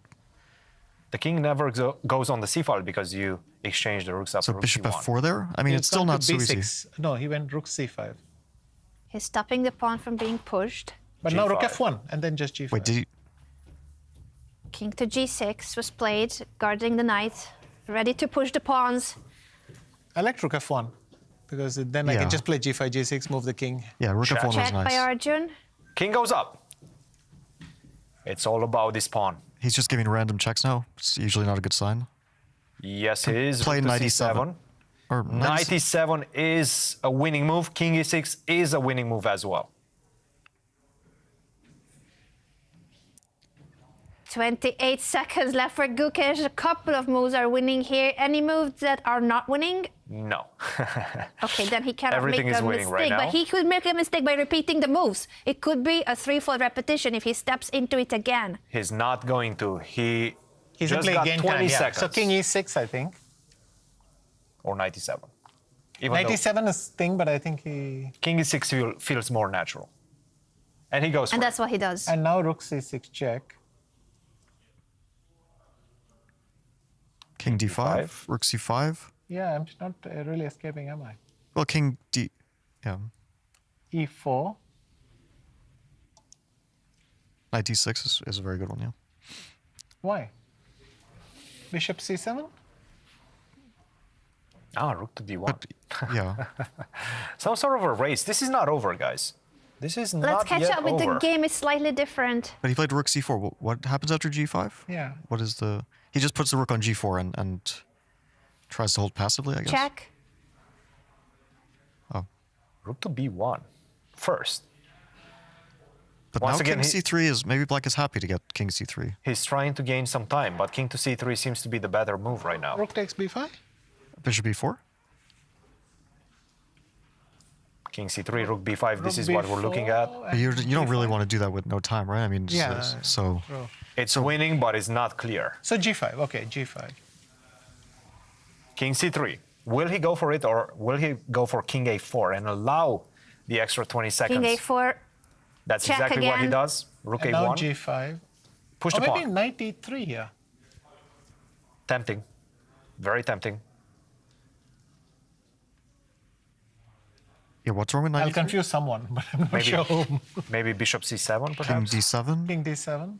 and rook Yeah. c5. Yeah, maybe it's...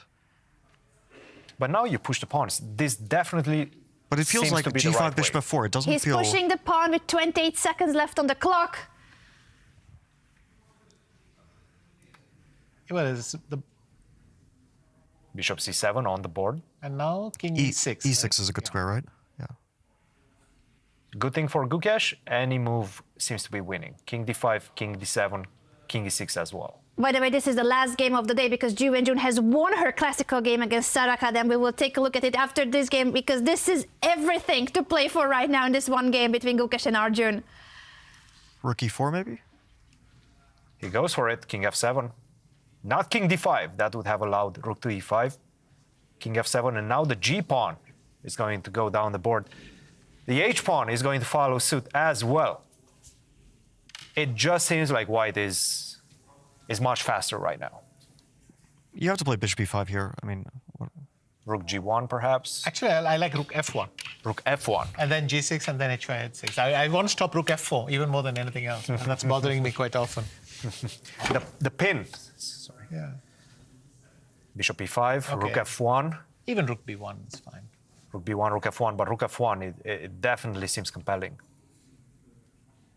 Yeah, because I can start rolling with both pawns. You can't even stop it. Yes, yes, rook f1 really seems decisive right now. Gukesh on his way to 21 winning. seconds, 20. 21 seconds. And he plays it rook to f1, the best move in the position.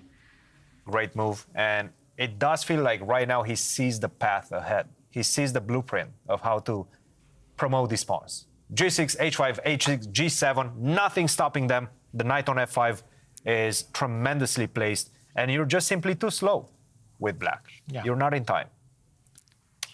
My rook is absolutely beautifully placed. Even if you get your pawn to b2, my rook is going to stop the promotion. This one is looking like it's going King a3. Okay, g6, Gukesh's b4, way. h5, b3. You won't even need your rook at some point, so it's... h6, b2, g7. But then bishop takes, pawn takes, rook g4. Let's catch up with the How game am I because he's giving winning a this? check. Knight d3? Gukesh has played rook to f3. King a2. Oh no, I have to take Yeah, king and then a2. knight d5. Or knight d1. Ah, right. Oh, just like yesterday. Gentlemen, I'm sorry to interrupt, but we have a different move order. Check and rook to e3. This looks good as well, because right now It's this going to forces d5 and that's it, yeah. the Yeah. queen, Or the c4. rook trade, and now I'm just simply going to go g6, get the knight to c4, sacrifice it, and then just simply push the pawns. Let's see if he goes for it. Yes, we do have that. Very similar and material now G6, balance yeah, exactly. to what they had in the first game with reverse colors. It was king and knight versus king and bishop and some extra pawns for Arjun. This time around is for Gukesh. So the knight is always stronger, is the conclusion. With this Yes, time I control, think. the knight is always stronger. I've been telling you, Fabi, for a long time. For decades.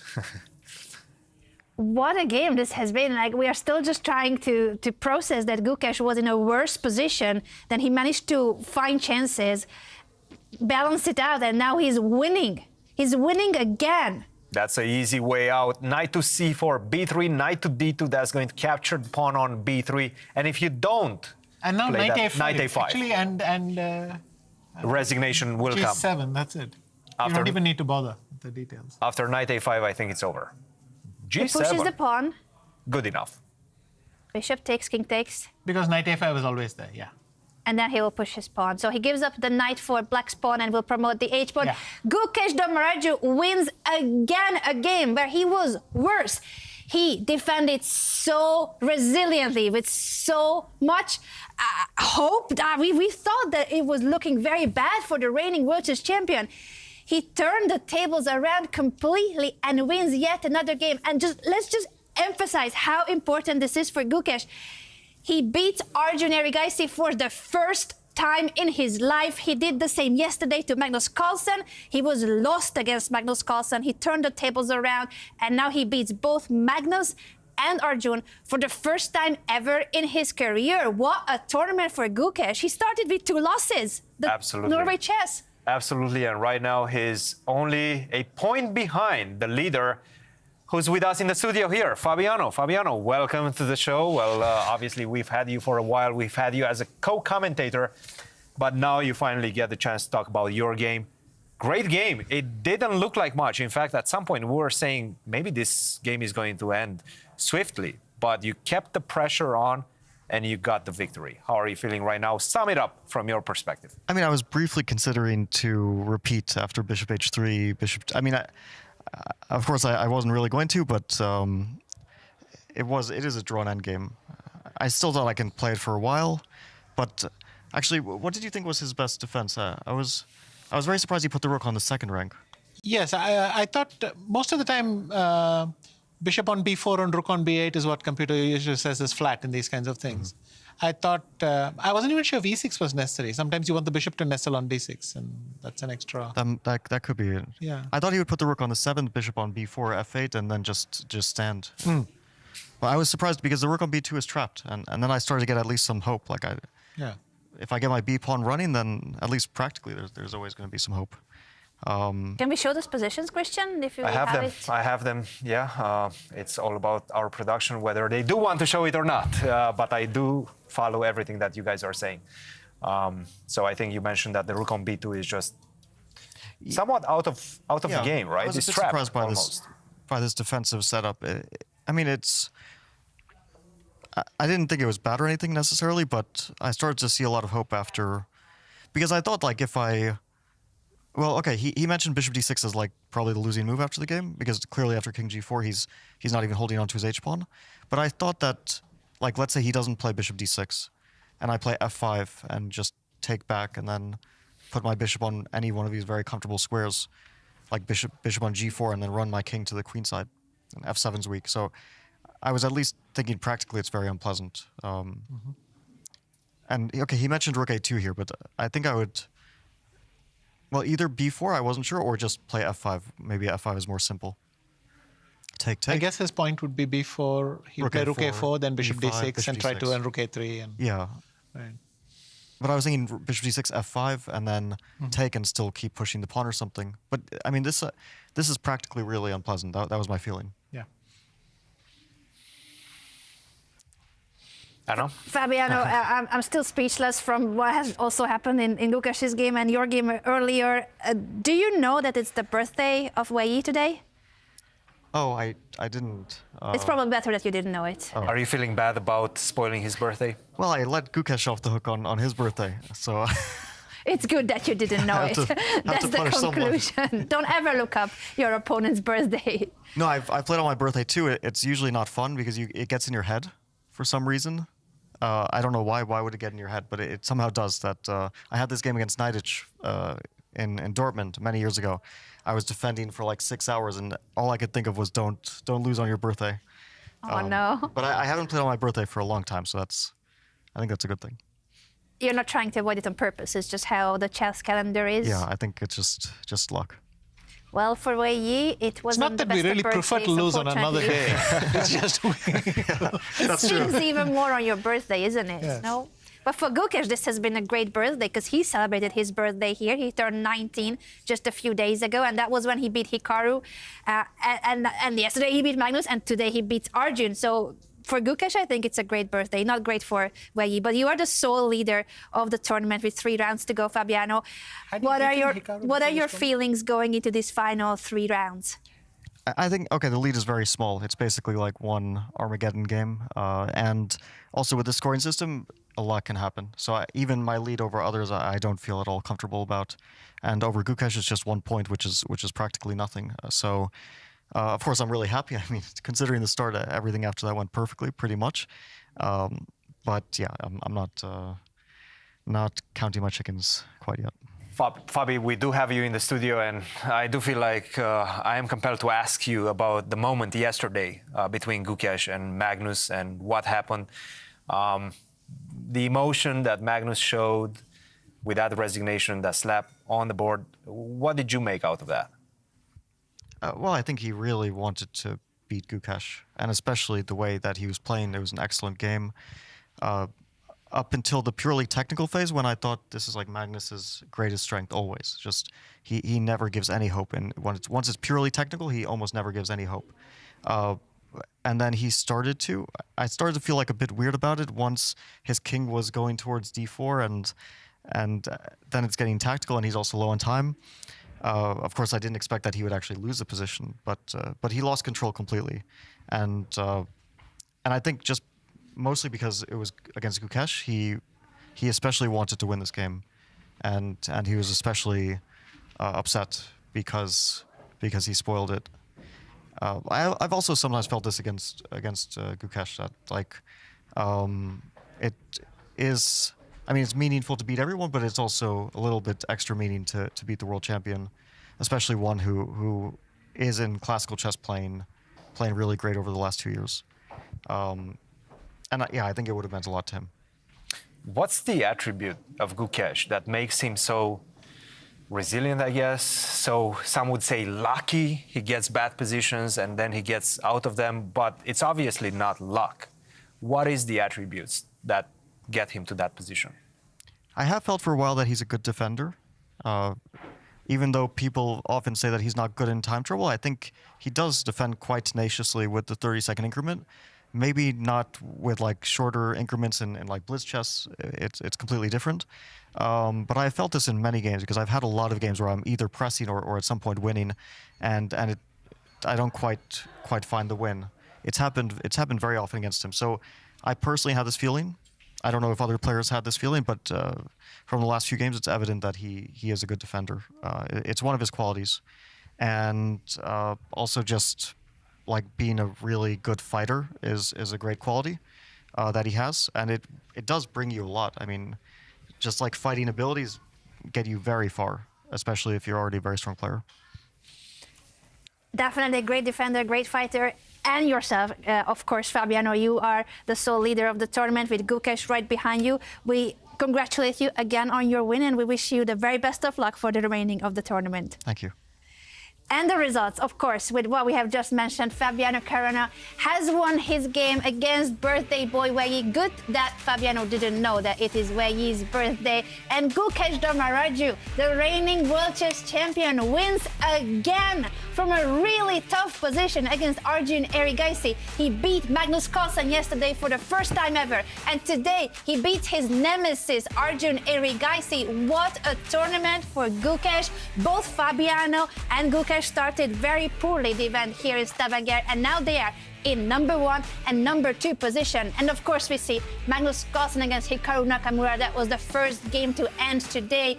It was a quiet draw in classical, but the Armageddon was won by the world number 1, Magnus Carlsen. Danny, welcome back. Sorry that we need to keep giving up your seat. Hey, it's okay. The average elo goes way up when I get up and the players sit down. So it's always nice to see Vishy Anand and Fabiano-Caruana commentate together. But there you have it. As you said, Fabiano-Caruana is the clear leader, but maybe even more surprising or impressive is that Gukesh is in second, leapfrogging Magnus Carlsen there with the classical win. What a finish this is going to be.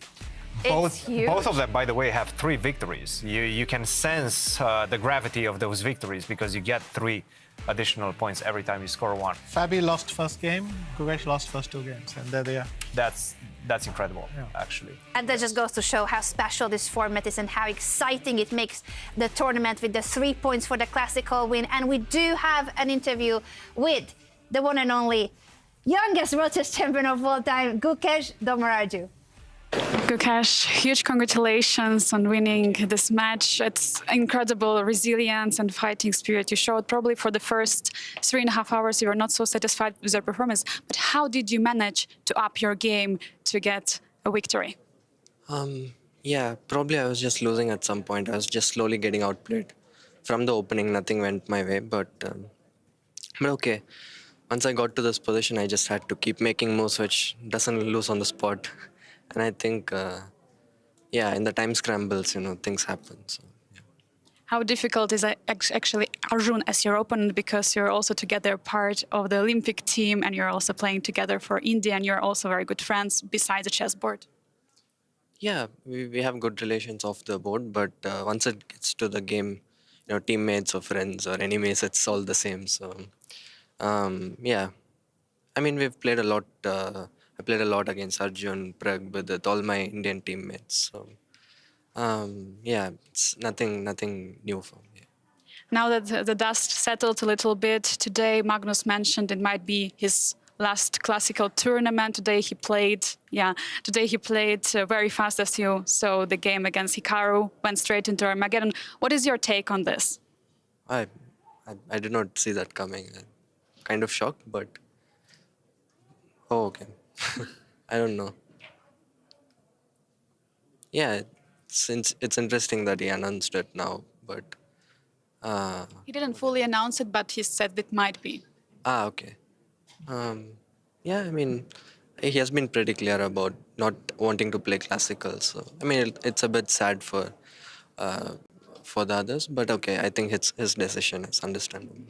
But are you looking forward to play still some classical chess against Magnus? Yeah, any format, any time control against Magnus is always special. So, yeah. Do you feel now that you're, in a way, like your favorite athlete, Djokovic, because now you're basically winning from the opponent's win points? That's a nice comparison, but yeah, maybe I'll try to get some good positions from now. I wish you best of luck for the next games. Yeah, thanks. Well, we also hope that there will be a lot more Carlsen versus Gukesh games and that Magnus is just in the moment not feeling too motivated, but he was enjoying playing chess here until he lost to Gukesh yesterday. So we hope that the overall picture for Magnus Carlsen will be that there is more chess to be played in classical chess too. And we do have, of course, some big results from Norway chess women as well in today's round. Wenjun won a game that we unfortunately didn't have much time to look at. And now I feel like I jinxed it for Anna because I told her, you are going to be the sole leader because Wenjun's position was going to be a draw. It was looking like it was heading toward an Armageddon, but no. The reigning women's world champion wins in classical against Rensch and gets 3 points. Leing also won her game against Rameshbabu.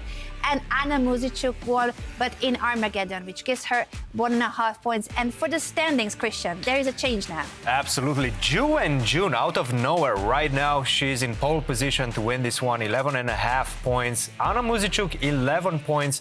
Humpy, 10.5 points. And Leing on 9 points. Vishy Rameshbabu.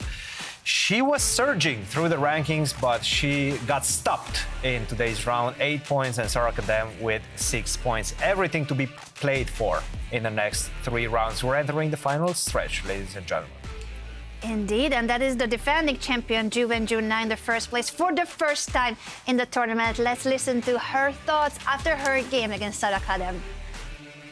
Congratulations on the victory. So important win in the classical game and also 3 points for you.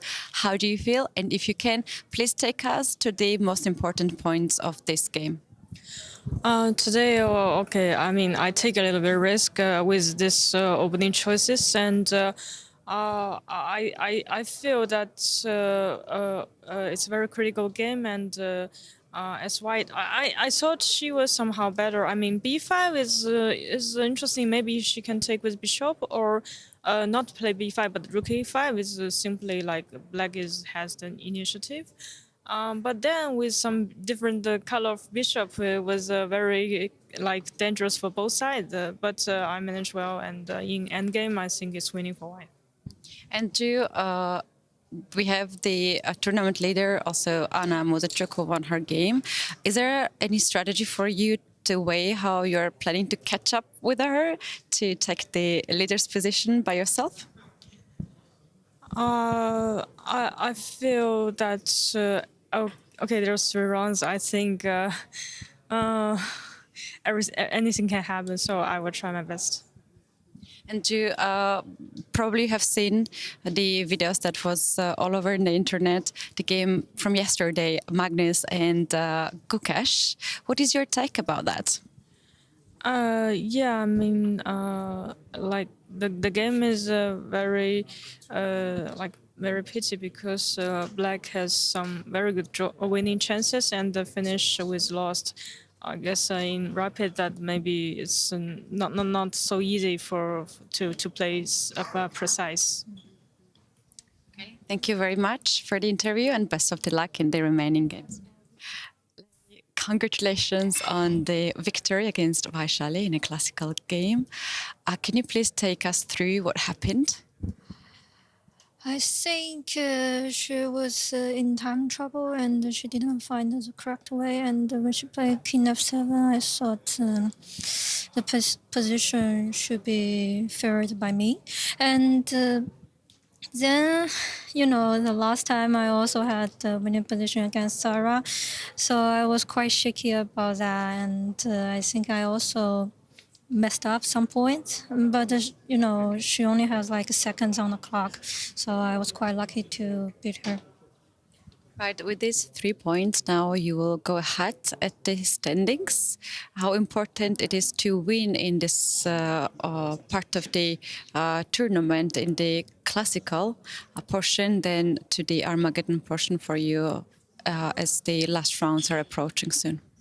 I think because after Sarah's game, and also I play like I lost 3 Armageddon, but I think generally the quality was quite high, but I didn't win any of the games, so I was quite upset. But today I won the classical. I just want to say, okay, at least I'm not the last anymore. Well, that was really, really nicely done by you today. Have you checked some of these videos that is around the social media about yesterday's game of Magnus and Gukesh? And what is your take about that? Okay, yesterday I played Armageddon against you, and after the game, actually I was quite upset because you know the game was quite complicated, and later I check on the website and I saw this kind of twist, and I just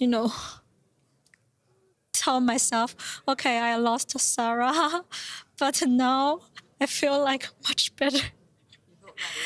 Yeah, because this kind of thing, like you can't explain. Just some point, like some ghost happened, and also Magnus didn't win that game, and I feel like sorry about him. But yeah, chess is quite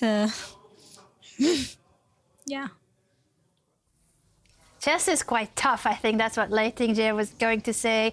Wenjun is the leader of Norway Chess Women, and Viswanathan, the leader of Norway Chess, followed by Gukesh-Carlsen. What a day this has been. Gentlemen, I need to get your final thoughts in about today's action. Danny. It's hard to know where to begin. The interviews and a lot of things have happened. I will say that we did mention out of the gate that it was possible for Wenjun to win and overtake. She is the defending Norway chess champion, the Norway chess women's champion. I'm not that surprised. She's very good at winning chess games, even games that look like opposite code bishop endings like she had today. So just incredible chess there, and also can't get over this shakeup on the other side. Watching what Gukesh is doing is just so impressive, and the fact that his interview kind of showed that he was aware that he was in a tough spot and not happy with his opening, it to me makes it, not that he shouldn't have been, but it's just really, really great to see the poise, see his mindset, the way he navigates these situations when he knows he's in a tough spot. He has now gotten victories against maybe the only two players that he didn't have victories in classical chess over that really matter at this point, right? In Magnus Carlsen and Arjun Erigaisi. Did he beat Hikaru before this tournament? Oh, that's a good question. I don't know what their stats were. Maybe he's taking all those wins. But he's getting all of them. So Gukesh is showing up and getting classical chess victories. I remember a black win that Hikaru had, in fact, in Norway chess against Gukesh. I don't remember the opposite result. Yeah, we'll have to But I must be missing something. Apparently, Gukesh had a hit list, and he's marking all of them. You know the meme. You know the meme with like Gukesh. You know the meme, right? Gukesh walking door to door. So it's, I think that's got to be the storyline of the day, right? We're watching the youngest world champion in history on his way to becoming one of the greatest chess players in history, and it's exciting to see what happened here. Very much. Vishy, what about your thoughts on today? And of course, Gukesh, because we need to keep talking about the world chess champion, and that's for a reason. Very much. I mean, he's much too strong not to know that he was lost yesterday and today, but he's good enough to keep fighting and compose himself. And he is a terrific defender. He shows this again and again.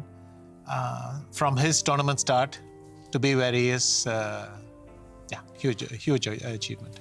Huge achievement indeed. Christian, your thoughts on today on Gukesh and Fabiano and the ladies? Exactly. It's not only a story of Gukesh over the chessboard, but it's also his reaction to the Magnus news that he could potentially retire after this one. So that's a big news that we've gotten here in the studio and broadcasted throughout the world. But Fabiano also is showing that he's the boss right now in Norway chess. He is the leader at the Norway chess, and with some clinical precision in his game against Wei, I have to say, we more or less thought that that game is probably going to end in a quick draw. It didn't. He found the way forward. He found the path towards a slight advantage, and after that, it was all she wrote. I have to say, very impressive what he's doing, and of course, Wenjun, the five-time world champion in women's chess, is just incredible, and she's showing why she's the strongest active player in the world right now, taking the lead.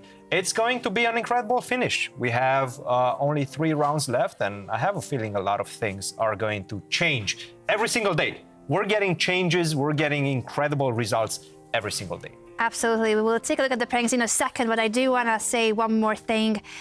Danny, we have talked about your book, and I believe there's a story you would like to share with this panel here. Well, we were having a story off camera here, and I wanted to say, first of all, how amazing it is when we have a chance to commentate with a 5-time world champion and legend. But Vishy doesn't know this story. I'm going to share it despite whether Hachette wants me to or not. But one of the first things I share in my discovery of chess in the summer of 1995, as it headed into September of 1995, is that I was a kid who didn't know anything about anything that was going on in chess.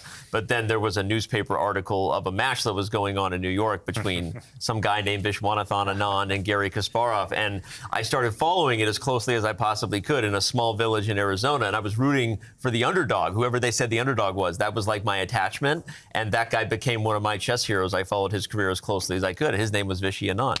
And of course, you didn't get the match in 1995, but I was as big as a fan as I could possibly be as a 9-year-old turning 10-year-old kid, and I've never had a chance to tell you that story. So there you go. And it was a wonderful day to commentate with you, sir. This is my last day commentating, so I had to get that out before they kicked me out.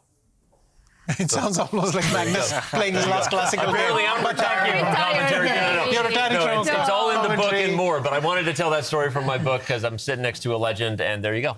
Thank you very much, Danny. Oh, wow. That was so emotional and beautiful.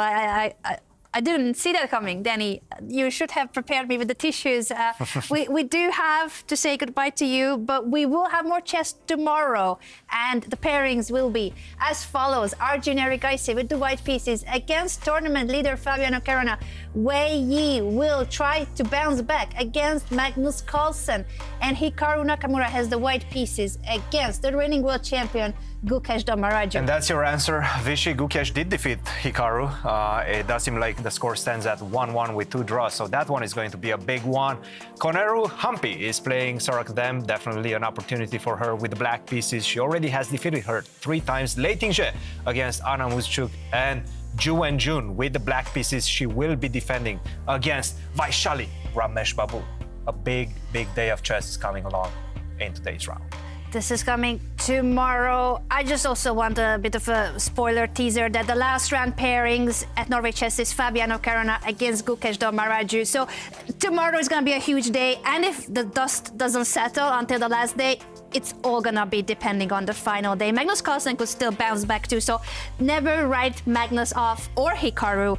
And in Norway Chess Women, Wenjun is leading, but I think Anna and Humpy have been playing really well, and they could still bounce ahead of the women's world champion. There's so much at stake, and we will be back tomorrow, same time, same place. Thank you so much for tuning in, and we hope to see you tomorrow.